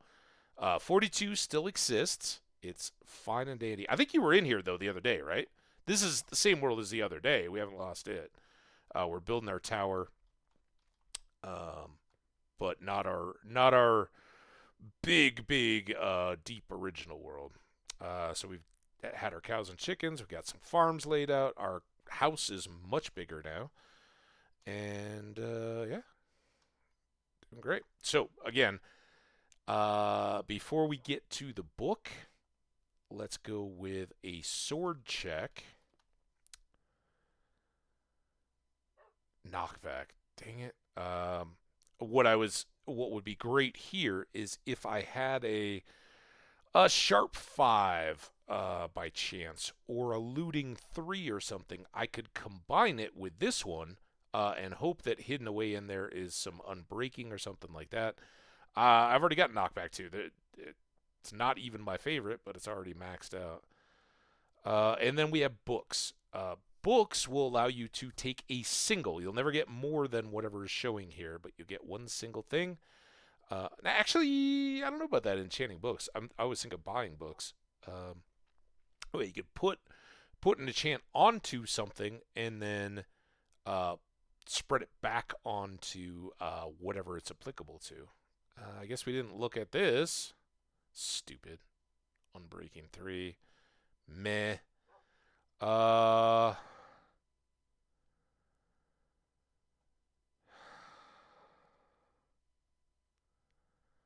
I think below efficiency 4, I don't want it on the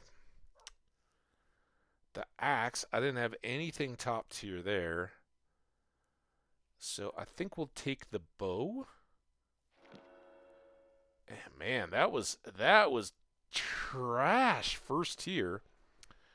So that takes us down to level 53, right? The other thing I could have done was just put the worst enchant on one of the books, so it only cost me a level. Oh well. Wait till what I should have done was wait until after the ad break. Man.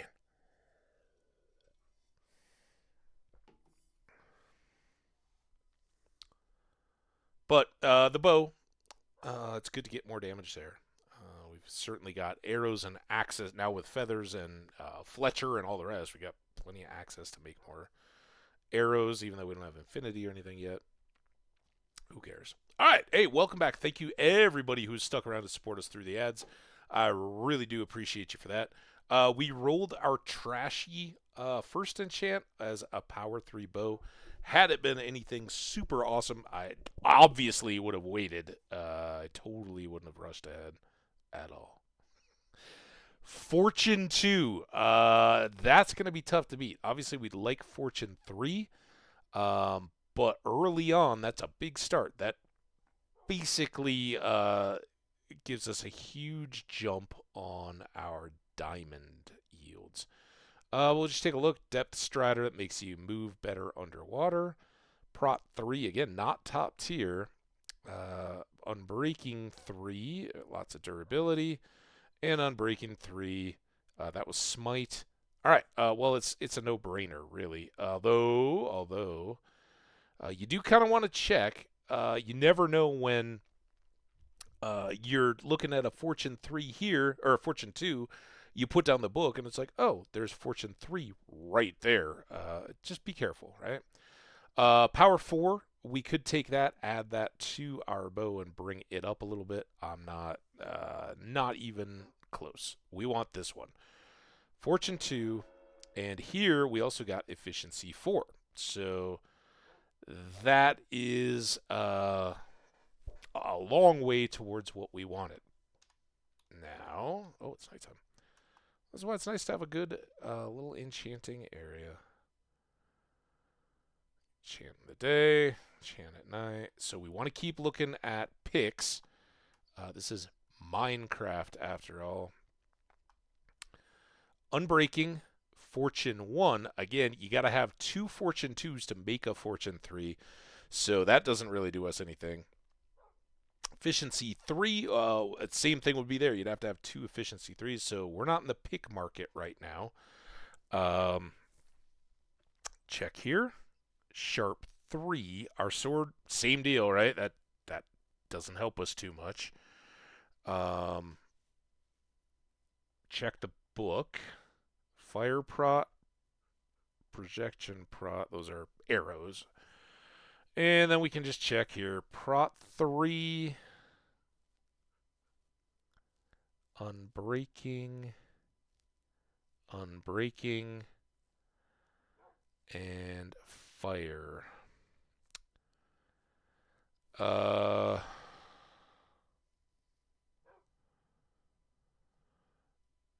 I think I'm going to go here and hope for maybe something sneaky better. Oh, that could be thorns, though.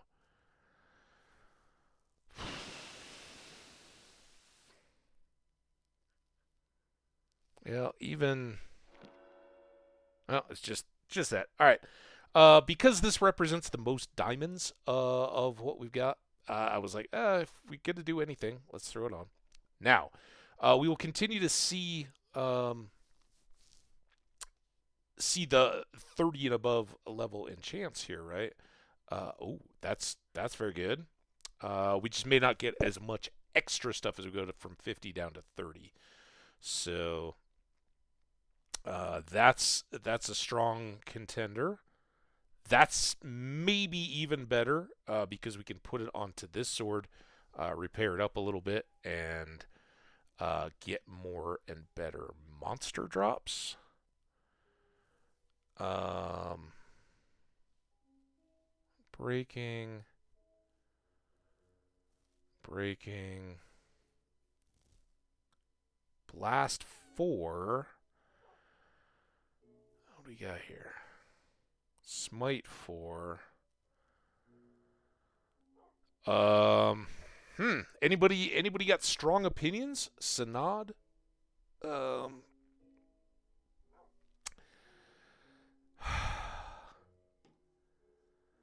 Looting is really good when it for us specifically for uh Enderman, uh getting the Ender pearls, um and slime. Like, if you track down a slime, you're much more likely to get slime balls.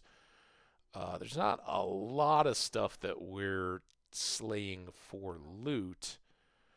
Um, but it's good to have Silk Touch. The whole appeal of Silk Touch is if we go. Well, let's just. I like Silk Touch. Let's get this. See what else we get on it. Boom. That's outstanding. All right, so 44. I guess we'll keep looking. We're kind of killing it. We could take a sweeping edge and put that on our sword, maybe. Prot on the pants. I should get another pick going as well. Aqua Affinity on the helmet. Aqua Affinity makes your tools and things work better underwater. The top tier helmet thing, obviously great protection and all is good. Making and having respiration level 3 greatly extends our ability to hold our breath underwater. And for the latter part of today's stream, when we're out and about adventuring, for finding shipwrecks and stuff like that, that's a big one. Unbreaking. You know what? I'm going to go ahead and see what more we get out of this. We could get real lucky here. Perfect. So that will make if we combine these two, we'll get the unbreaking, so we get the extra durability on our fortune pick, and we'll have an efficiency 5. The only thing we're missing then is a further fortune 2, which maybe we get on a book. So we'll combine up those two. Efficiency 4 is nice. It'd be nice to have an efficiency 5 Silk Touch, but I don't really need that yet. All right, we've used a whole night. Maybe I should. No, I don't even care. We've been sleeping very regularly. I'm not worried about phantoms or anything. All right. Next up, let's keep them guessing. Unbreaking pants. You don't want them to know you're too desperate for the picks. Breaking helm. Unbreaking boots. Come on, these are the toughest to get something good. Prot 3.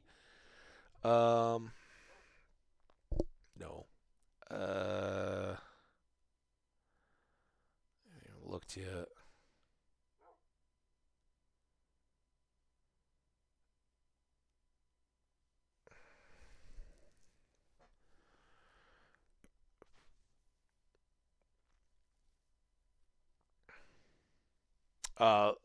There's 2 fishing rods there. You get unbreaking on fishing rods, but the 2 that matter are Luck of the Sea and Lure. Lure, and both have multiple levels. The higher your lure, the more quickly and more fish you catch. Luck of the Sea reduces the trash that you catch and increases the treasure. You can get things like enchanted books. You can get saddles and other random, they're kind of treasury Back in the day when fishing was brand new, it was the one of the few ways to get a saddle, and some of, like, I think mending books. Until the whole villager mechanic came along, I think that was the only way to get mending, maybe, if I'm remembering right. Obviously, less important now. Um, hmm. I think. I think let's show this mechanic. We haven't yet. So, nothing has really hit me here, right? So I'm gonna take this efficiency 1. It only cost me 1 level. I don't want to use it, so then I can throw that in here and remove it, and I get a little bit of XP back. Sometimes it gets stuck behind the wheel, so you gotta make sure you get that.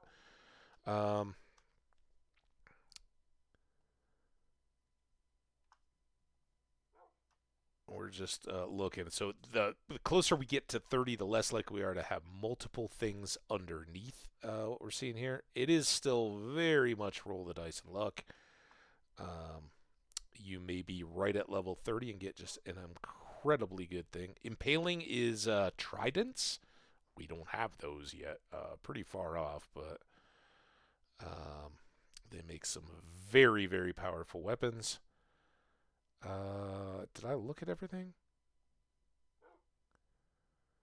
Man. This is all trash. We're already at sharp 4, so that doesn't help. I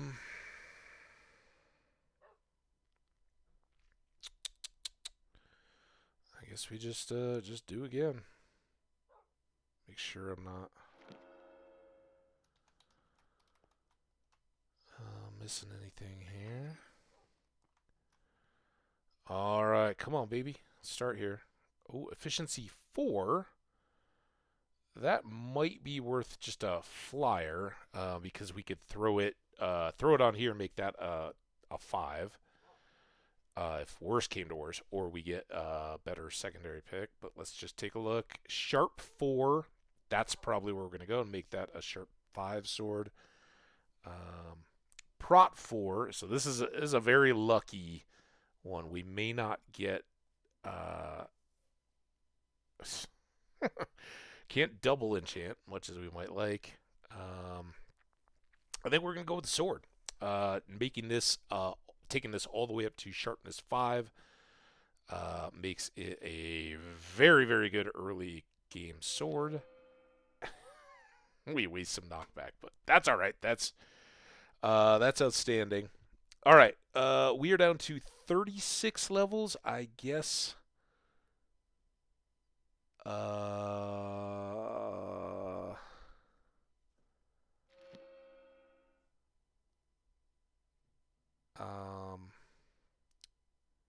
We can do all those. We'd still love a fortune.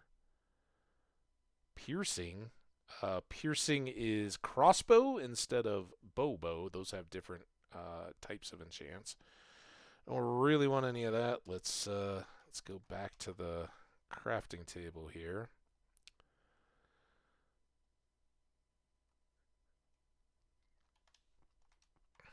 Come on, baby. Come on.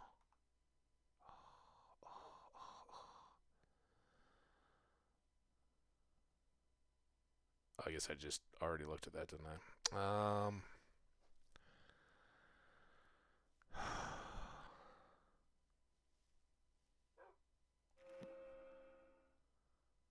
I'm just stacking these up, which isn't terrible. You guys will see why in a bit, but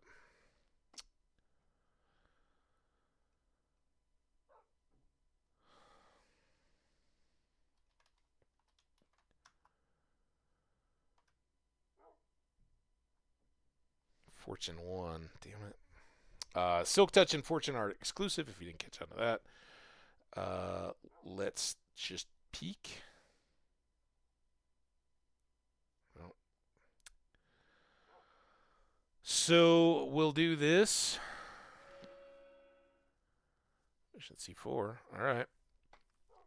And now we are down below 30. So now if I throw like these up, these are locked out. I can't do anything with them. So we got to wait now. So we'll put those and this stuff and these in here. Might as well throw that fishing rod in as well. Everything else we want. And then let's get dressed again. And now we're going to go downstairs and spend our remaining levels combining up some of these things. And sadly, our axes may have to wait their turn. Good news is, though, if we're not trying to enchant at the table, we can just fill these levels up to their need, and they go very, very, very, very, very quickly when we're not there. So this retains Ham Cleaver, but it's going to make it a Sharpness 5 sword. So we're doing maximum damage. Let's see, you get extra half up from whatever we had been. Like it. All right, next up,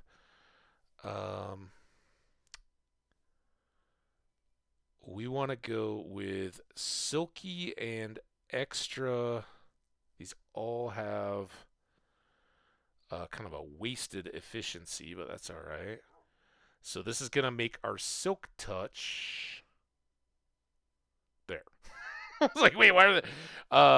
It's going to make our Silk Touch efficiency 5, so it'll work all the faster. It's got Unbreaking 3, so it will be as durable as possible. We'll take that.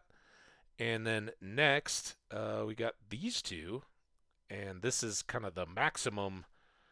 Oh, okay, so we don't have enough levels. We're at level 2. Got those. What we can do, though,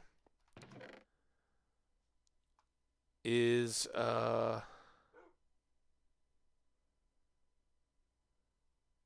sorry, I gotta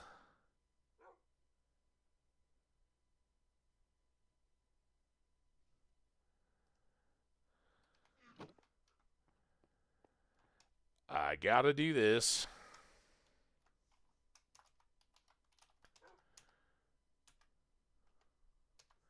I should check that. I don't know if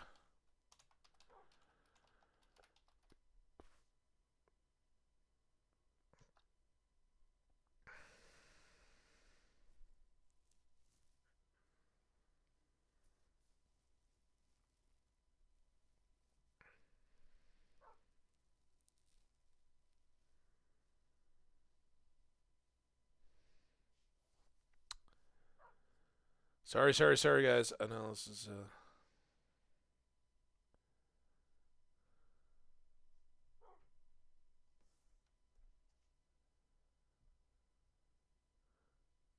okay. I think that's fine.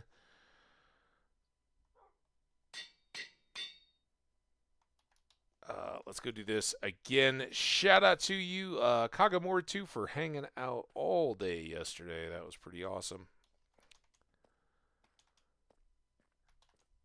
Raviolin's got a dog. It takes a lot to hang out around here for hours and hours on end. I hope it's pleasant.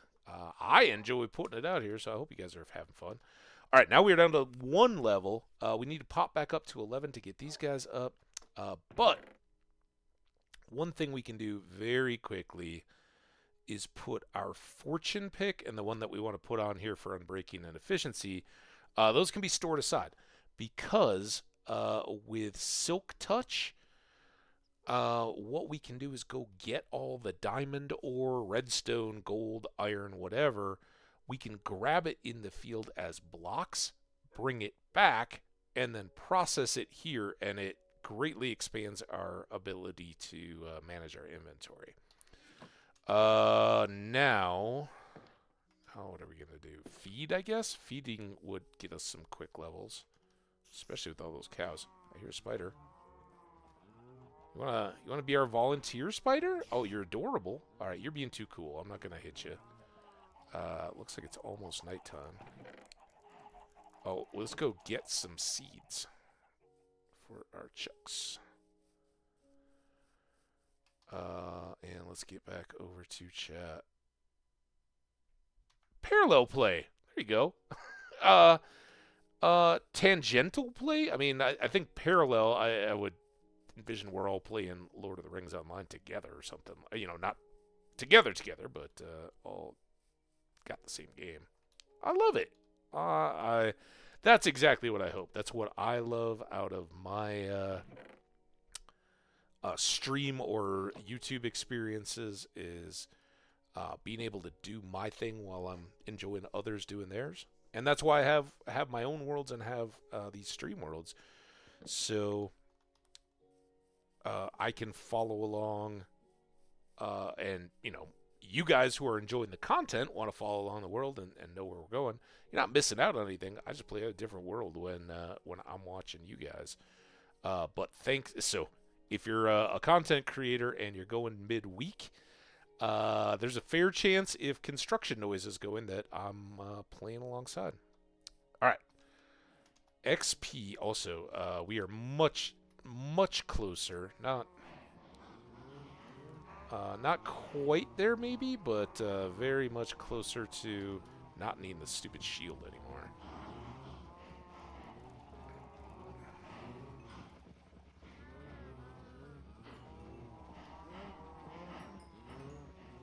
We hardly bothered with it when we were fighting the pillagers at other time.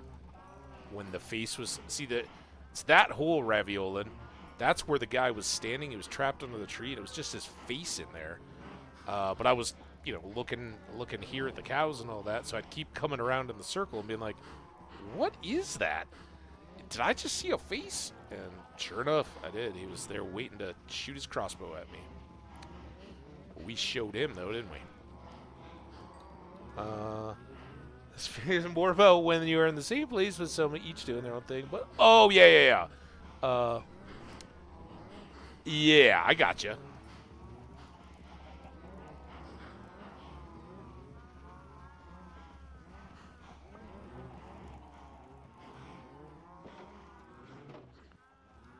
All right, that got us to 9. I do have seeds. Fortunately, we just harvested all the animals, so we don't have to deal with all that. But we can definitely bundle up these picks. Waiting a bit on the axes, but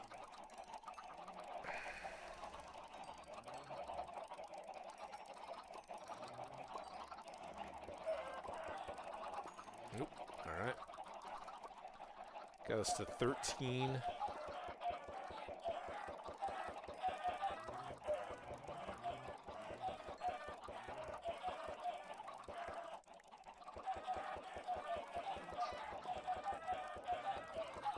So many, like, I'm not even switching. I'm just running around picking up the eggs. And we still got all those. All right, let's get back out of here.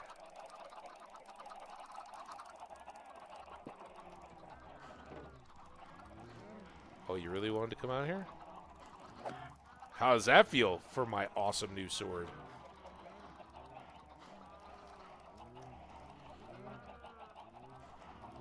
Oh, I'm full. I'm like, why can't I pick up, switch the eggs? Didn't have a spot to move them off the bar. All right, here we got a shuffle.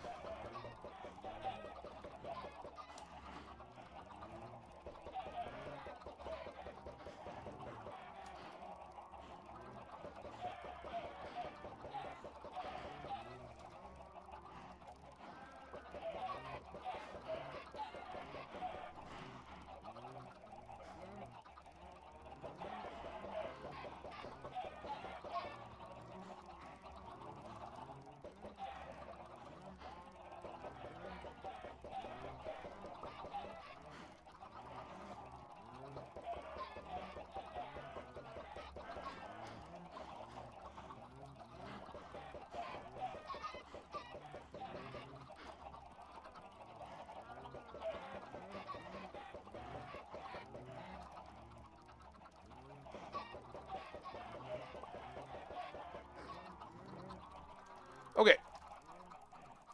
I got us up to 14.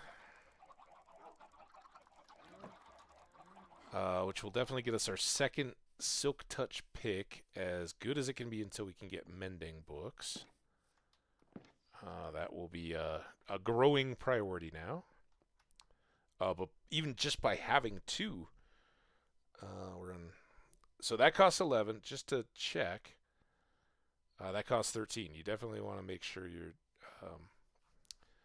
doing the least expensive enchantment. It's basically like this is the item, this is what you're adding to it, or vice versa. So it'll be cheaper the less you're adding into an existing thing, I think. Don't quote me on that. All right, so now I have two Silk Touch, Unbreaking 3, and Efficiency 5 picks. That is really good. It may just let us start to cheat into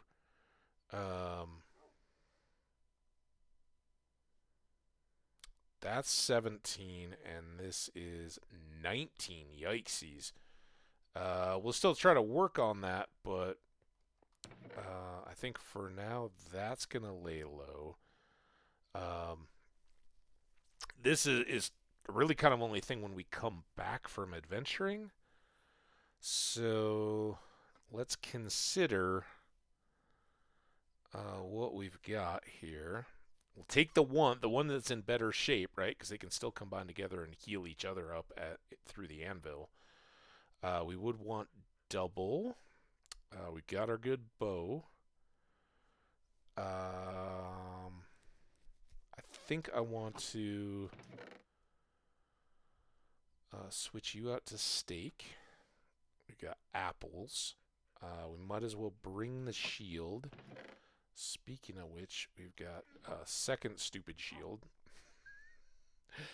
We'll do that. Just if we're gonna have it, might as well have it all good. By the time that gets worn down, we're not gonna need another shield. So I think we should be good there. All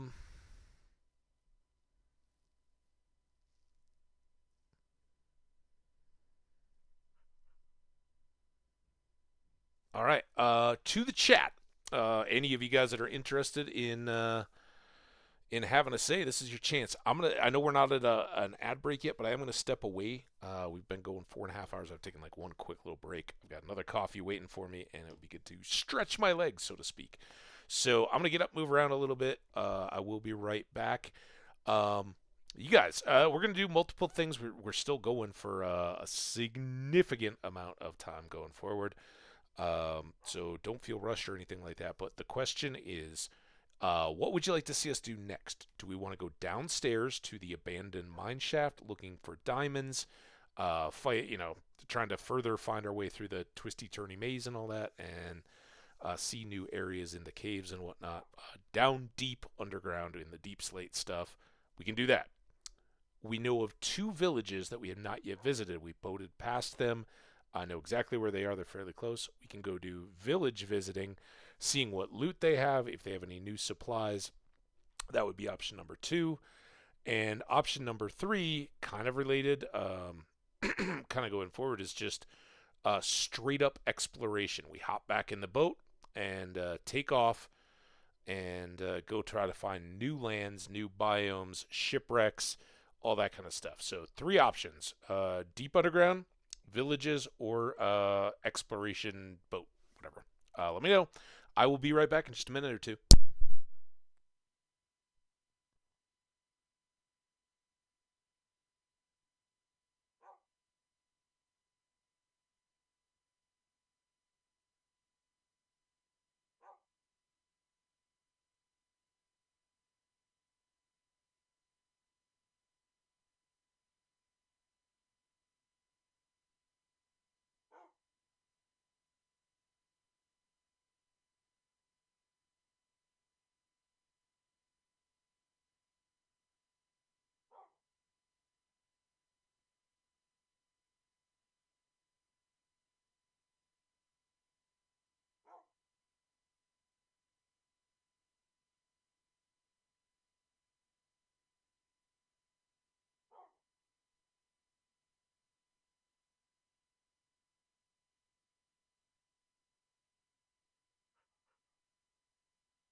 Well, I appreciate that sentiment, Raviolin, but hey, that's if you're only going to be here for a little bit, we'll get out in the boat.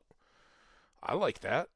You never know. We may find ourselves down in the cave. So awesome.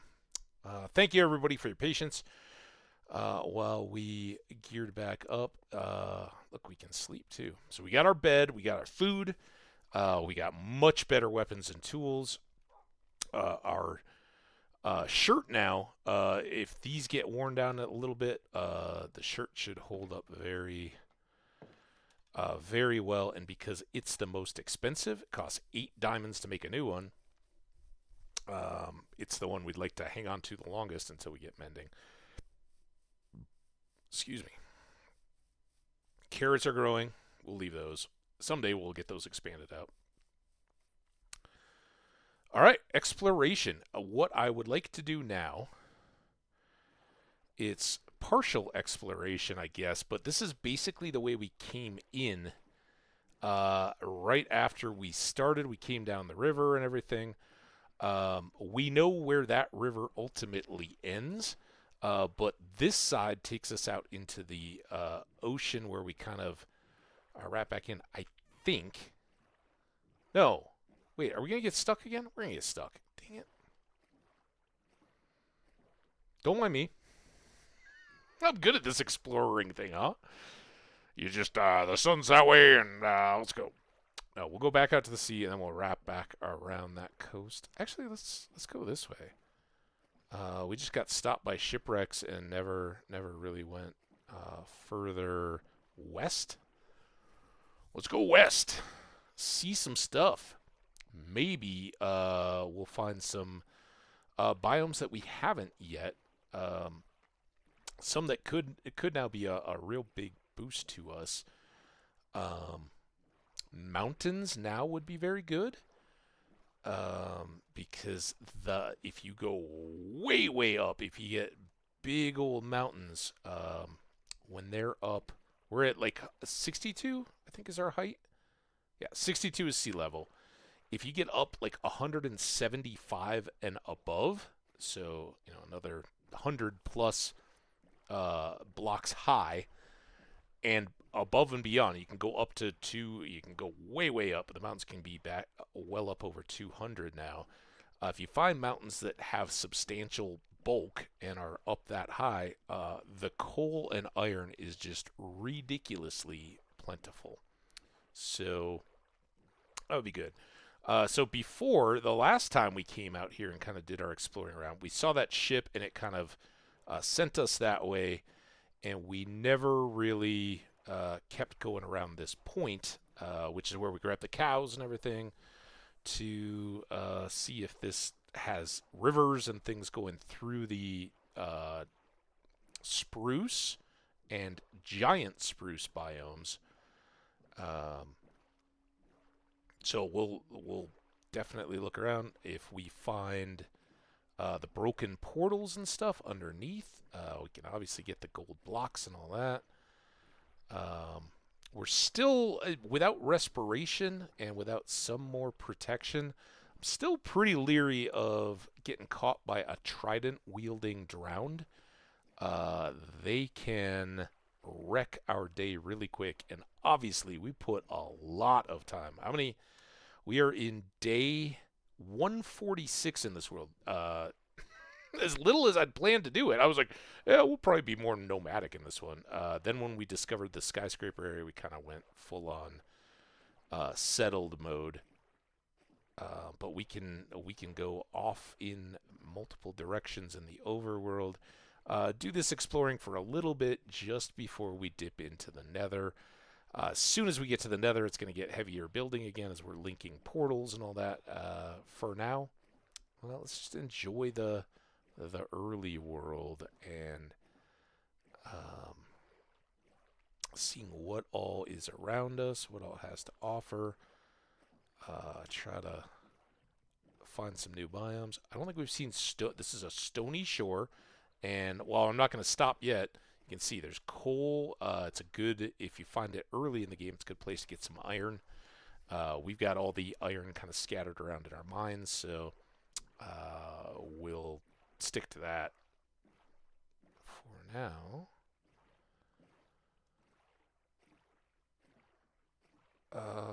I think I'm going to just kind of go coastal because this is all our continent, right? So we're just kind of seeing what's around for us.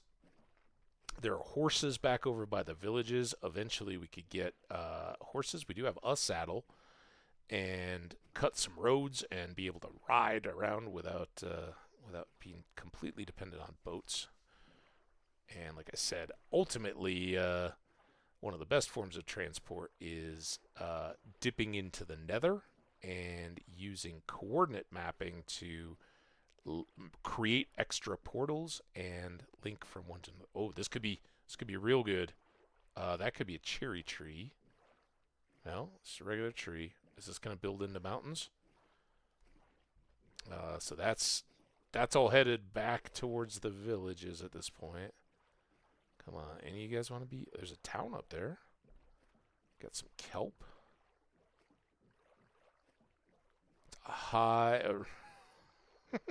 Anybody remember back to when we built on the side of the mountain, right between the Badlands and the mountains, and it was so beautiful.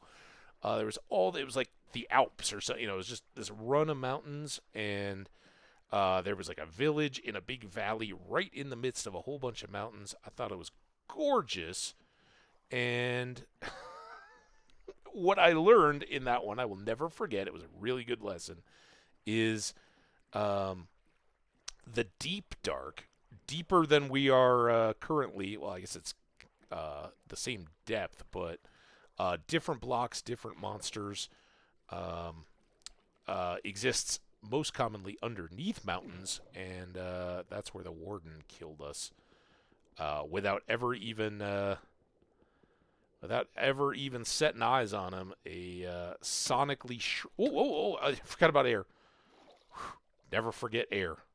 I was so focused on the gold and my story. So yeah, I definitely there's worlds that stand out. Also, these are magma blocks. I've talked about elevators. That is one of the two blocks that you need for elevator systems. The other being available from the nether, and that is soul sand.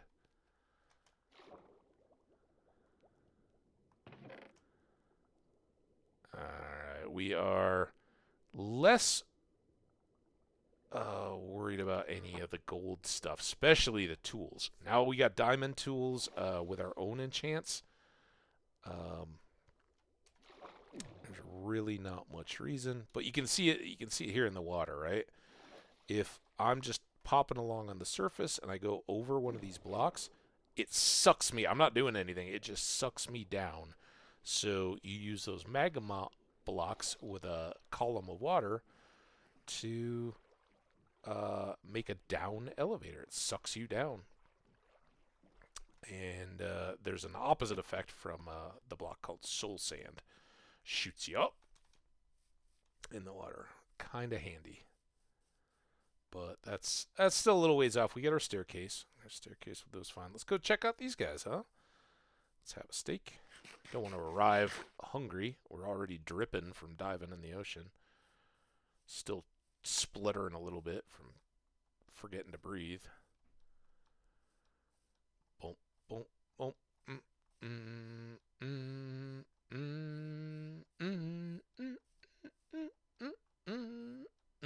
There we go. All right. As you move through the game, one of the drawbacks is that some of these things that you can pick up are of a lot less value now. So there's not really going to be a ton of value for us in these villages, but they are beautiful. Oh, remember we were talking about flowers? I think we should go over there. To my knowledge, every single cherry tree biome that I've encountered has had a pillager outpost. We do have this shield.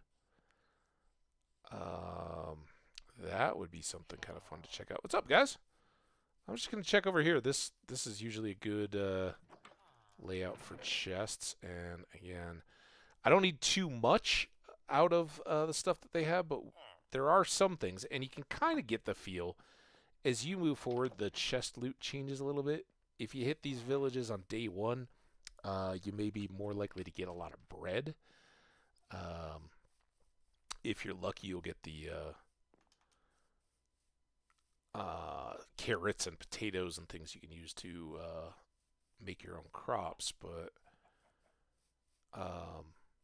as we go a little deeper, oh yeah, you get some extra emeralds, you get some gold and stuff like that instead of just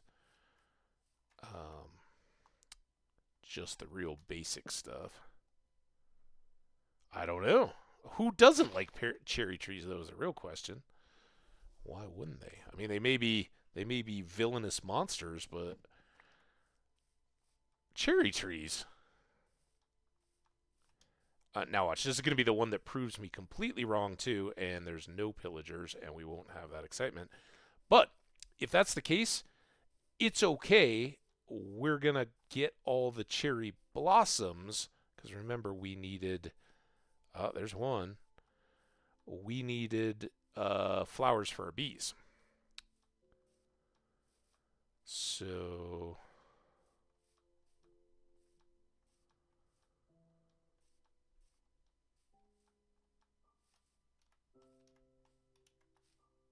look at all that. Bees up here.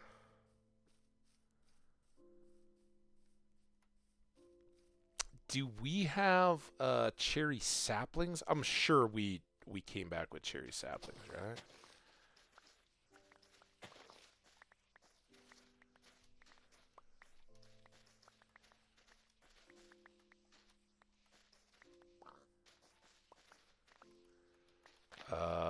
This and even flower forests are great too, right? You can get tons of flowers out of flower forests, but they have so much variety.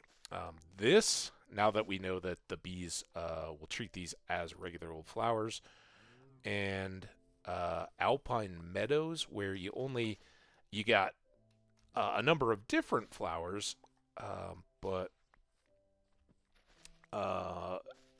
a smaller variety, right? And the flower types that you have only have one color each. Like your allium is going to be all allium, your poppies are going to be all red, right? In the flower forest, you get a lot of things like tulips, right? Where tulips have half dozen different colors. So that limits their value in my mind a little bit. Can I? 54, 8, 60, 2. Actually, I can do this, right? I can just replant it. There. I think for now, 5 stacks is very nice. I would like to go over and see if this goes horribly wrong or if it's a good idea. There's some loot to be had in the pillager tower. It's going to get hectic. Basically, it's a spawner. You know how in the dungeons we have the skellies and the zombies and stuff like that. We can find the little spawners, the cave spiders. All those can... Hey, donkey? How you doing, buddy? Can take care of your supplies and your XP and all that. This is the same, and there are lots of means to utilize this structure. And if we, once we get back up to look at it, there it is again. Even if we like level that whole thing with fire or chopping or remove every block and take it all the way down, it will still continue to spawn pillagers. And they will attack. I don't have a bucket of milk, but I can dump my water, find a cow, We just need to make sure that there's not a... sorry, it's stupid for us to be swimming here when we got a boat. Make sure there's not a village right on top of us. I see some cows way up there. Hopefully there's more convenient cows because we're going to get the bad omen effect and then some. I want to have that on. We got our apples. We got our sword. We need our bow over our bed. What time is it? Midday. All right, let's go. So my tactic... Oh, also we got to watch out for the... what are they called?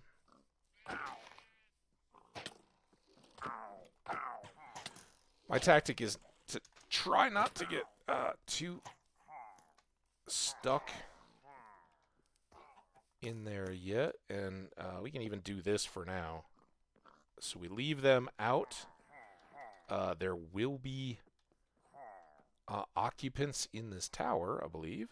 Oh, no. Here we are. That was easy. Crap. But what we can do, again, some different types and styles of blocks that we can get from those broken portals. Put that away. Yeah, of course. I don't know. I'm showing up while I'm looking at their loot, choosing what I want to take. So this is pretty trash, right? We've got carrots, even though arguably we need some to repopulate our field. We don't need that many. We've got lots of forests around, so that's not a big deal. But these guys are marginally okay. If you throw them down, we get a little boost. Look at the green bar, right, under the 3. And you can see I jumped up to level 4 there. They're pretty trash, but is what it is.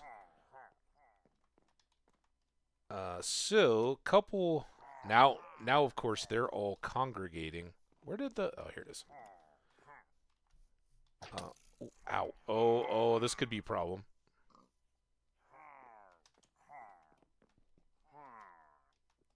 Are you kidding me? I can't hit you? Oh, ow.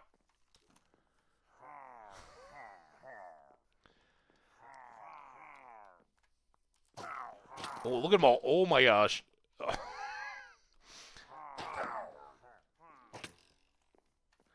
This is where knockback is far from ideal.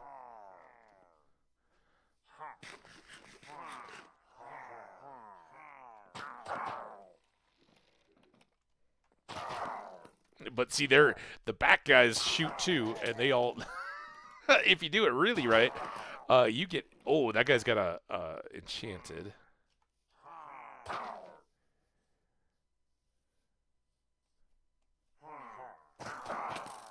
Ow.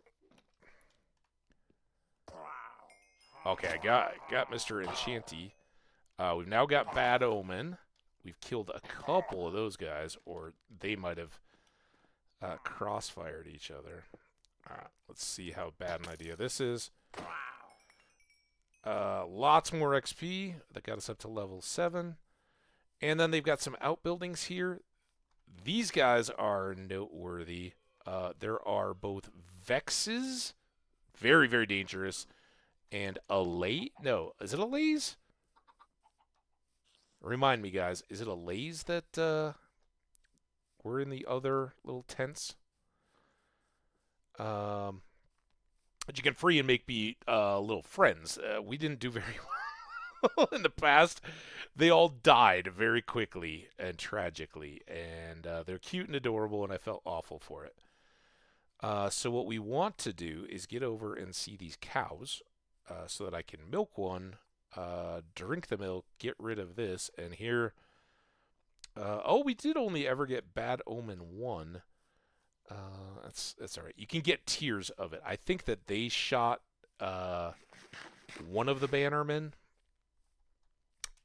And so I picked up 2 banners, but I only actually killed 1. I still get the bad omen effect. If you kill multiples of those, up to 6, you can be at bad omen level 6, and it will greatly increase the difficulty of the raid that you find yourself in. Anyway, let us... I go to the one lake where I can't dump a bucket of water. All right. Hi. Look. And there we go. Oh, there's another one. Those allays are very good. I hope they stick around when we're a little bit more beefy.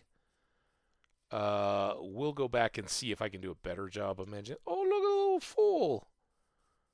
Oh, what's up, buddy? Oh, you got a little spot on your nose. Oh, you guys are awesome.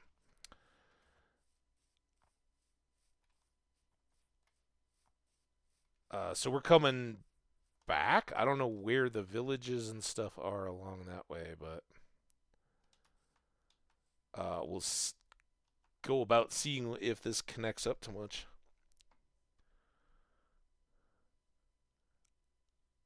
I did. I gave him some slabs. I gave him a block,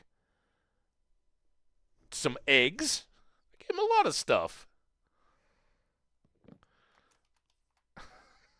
I have moral high ground. I'm calling it. Instead of just showing up and killing them all. Yeah.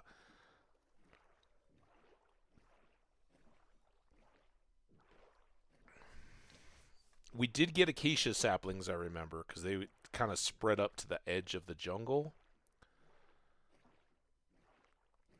And this may be the corner of that. I got turned around there a little bit in my boat. May kind of spill over from our villages.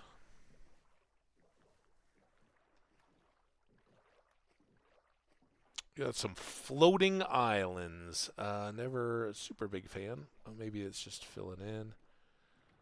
Some snowy biome spruce trees over there. Snowy taiga.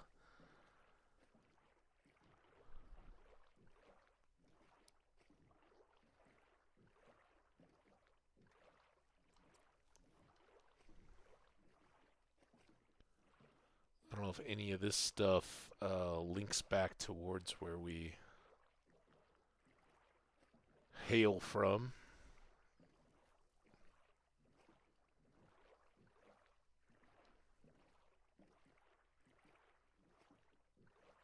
Lots of rivers.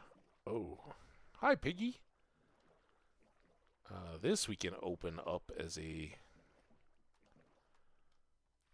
connection channel. Oh, and is that... I don't know. I was going to say, is that like the little gap where our torches are and we...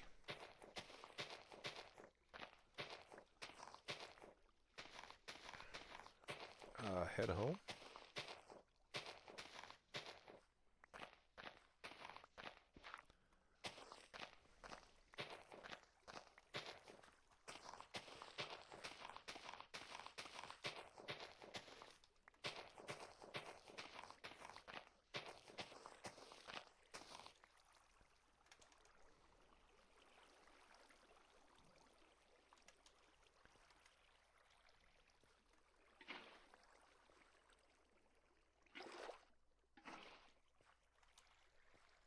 Get it? Quite. And... trouble. Alright, let's see where this gets us. Is this...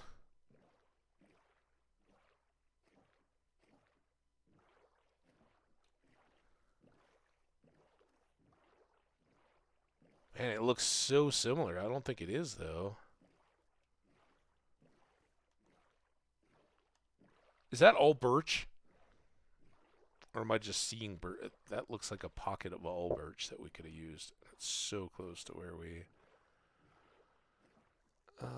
we're at.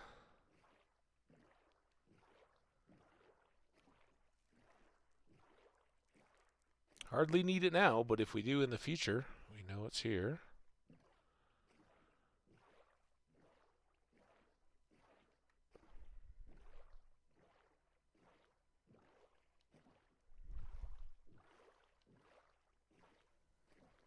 Do do do do do. I suspect if we wandered through there, we might find little linkages of rivers and stuff. Who knows? Or other little channels we could cut through. But we are explorers, exploring the world. We do have an ad rolling in about a minute. Thank you in advance, everybody who's going to stick around for you VOD viewers. Appreciate you guys too. We'll talk to you in a couple 3 days. I don't know how far it's going. I'm uploading the existing yesterday's stream right now, but they haven't been finishing and ready. So, before I went live, I published and am uploading, but we're kind of 2 streams back. It's Sunday today. Sunday.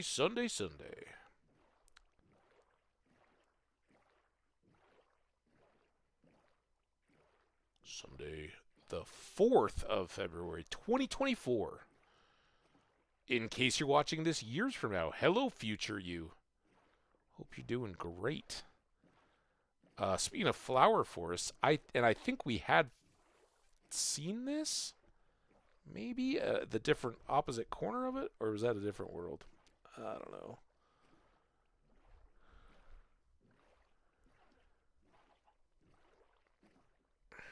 Those first spawning days are so panicky. You gotta, run around, try to find a bed, all that. That sometimes you lose a little track.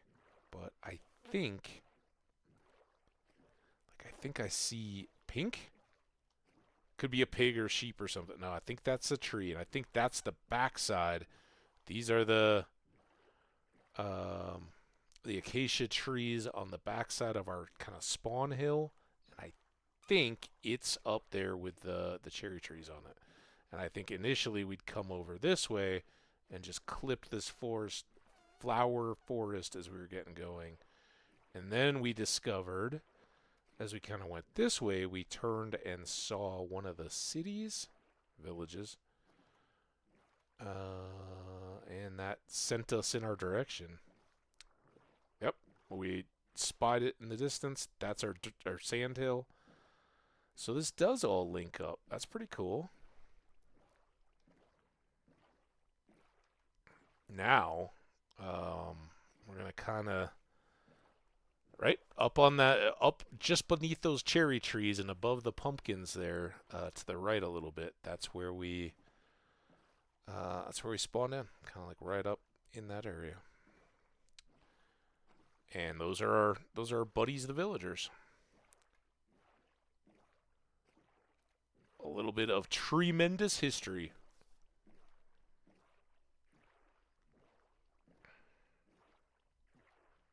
Oh, but this way we haven't really explored at all. We came back there once to get the initial cherry trees and all that, but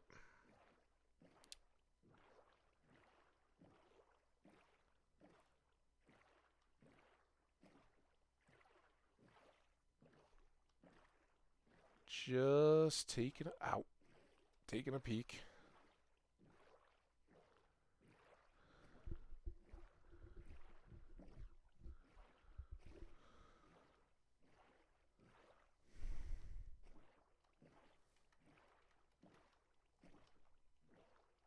All right. Let's turn this into Expedition Overland.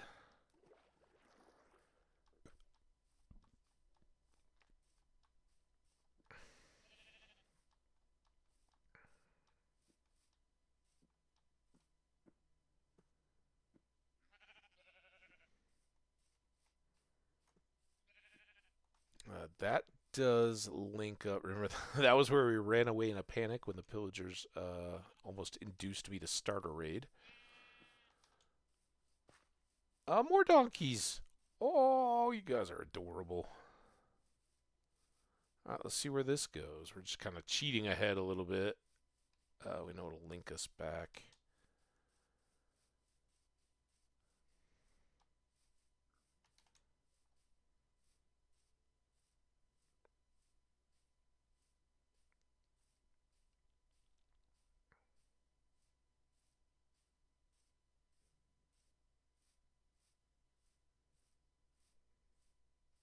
Climb up this little hill. Take a look. Got lots of plains.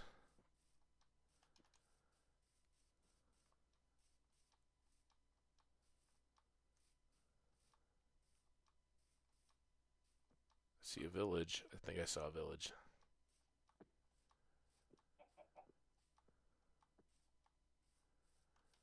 New village. Lots of pumpkins. Dark oak forest. So, I would venture to guess that that village we saw on our boat trip. Remember, we'd been out, we were chopping trees. We came back in with our birch wood and all that. We were full of inventory, and I saw that village, and we boated kind of on a river that way. And way back over towards the ocean is where the second village was in the spruce forest. So maybe what we'll do is go check these guys, admire the dark oak, and that's a giant red mushroom over there. Yeah, sheep, I agree. Let's sleep up on the hilltop. Let's leave a marker torch too, so in future days we know we've been here. Boom, boom, boom, boom. Hi, pig.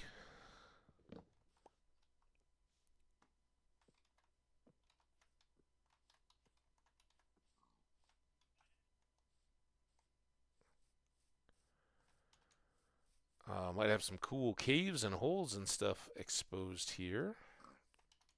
But today we're just kind of seeing what's out there. And again, I think there's very little we're going to be real interested in taking from these villagers. The hay bales, as I mentioned, are kind of nice. I don't have a hoe on me. We'll just, if we ever want to, we'll come around and gather up hay. That basically takes care of our animal feed. Well, it takes care of our cow feed. It doesn't do anything for our chickens.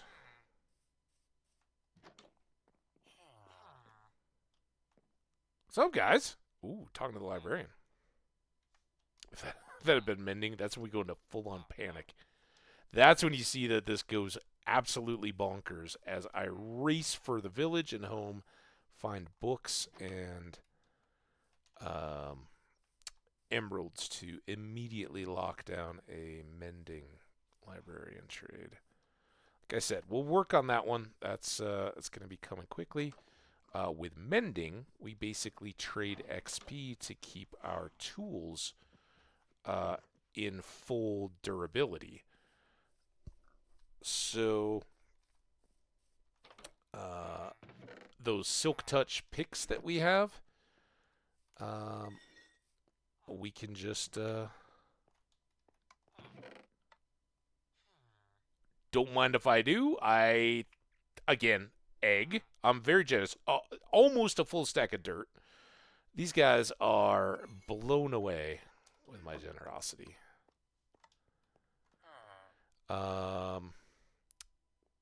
Yeah, you got kind of a trash sword, but we could, theoretically level him up, see if he gets a different type of sword that would be productive here. Maybe an unbreaking diamond sword at the end, and throw it on there if it was still affordable.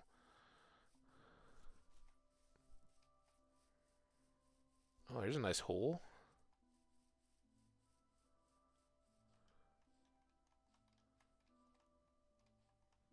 Is that just... I think that's just dirt. I was like, is that another abandoned mine? I don't think so, though. I think it's just some dirt. It goes pretty deep.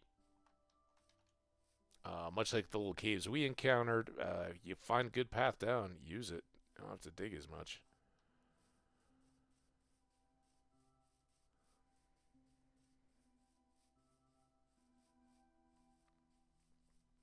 So, like I was saying, I would hazard that I've never seen 3 diamonds in a village um,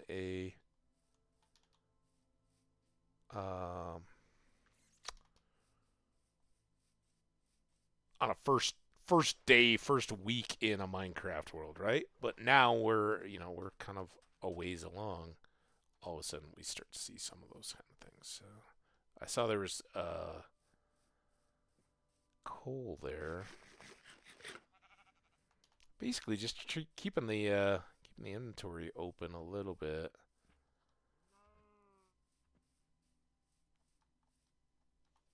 Cruising around, seeing what's out there. Yeah, there's the same piney outcrop that's right up against the sea. So we'd come back in here, and in fact, I think we went and visited that little outpost. We came in from the sea that way, and that does wind around and over at the base of that mountain or crag or whatever you want to call it. We can get back to the sea and then cut back around. And that wide area with some pine trees on it where we didn't end up digging a big channel. We could to connect all this up. I think we've got our village and our friends, so I don't know that we need direct boat access to all of this all the time. This one in particular is kind of obviously getting up there is next to worthless. They're 2 small houses. If I saw it was like an iron shop or something, I might give it a gander, but good little house. This is animals? Yeah. So, hay, which isn't bad. We're still on the front side. I guess one thing we could do is just get a first use on our Silk Touch pick here. Oh, wow, it's quick. Oh, there we go. We really don't need to cook stone anymore. And I'm curious. I don't know if this will work. Nope. That was kind of silly. All right. I know it's scary. Go on. I'm sorry, but I was helping. I guess I could have helped him like this. But that wouldn't have been a big help either. You were just stuck, dude. I can't do anything for you if you go and get yourself stuck. I don't know if we end up on the... Nope. I was like, if we land on the wool, will it be cushiony?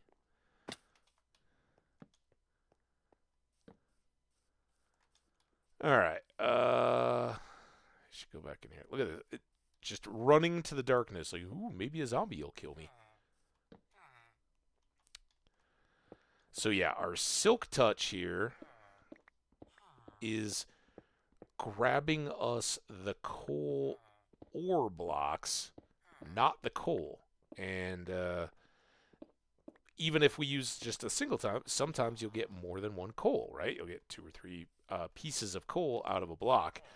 Instead, we just get the single individual pieces.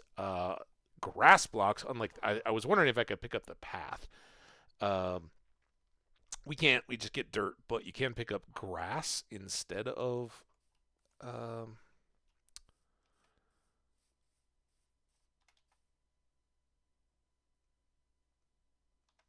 dirt. If we hit it with this pick, we'll just get another dirt block. Do you have a chest? I would really like to just give you some of this stuff, but I don't... We didn't really even see a chest. Oh, what's this? A whole whole other neighborhood here. This town is pretty sprawling. Well, this this is like the outcast, I guess. There we go. Fantastic. Again, I'm nothing but a giver. I'll do this, this, this. I don't really want those. I mean, I really want them to have those. Hopefully it doesn't turn them to pillaging. And then here, did we already check? Maybe there was no chest that we could see. Oh, here it is. I'm going to go with we didn't even look. Fire prop boots, a mending gold pick. I don't really see a use for even a beefy gold pick. You can't use it on diamonds or anything else, so all good. What we could do, if we're so inclined, we could take those home with us and scrub them on the grindstone and get a little bit of XP for it. Pretty much not worth it. It's so little. It's fine if you're just trying to get different enchants and loading up a bunch of books to study them. Grind off the ones that you don't need or don't want, and take back that XP. Keep the books ready, right? But carrying stuff home, I don't know. Unless you got tons of inventory, in which case you probably got an XP farm. Not entirely worth it to me. Now, where was that other village? I know right as we were almost home, we found another one. I was like, oh my gosh, they're everywhere. Was it up this way?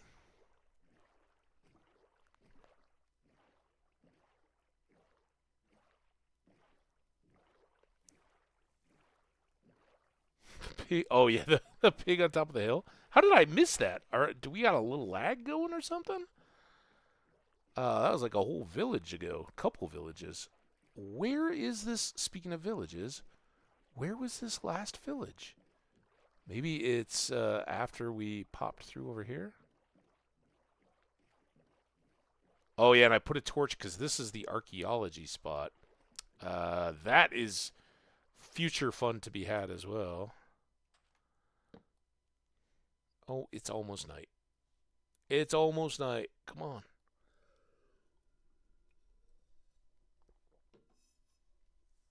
Excuse me for the loud drinking. I didn't even move the mic. Can I get to this?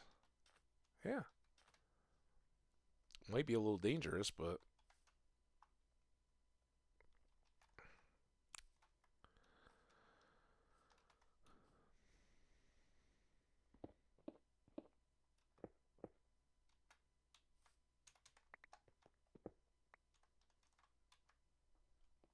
There we go. A little more coal.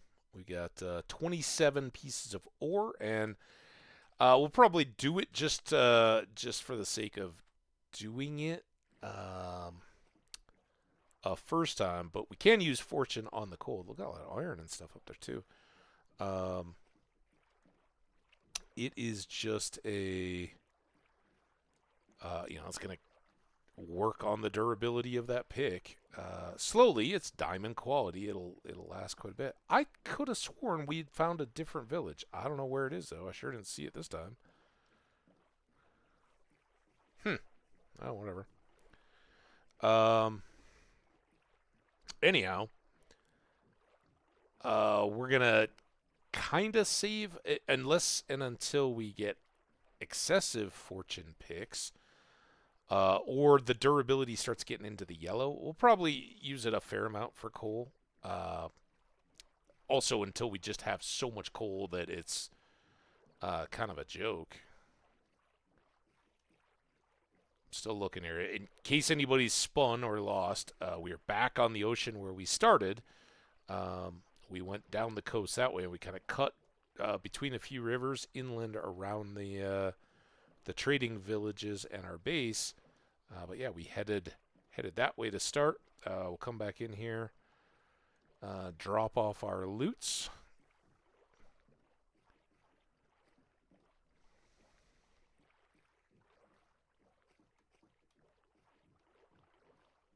And perhaps go...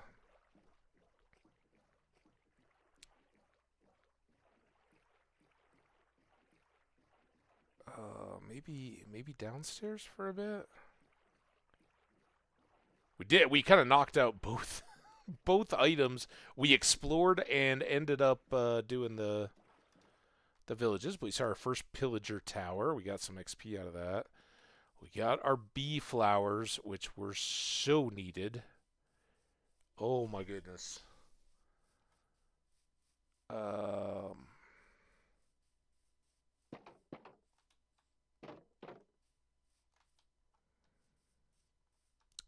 I have to work on this area. All right, bees. What? Why are you being all weird, bees?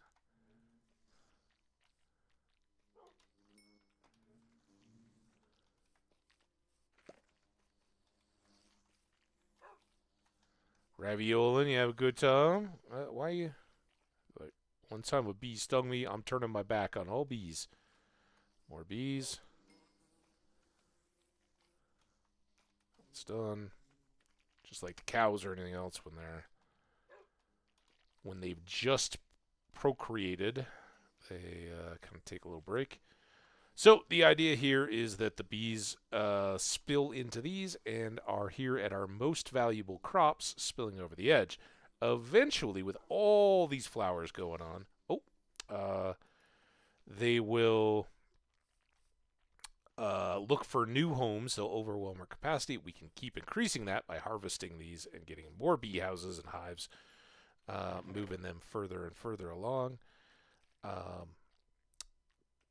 But we'll hopefully leapfrog them kind of from bees here to bees up at this corner. We've got the one here, but we'll use these trees and things to set up more bees. And then leapfrog them to bees in a little cluster of trees I envision right here. And then leapfrog them to bees surrounding these fields. So lots and lots of bees by the time all is said and done. As it stands,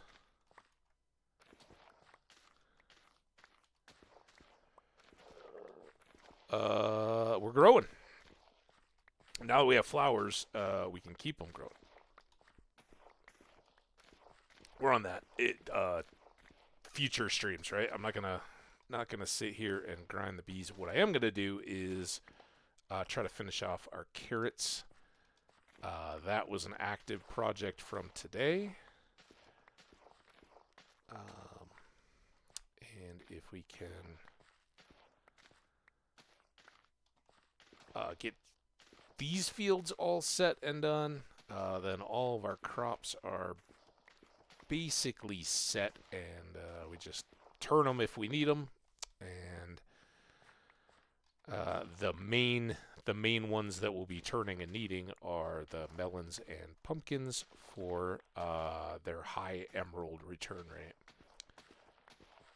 And beyond that, if it's not hay bales, the wheat to get seeds and actual wheat for the cows and chickens. And eventually, like I said, we'll get pigs and sheep going as well. But we've done a lot, far more continuing stuff in the fields to get all the XP raised up today than I'd ever intended. So, sorry, not sorry.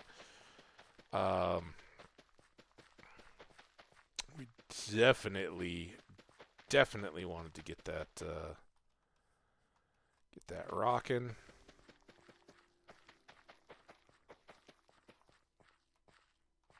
Yeah, it's fun. Don't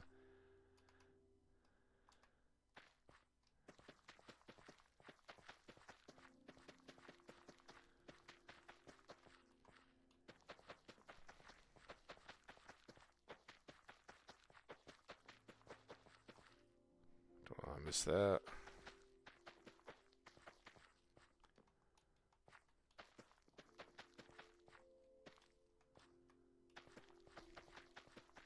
This little patchwork over on this side is going to be a little more tedious, but look at it, and you can see, like, down here, we harvested a whole lot, right? And that's just from those couple little bees working this side of the field. So that's why we want them scattered around as much as we can.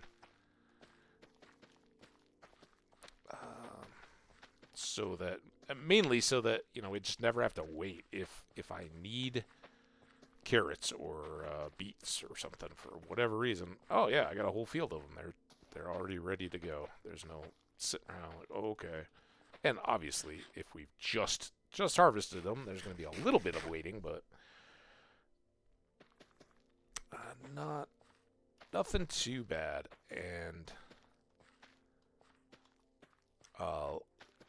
if we, let's not get ahead of ourselves. Let's enjoy this world for what it is. While it is, let's not really look beyond. Hey, we need to get to the Nether and start doing some of that kind of stuff eventually. We'll get there. I'm not in a big rush. That might be, depending on what the state of the construction is around here. That might even be next weekend. Next weekend's going to be kind of interrupted, I think. It's kind of beyond control or out of my hands a little bit. As Raviolian was saying earlier about museum trips, right? Sometimes you got to do the important things, even if they conflict with the fun things. Not that either of these is going to be bad, but I got a buddy with a big birthday, and it kind of falls in the middle of not this week, but the next week. And so the next weekend, we have a basketball game here. We're going to do, and it doesn't start until 8 p.m. So we're going to do an afternoon in the city of Boulder, hang out with a group of friends, go get meal, do some drinking, I'm sure, all that good stuff, enjoying, whooping it up, having a good time. Hopefully the game will be better than the one, man, was that only yesterday? It was so bad. Well, they were on the road. It was against Utah. Utah's a very good team. Hats off to them. But, man, it stinks to lose.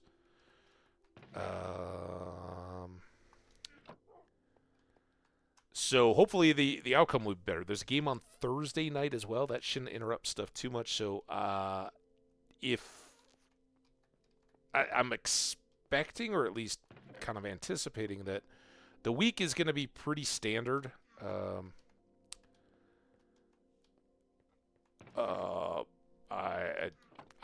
Stuff may come up, but I expect to stream daily. If noise or whatever is prohibitive, we'll roll with it. We'll just do what we do. But I would hope to get those in, and then it may be back-to-back weekends where I'm not able to stream at all. I've got this kind of birthday weekend lead-in, and then the ski trip that is kind of the, hey, if I'm having a 50th birthday, I'm going to go enjoy it. So lots of fun. But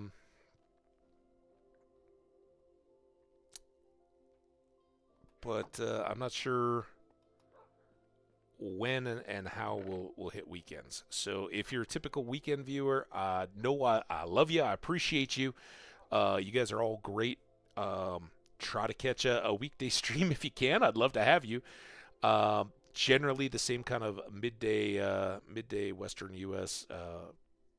10 to noon kind of start time range, 4 hours ish on those, and we'll just kind of get going. I'm not quite wrapping up yet. We're kind of into the later phase, I think, of today's stream.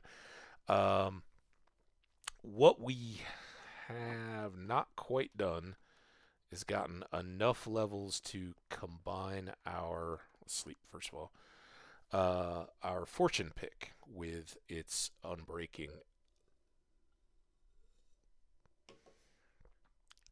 That's what we need to target next, so that when we do break our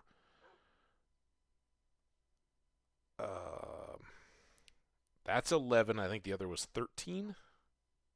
Yeah, so We need 3 more levels. Let's go. I know. Let's go do another feeding.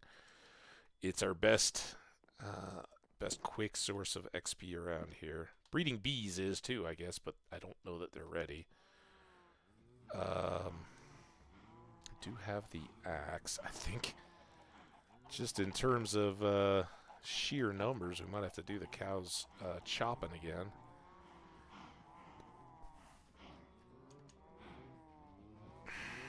See how I didn't run at all?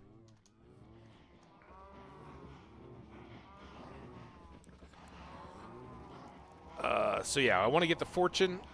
When it's all good, we'll do the coal. Then I think we'll go down and do a little fighting, a little lighting, and a little exploring underground. Look for diamonds. Pull those out with Silk Touch and bring them back up.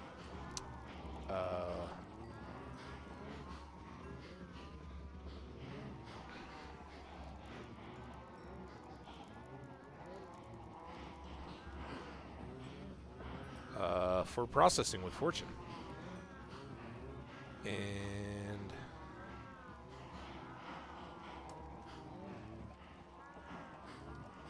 oh, I added is it the unbreaking to this? Didn't we already combine our... Oh, no, I didn't switch the axes. Were the axes cheaper? I think they're about the same, aren't they?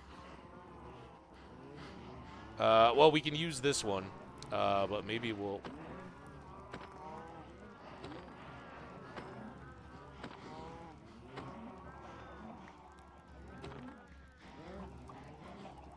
Getting pushed while I jump.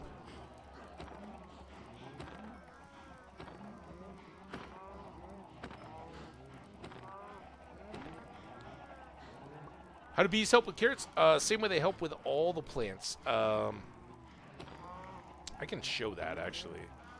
If you're still here for enough time for me to chop the cows, I will show exactly what they're doing in the background. Basically, they're pollinating any of the plants. Just like bees in our real world, right? So they're, in this game sense, by doing that, they're basically just giving them like a fertilizer type boost. Oh my god. Stop pushing. With the cows like this, you kind of got to jump to get the critical hits. If you see the little sparklies, here, let's see how it all got little sparkly. Not the poof of smoke like that, but the little X's first. That means we critically hit it. If I just chop a cow, they don't just immediately die. And that's when they start to run around. That's when the pushing and the getting knocked about really gets bad. So that's why we do our exercises. We do a lot of jumps while we're at it. Get that cardio.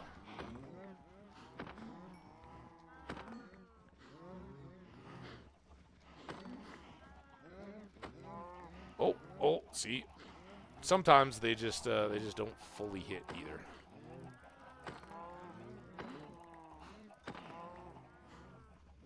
$16.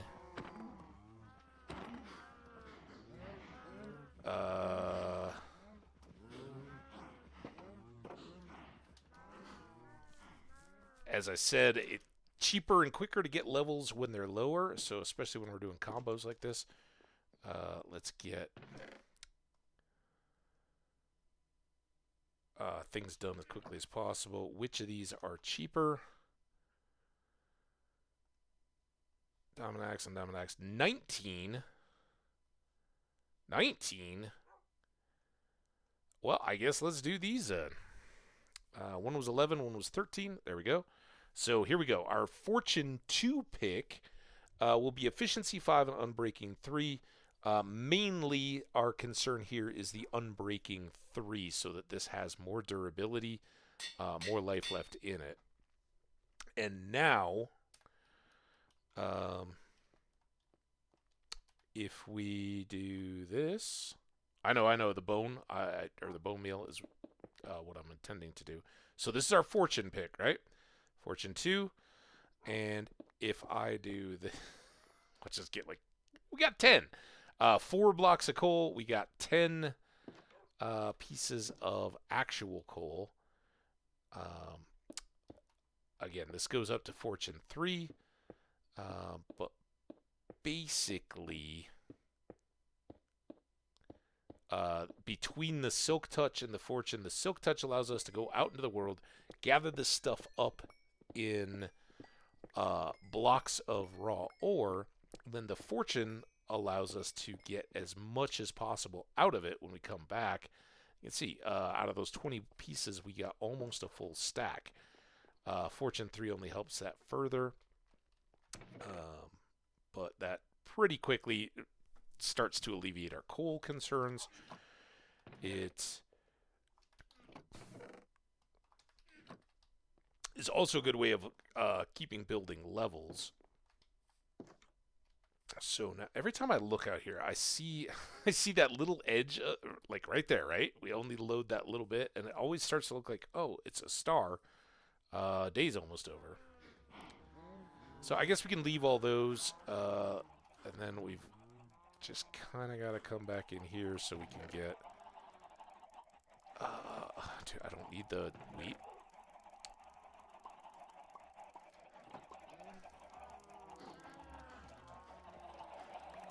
Oh, the bone! Damn it, the bones. Oh, my God, the bones. I'm so sorry.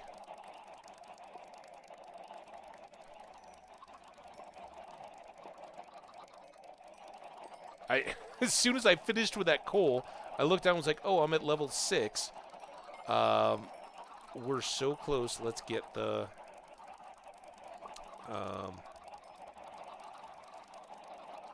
get the axes done.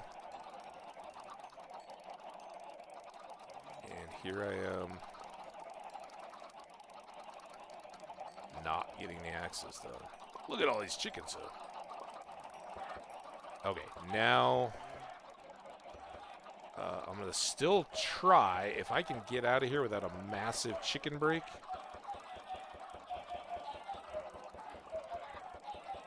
It just doesn't move. There's so many eggs sitting right here. Okay, we got that corner.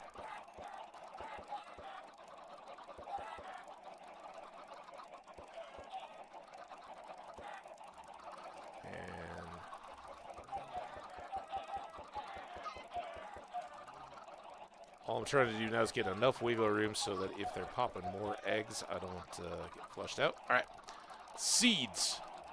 This is where it gets very dicey. I got to get everybody in on the act. And if I just keep going corner to corner, eventually, well, eventually we can do that. We got up to 14. We're not quite done yet. All right. No, sadly, the sky does not change. You don't get different constellations. It's a bummer. All right, so here we go. Bones. I just need less than 16. We throw these in. We get 3 bone meal per. So 42 bone meal now. And bone meal is the game's fertilizer. It's very renewable. You can make a lot of it. You don't have to have bones, although those skeleton spawners are a great way to do it.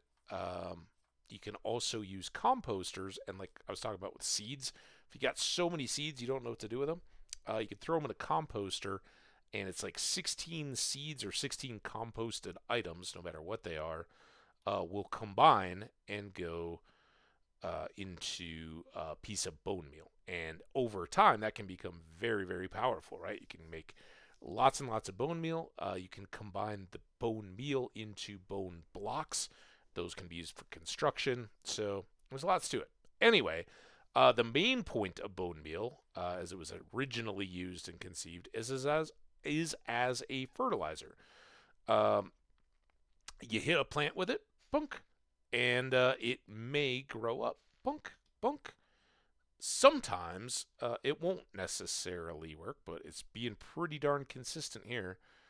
Um, and they just basically give little boosts to your crops they won't just instantly finish them, but they will move them forward in the growth cycles so that you get mature crops. So that's what we're doing with our bees. One individual bee coming out here and hitting one of those things bunk like that, it's really not very noticeable. But whether it's a few bees over an extended period of time, like we're working on our base or whatever, and they're just doing their thing, or lots of bees in a less significant amount of time, you'll start to notice that your crops are um, rocketing forward. So yeah, let's hold on to that. Was not right. I can math. 1918. Let's do that. So that's what bees are doing to carrots or any other crop. Hope that helps. They are our friends and our fertilizers.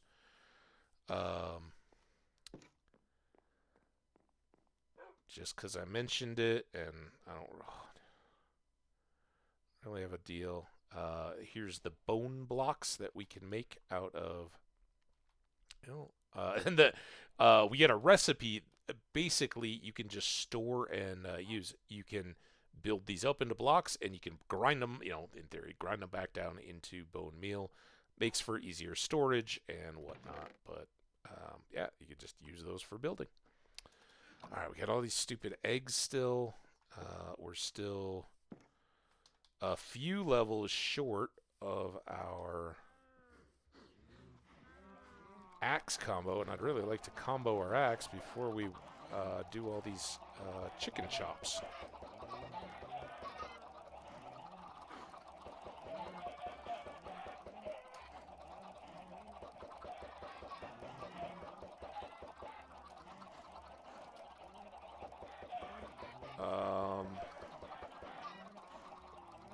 Maybe what we do is take a quick load. I think we've already got some over there, but take our freshly redistributed melons and pumpkins over to our villager buddies. We've got a little beef. And at our much lower levels like this, those trades should definitely take us up to the point where we can combine our axes. And then our tools as they currently exist are done. At that point, we got to kind of take a chill on enchanting and all that until we've leveled back up well over 30 and can do another round of checking our armor and all that kind of stuff. So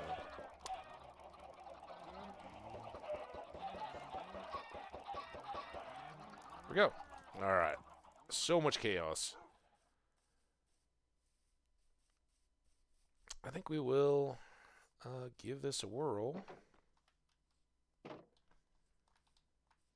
Honestly, I have no idea what we had.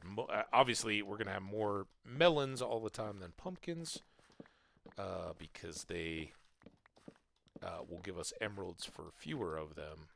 So they buy up our stack very quickly, and we're done. Oh, I shouldn't have done this first. I should have done all the melon slices.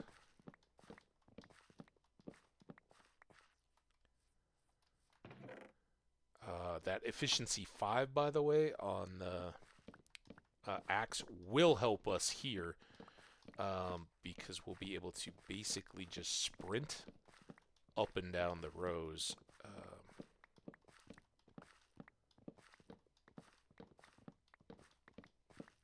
And harvest a little quicker. Right now, if I just do that, I get stuck, right? But at efficiency 5, we can kind of just keep going.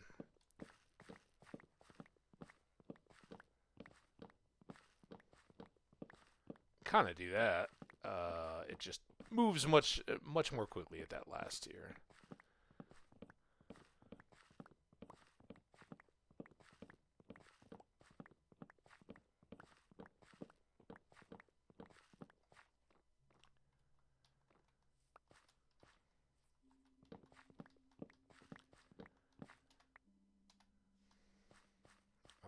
I know. It's dumb of me to... If I go all the way down there, I'm going to fill up, and then we'll have to backtrack.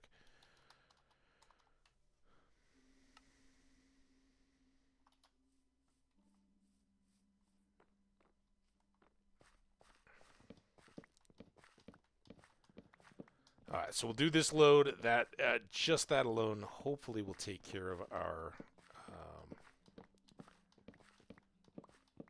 trading needs, or our XP needs to finish up the tools. And then we go get downstairs adventure.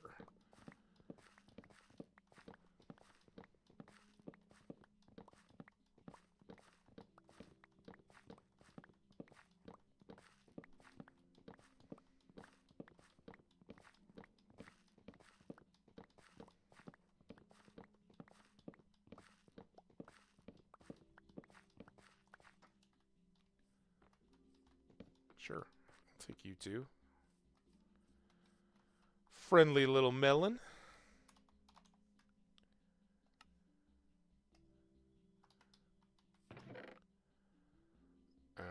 Let's put those away. Let's grab that, and then we'll clean up these guys.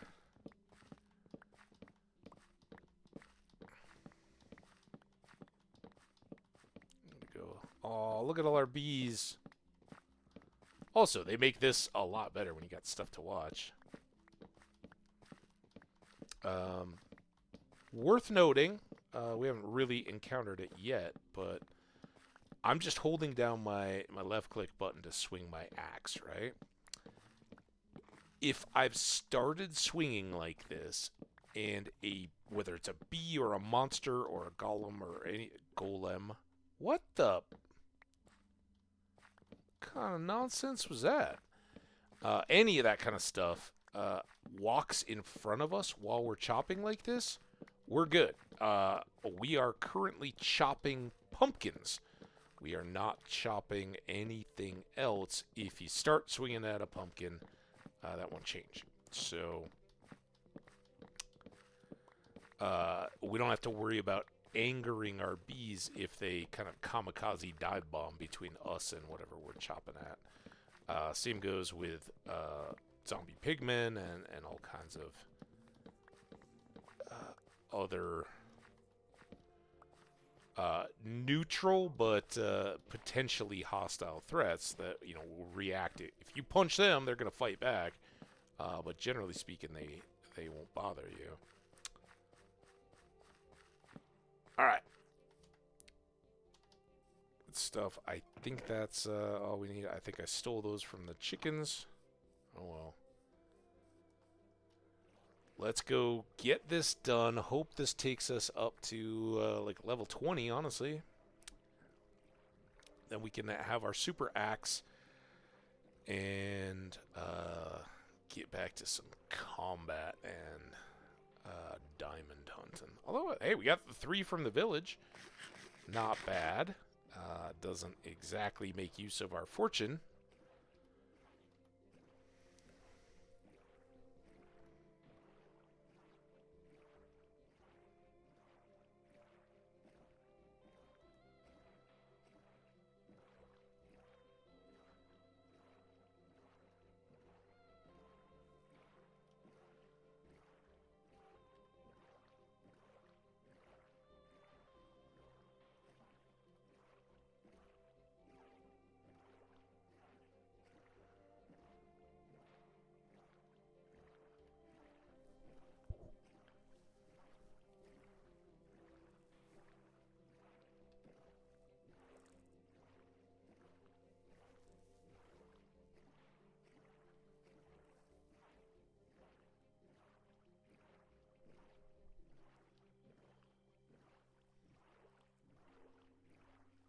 Jamming out to these awesome tunes.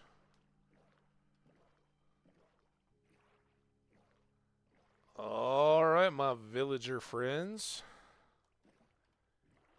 Make me wise in the ways of trading.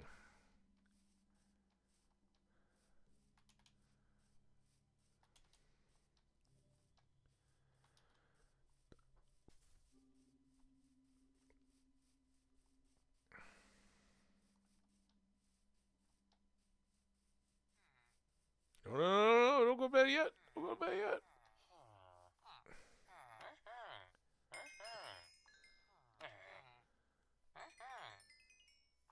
Okay.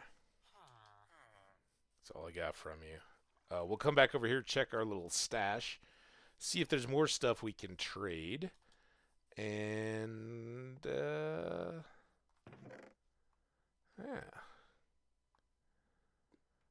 A few more melons. They'll probably not want those. The butcher will want those. Ah. Nappy time.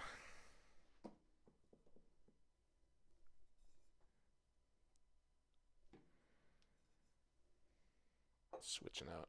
Finally switching out coffee.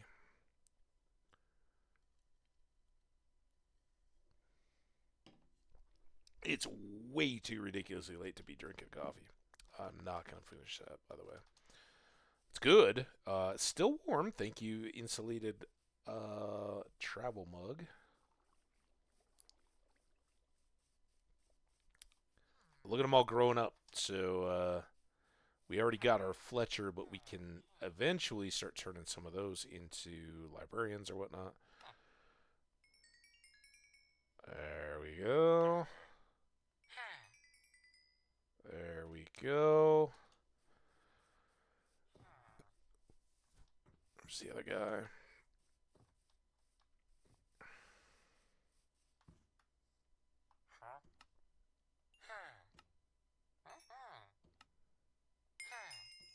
$20.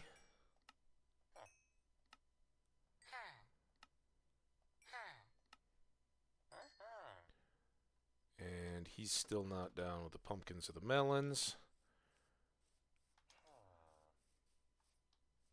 I don't know if we can. Butcher's a little tougher to distinguish. That's the tool guy. Tool and weapons. Farmer. Sometimes the butcher just kind of sticks to himself down here.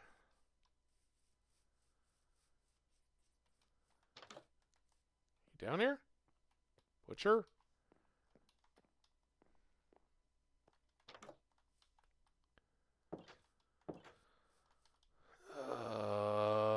Come on, dude. There's our Fletcher. I don't think we had, like, feathers or anything left, did we? I could make sticks, but I'm good. What is that zombie, by the way? Is he underground? 21. Alright, have you reset? Yes.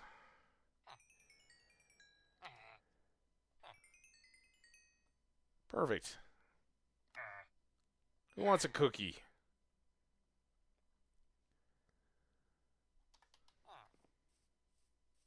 Well, I'm not even hungry. Dang it. It's too early in the day. No cookies for breakfast. Pop, pop, pop, pop, pop.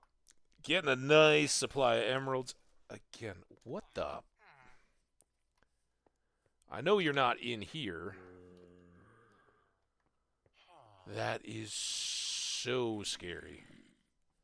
It sounds like it's coming from above. I don't think it is.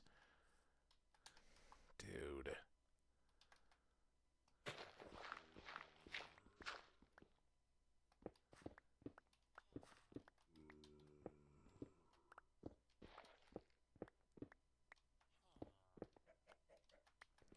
Are you...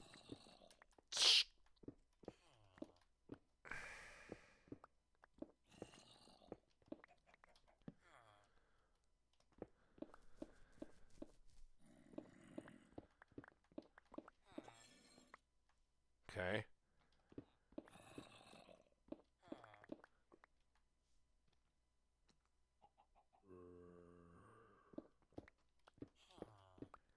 So close I can hear his footsteps. I think he's...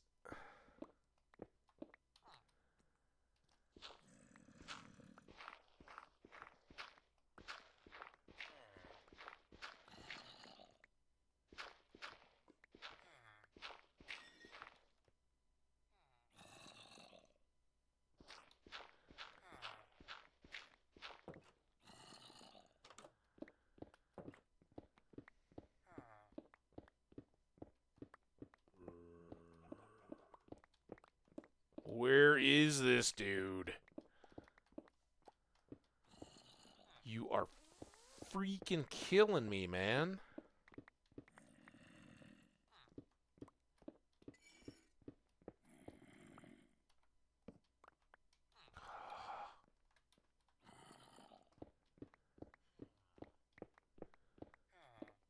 Yeah, exactly. He's having me dig him out of his barrow. Now I'm over towards the Fletcher. I can hear him twanging.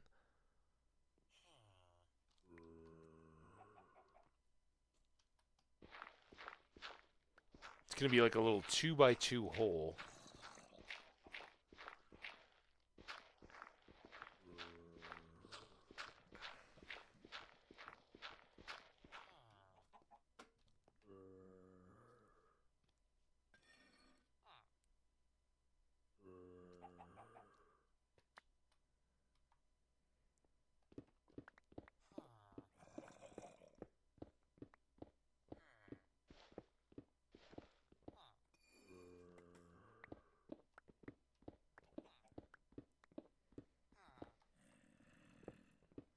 Wasting all my silk touch, man.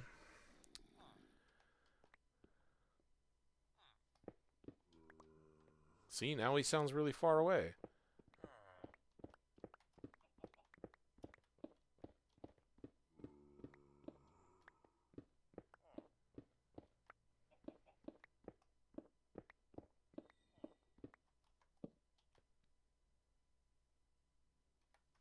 That doesn't sound anything.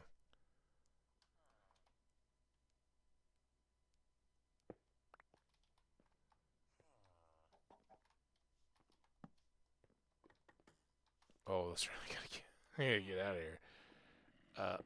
All right, now I hear him again.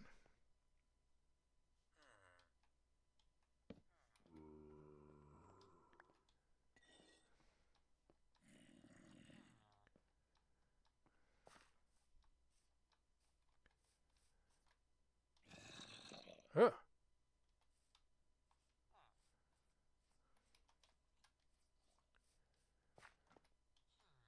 I'm gonna go.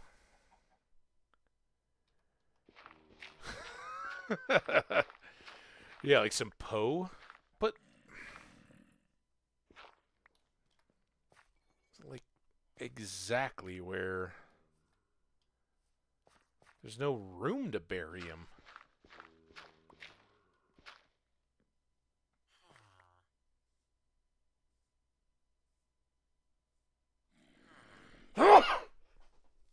Excuse me. I was listening too hard, I guess.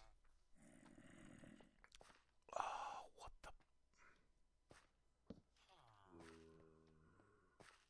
the? This is the zero last thing I wanted to do.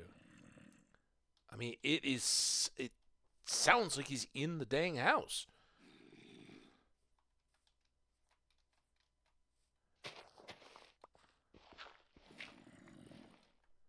But he can't be.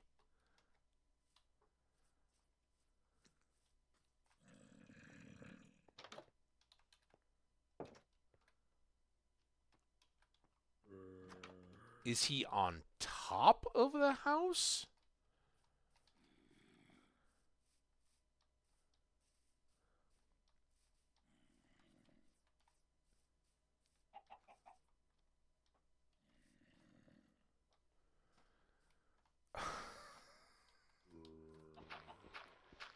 I don't think he's this way, because...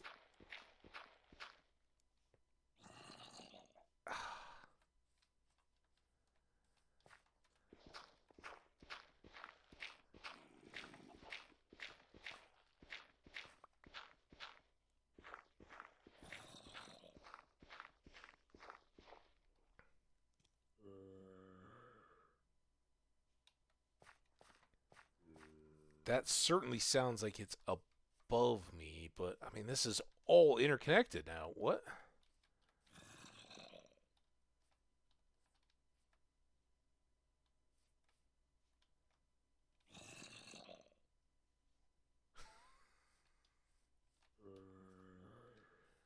The directional in my headset is definitely telling me it's like this way.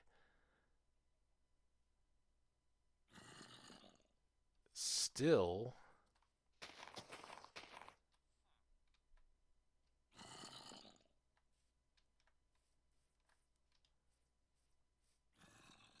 Now it's further away.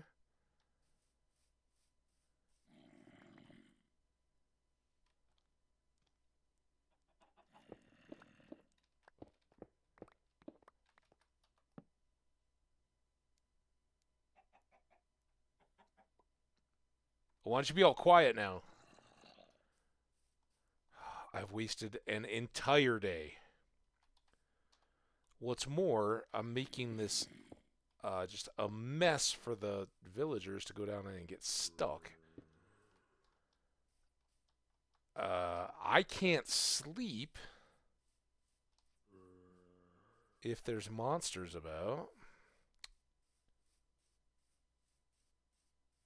Nobody lives here? This must be too far from the breeding.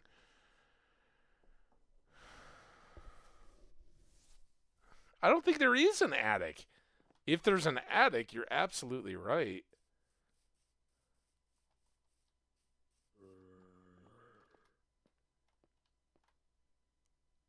It's gotta be.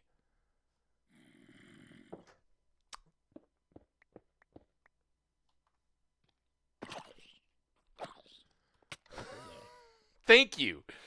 Wow. I've never been so befuzzled before.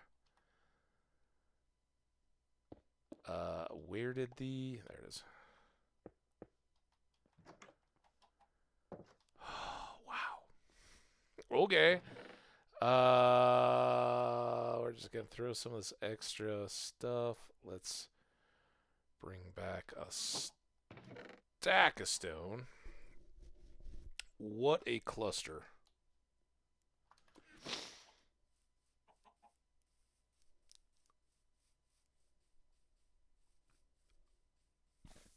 Excuse me. All right. We go back. We finish the axe. Oh. Here, we'll wait until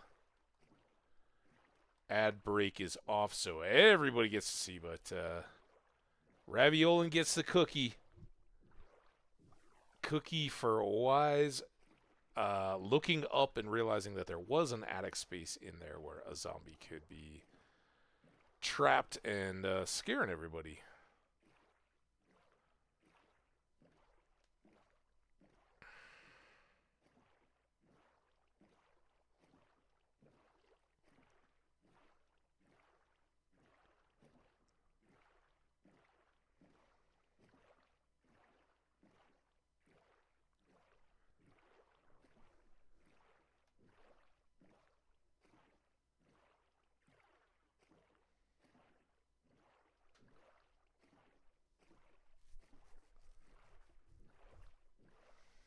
Itchy whiskers.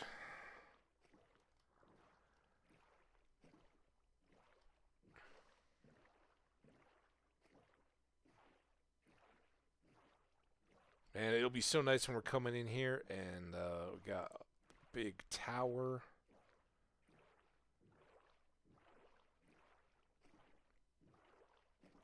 All right, my friends, welcome back. Thanks again, as always, for everybody sticking around, hanging out through the ads. Appreciate that. I know it's kind of a bummer, easy to switch up. To Raviolin, everybody hands together, claps in the chat. Raviolin found the lots of cookies. Found the monster in the attic. We were able to clean that up. So big old thumbs up.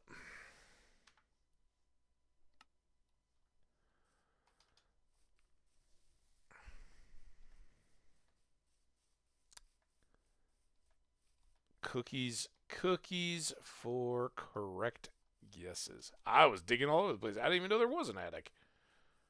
I wouldn't make an attic. Also, I've hit F1. If you notice, there's no toolbar or anything.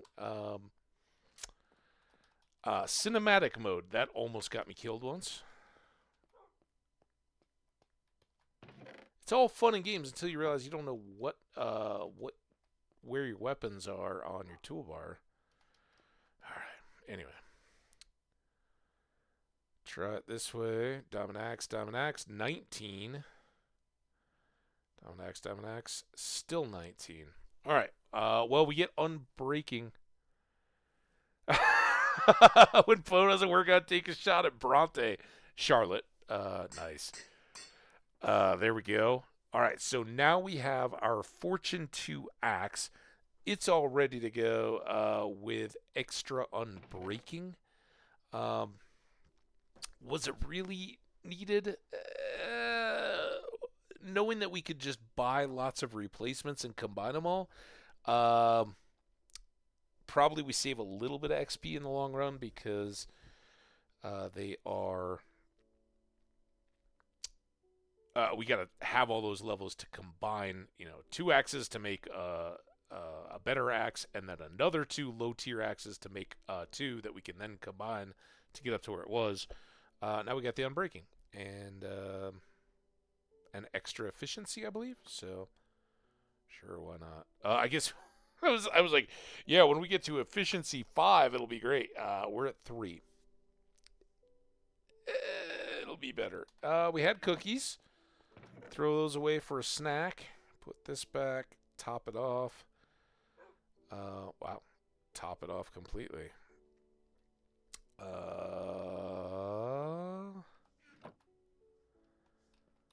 Yeah. Let's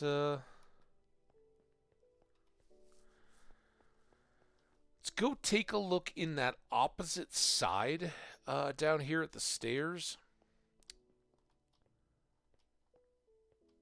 We had punched this hole knowing that there was another cavern, and this is largely unexplored, but we had peeked down just enough to know that there is another mine. So now we're gonna kind of,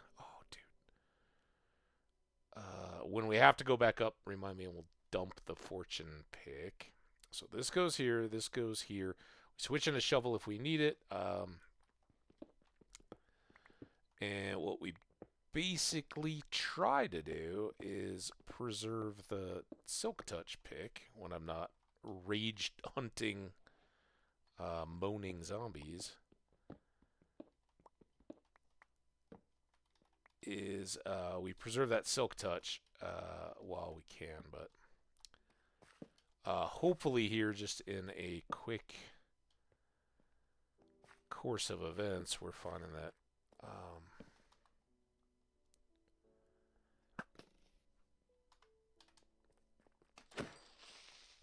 there we go. 2-shot combo now. Power 3 on our bow, and then our sharpness 5 and knockback 2 on our sword. Good system for creepers.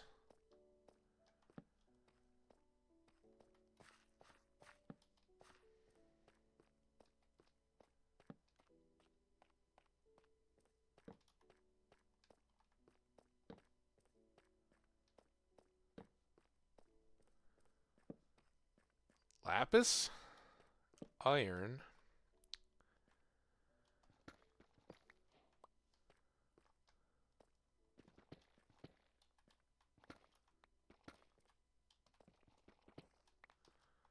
you see the speed difference.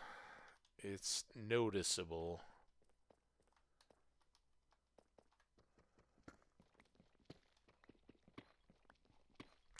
But now we can afford to be a little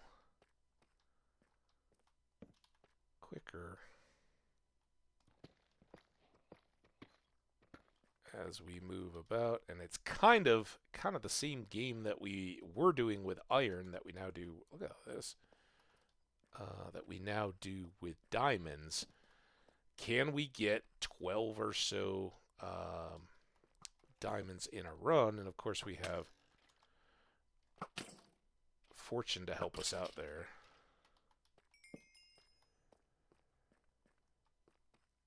But we got to find some. And the longer we go, like now that we have 2,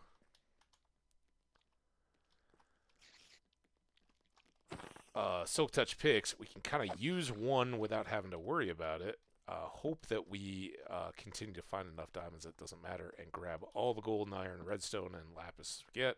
If we get down to that second one and we still don't have mending set up, we're still worried about using them up. Well, then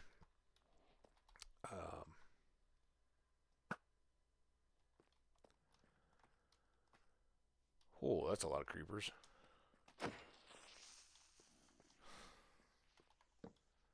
Can you guys spread out a little bit? There we go. Oh, look at them all groups. Come on. Hey, you. You and you. Oh, now there's 3 of them coming? See, I don't like these step levels.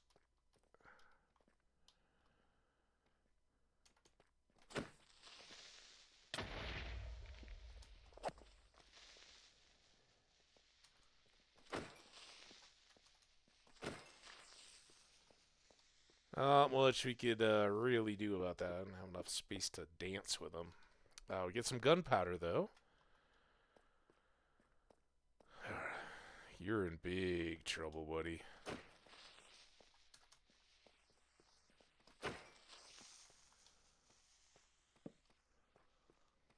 Lost all your pals.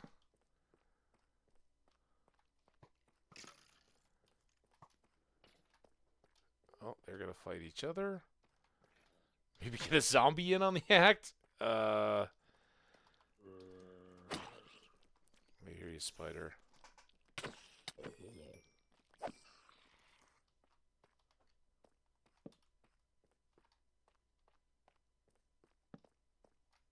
He's coming, I think. No? Get his buddy's bones. Now he's coming. Come on.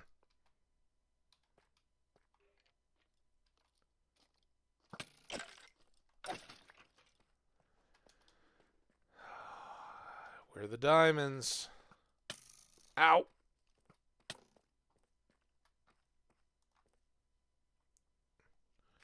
This is when they teleport, basically, to me.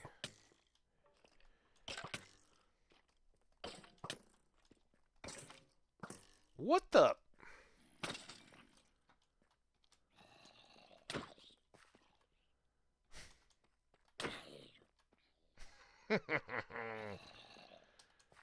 It's kind of fun.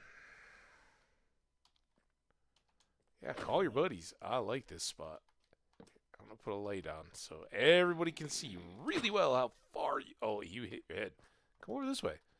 I don't want you to get a head injury.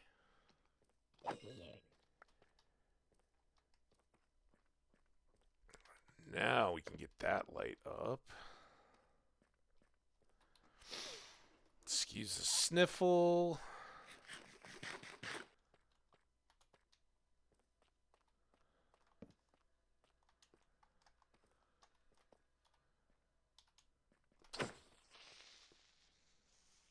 I mean, who doesn't think that's a good time? Oh, damn it!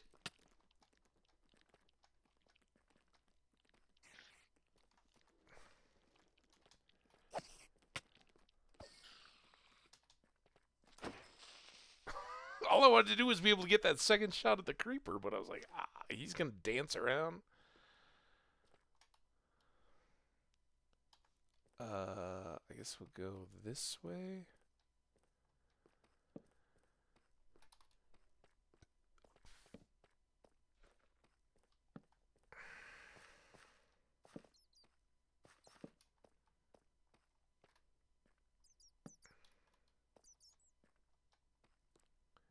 Ooh, that was a big gap.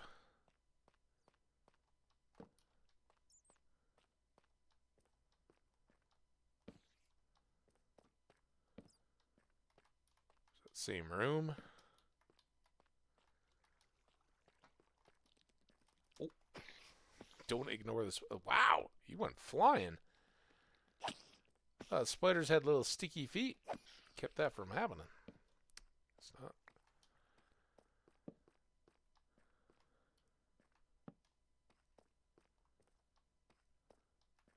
Back to our main hallway there. We've been kind of coming down this way. I frankly didn't know exactly where that was all connecting to. Just kind of keep moving. Oh, there we go. A little bit trappy. So we'll do that.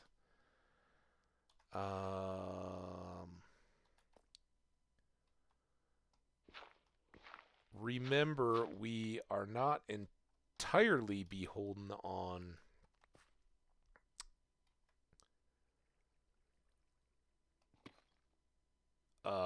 the results of flint from the coal at this point, or the gravel at this point. We can just sell the gravel, and with a little emerald markup, get 10 flints. So restocking arrows. Obviously, we got feathers whenever we need them. Man, this is a little sketch. Any diamonds under the water? Oh, oh, oh, oh, oh, oh. Oh, oh, oh, oh, oh. Whoop.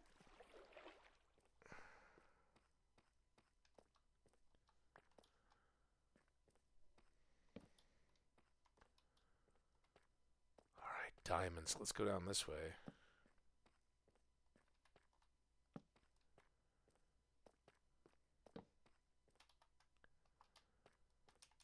Bring very many torches. That's nothing. That could be good.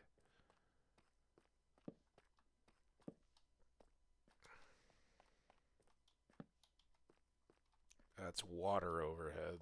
Never ideal in my mind. Switch back to here. Deep to the diamonds.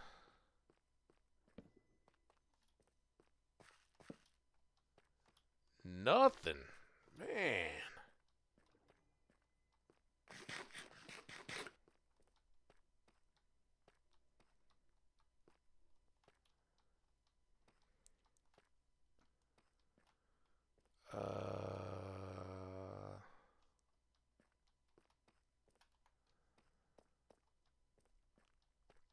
So we're going to have to go fight all those skellies.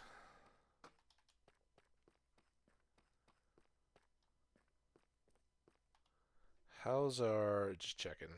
So our helmet's starting to get into yellow-green now. We gotta have diamonds to repair.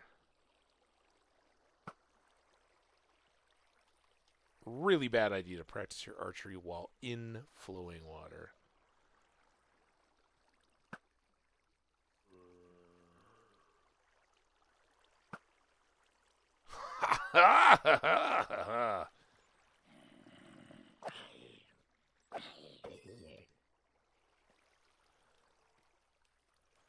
Let's try to reverse what he just did.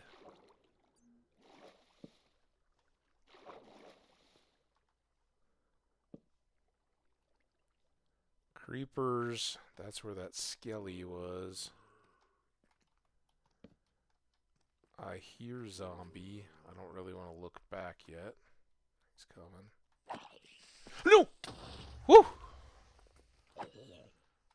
That's why I was trying not to look back at the zombie. I thought I had more time. I think that was that guy. He just cut across.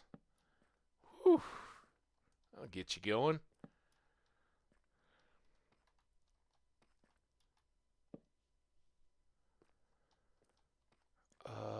No open cave access or anything, but this is a lot bigger. Man, I just wish I could see some diamonds around.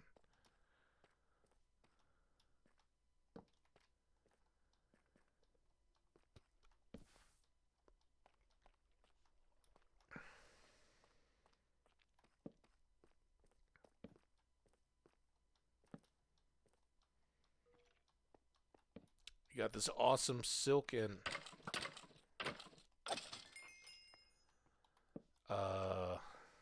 Silk and Fortune pick combo, and nothing we can use.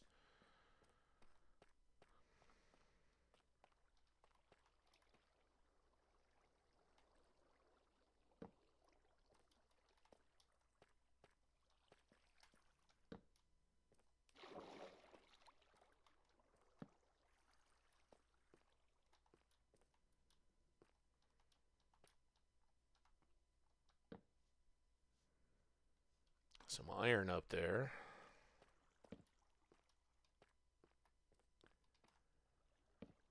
We don't want to use iron. We want to use diamonds.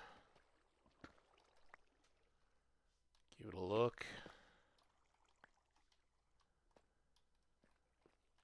Gold again, always has its place. That being apples. Almost endlessly. It's you can get to the point where you got gold farm going, as long as that's still a deal. I assume it is, the Piglin gold farm stuff. Ooh. Is he? I don't hear the noise, but he came booking at us.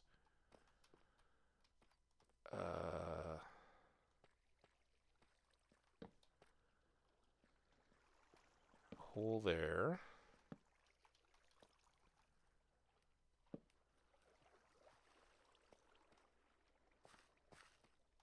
Diamonds! Where the heck are you?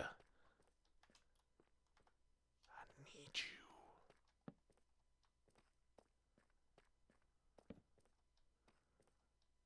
Really not nearly deep enough. We're kind of hovering around that stone to deep slate. Switch over. Oh, deep slate and stone gold ore. Intentionally not wielding the shield. I'm just kind of, I've got it. If it gets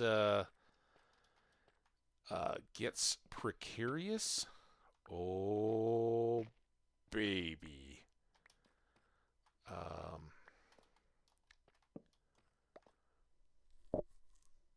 We can pull it back out, right? If I'm low on food or the armor's wearing down or anything like that. But at the moment, it's feeling pretty decent. All right, so I think that's a touch of that rich iron vein. We could expose all that. That would be more of an iron pick thing. Really want some diamonds. It's very, very good for iron, but we've done the look for iron thing. Is anybody coming?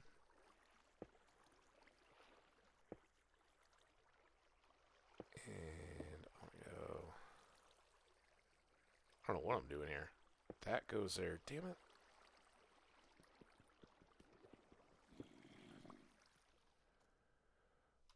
Oh my god.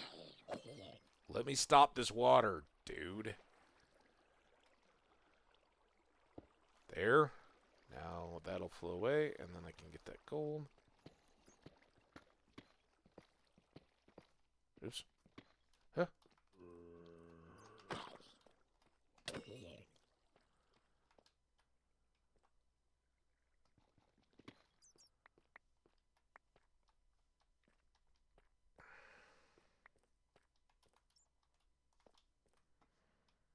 Kind of coming around this way. Big room like this, lots of... Should have lots of access to diamonds. Oh, here's maybe more of this vein? I don't know if that tough and that iron are related. Okay, there's that.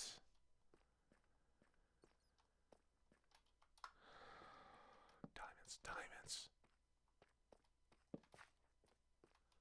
If you just keep looking, they got to show up at some point, right? Right. We're almost out of torches.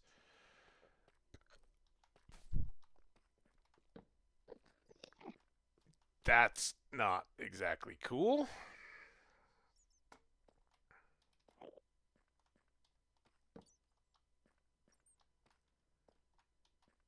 Unlucky Endermen could still be one of the many things to wreck us.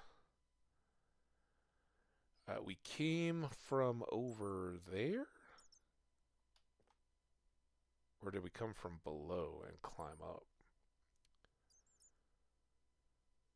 I don't exactly know, but yeah, I love these cavescapes too. We've had some amazing caves. 42 has a fantastic cave system that is just grand as heck, and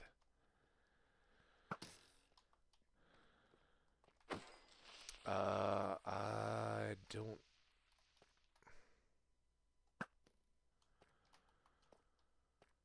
know that we'll rival it here, but it certainly could do with a few more diamond nodes. I mean, seriously. Yeah, we came up around that.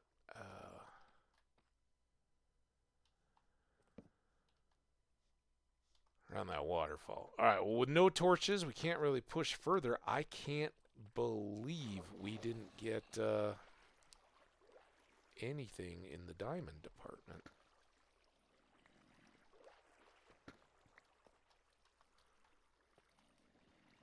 I don't think they can come through. There wasn't extra diamonds here, were there? I shouldn't say anything. We did get the one, right? Right over here, but...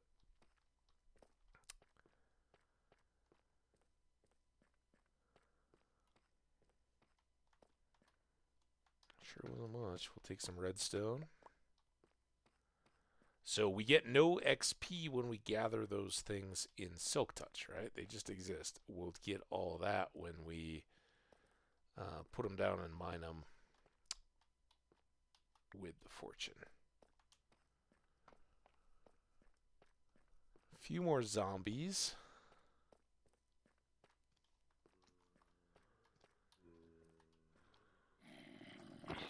Why would you go that way, dude? It's so weird. Why you gotta be weird?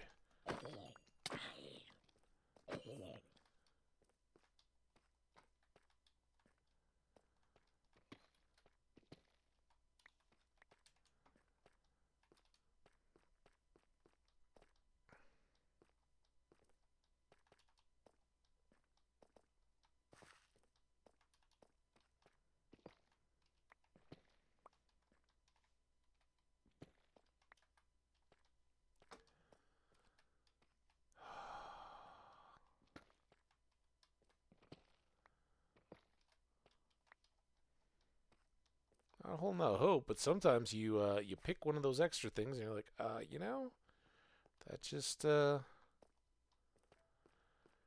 bumped up against some diamonds. I don't know. Yeah, I think I can do this.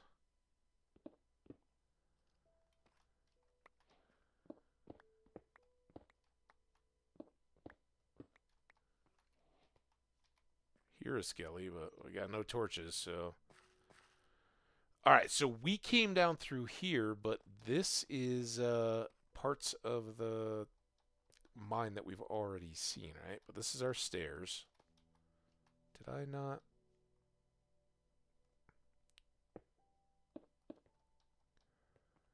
do that?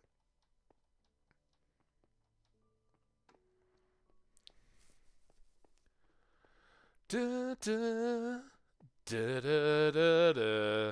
I think we can look into doing one more run. Let's put the stone away. We still got our Enderman block there. Now that it's Silk Touchy. There. Not wasting his present. I got the perfect spot to put it. Pop, pop, pop. Pop.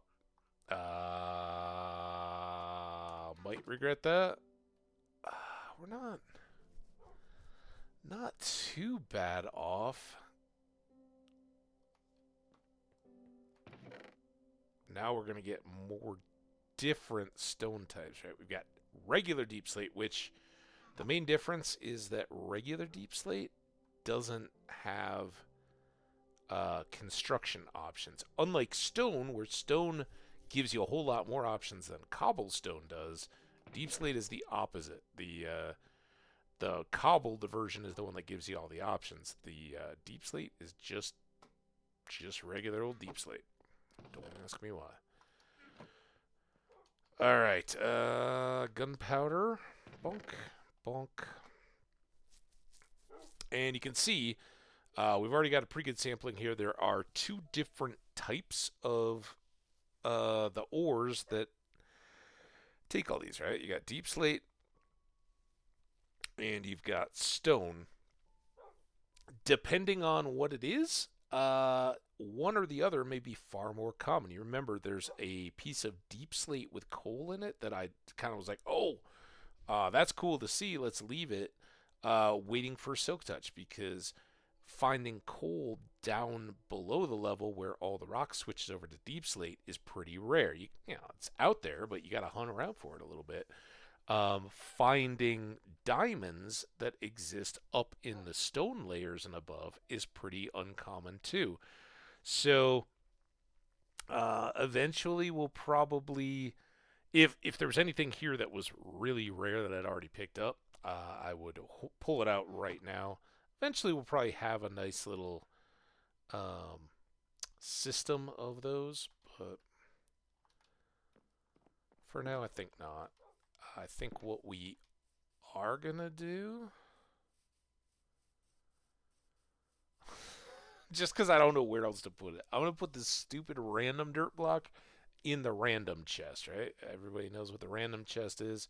It's where we kept the extra axe all that time.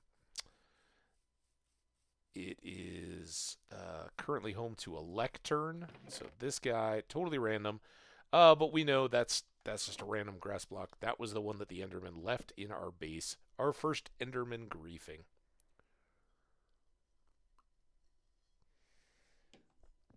All right. Now it's fortuning time.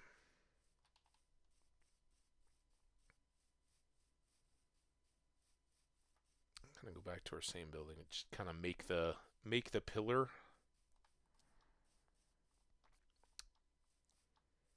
Although we don't really have enough. Oh, well, we got a lot of iron to pillar.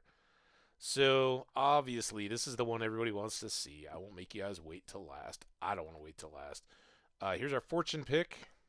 Um, totally bunk. Hey, that's fortune. Sometimes it doesn't hit. Um, but we got 6 and 23 here. We don't need the bed. 6 and 23 gold. Let's see how that does.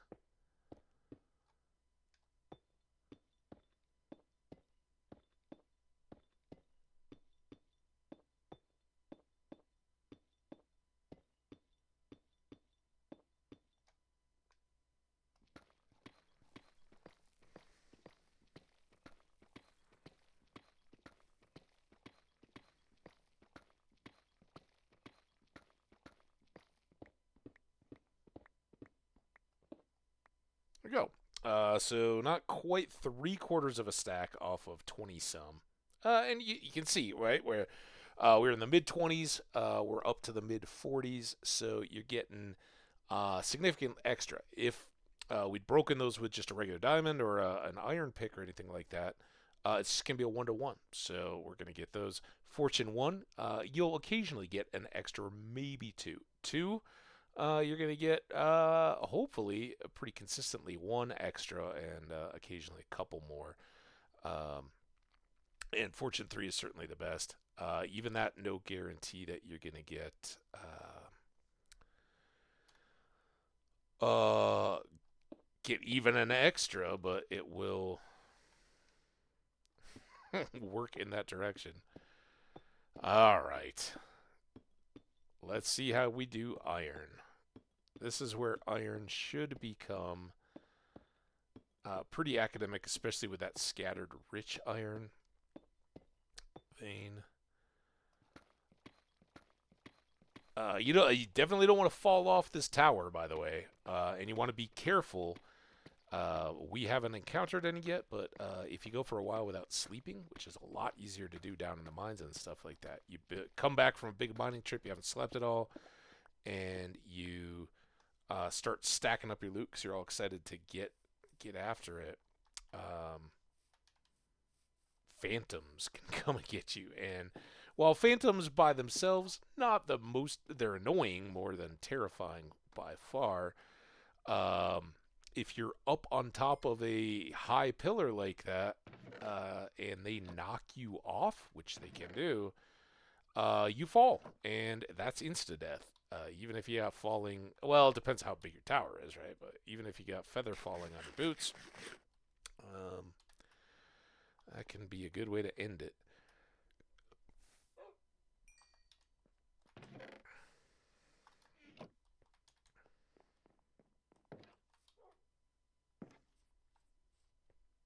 These last few are pretty short. We've got redstone. Again, that's the component that will send a pulse or signal, however you want to think of it. Current allows for the creation and manipulation of a lot of different machines, sensors, powered items in the game.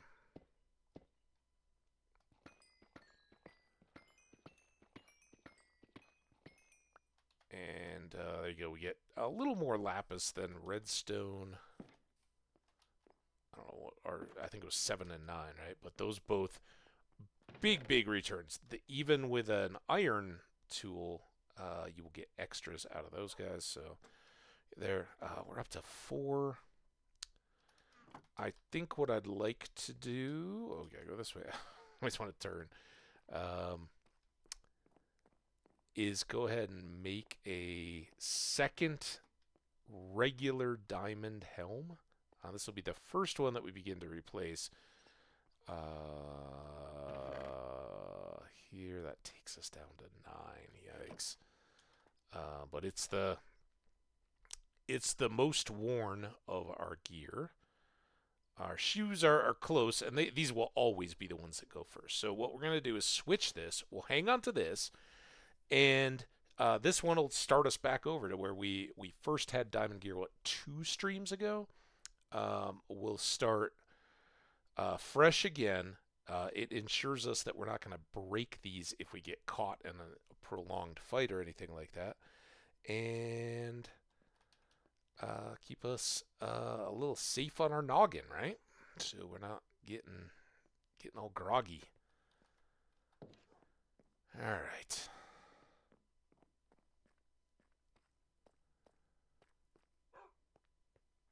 I'm also stalling so that this stuff can cook. It's got quite a ways to go. We should, you know what we should do right now?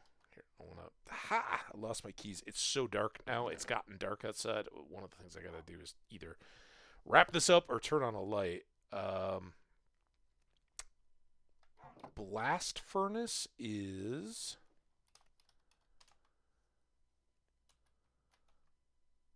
Uh-oh. What is blast furnace? Why don't I have that recipe? Is it smooth stone? Might be. Although, haven't I made some of that too? I thought I did a sample smooth stone. Oh, guess not. Damn it. Let's... We have a furnace over here. Let's go make... Gotta be the missing piece, right? Is smooth stone, something around a furnace, or I don't know.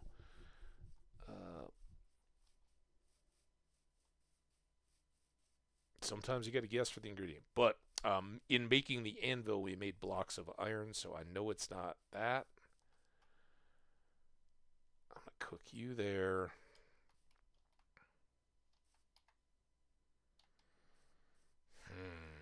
Now what are we going to do? I've got 2 things cooking.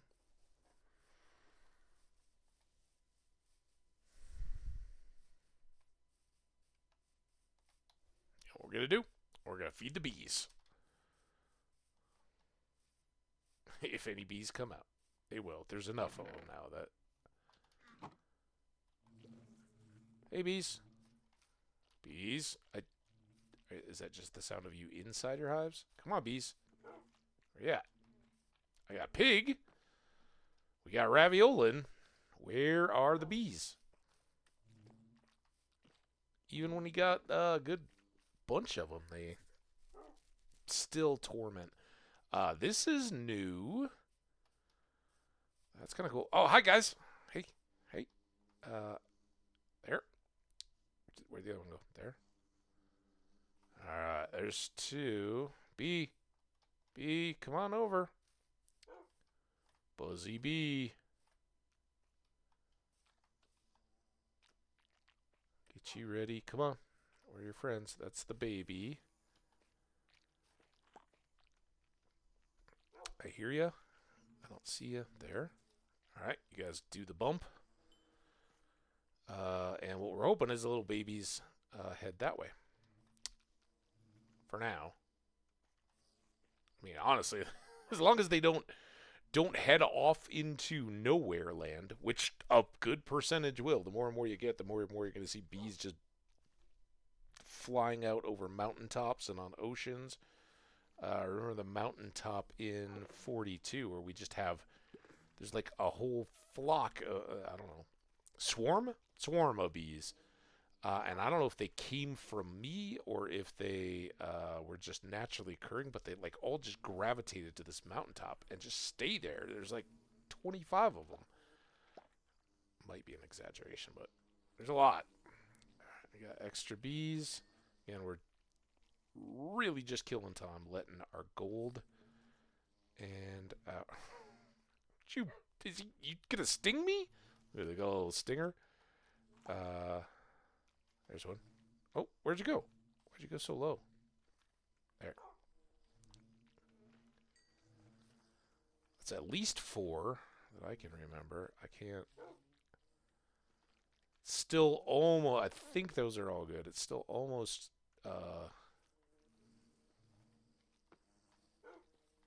Possible to keep track of how many there are, but all right. Well, that was good. Let's go back down here. Even though we started later, we only did half a stack of the stone, and it will at least answer the question. We don't need a whole stack of it. Is that what I needed for the blast furnace? Recipe. Yep, there we go. All right, I see it. So let's run back, even though it's evening time. Oh, beautiful stars at twilight.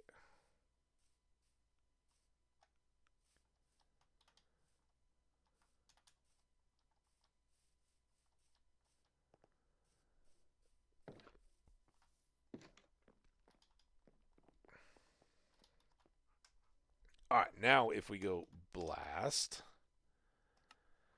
it is iron around a furnace on a base of smooth stone. So iron, and we need cobble. Make a furnace. Ring it with iron. And a base of that. Alright, I'm going to put you for now. We talked about setting up some of these operations down in the basement. We're not quite there yet, but we can definitely do this.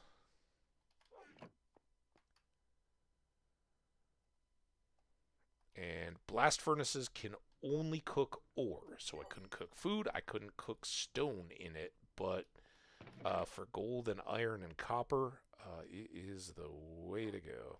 And look at that, 45 apples. Let's give it a sleep. Or not 45 apples, sadly. But 5 and 6.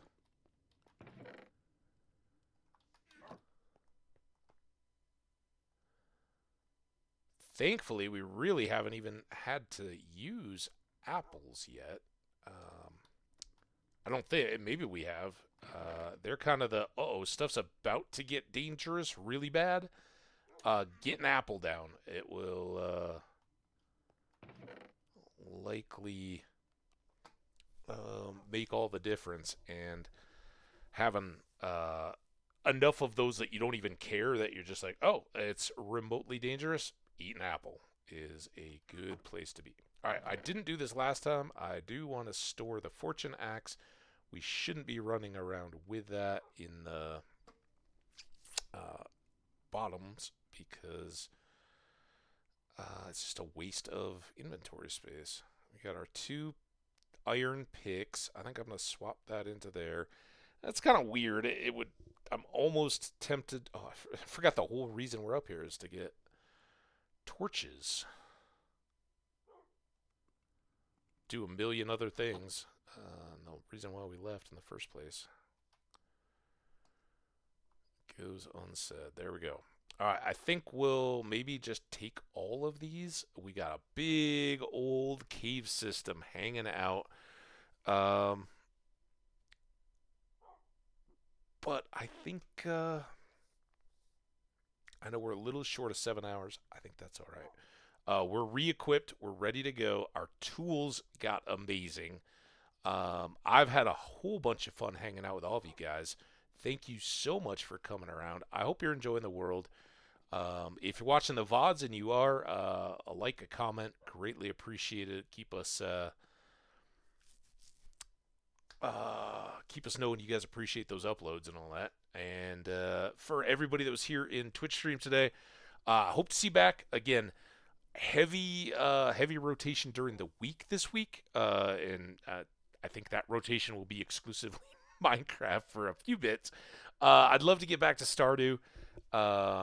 We'll see what the construction does. In hindsight, we should have been doing Stardew all week. Look at that bee out there. He's like way up in the sky.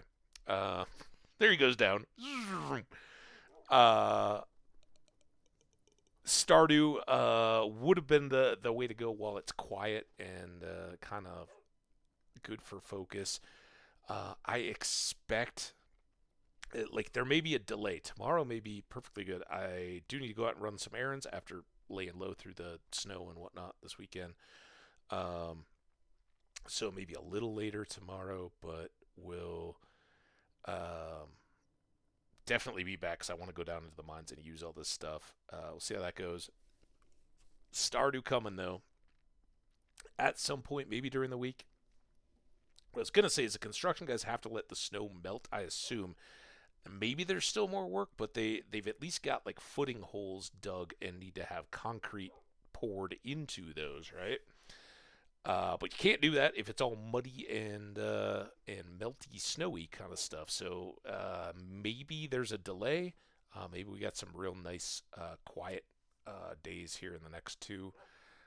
But at some point, I expect that they'll be pouring concrete, and that's quiet activity. You might hear a truck spinning a little bit, but that certainly won't interrupt. And then they got to let all that set and cure and all that. Some point we're going to have hammering and banging and all that. I'm sure that might interrupt things, but I have no idea when. They keep surprising me, so who knows? Anyway, again, many, many thanks. Let's save that just so I don't forget. And know, my friends, that you guys are amazing.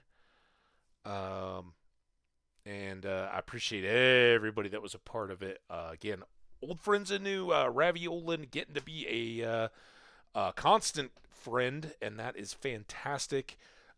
Mel, a long-time viewer, so supportive. Thank you again for the sub. I appreciate you guys so much. A million others dropping in along the way. Sanad saying what's up. And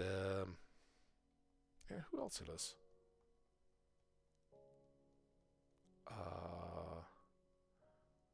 Kagamori? I know we got a dog named. Anyway, you guys know who you are. And all the lurkers. I know a lot of you guys go unnamed, uncommented. I hope you enjoy what you're seeing.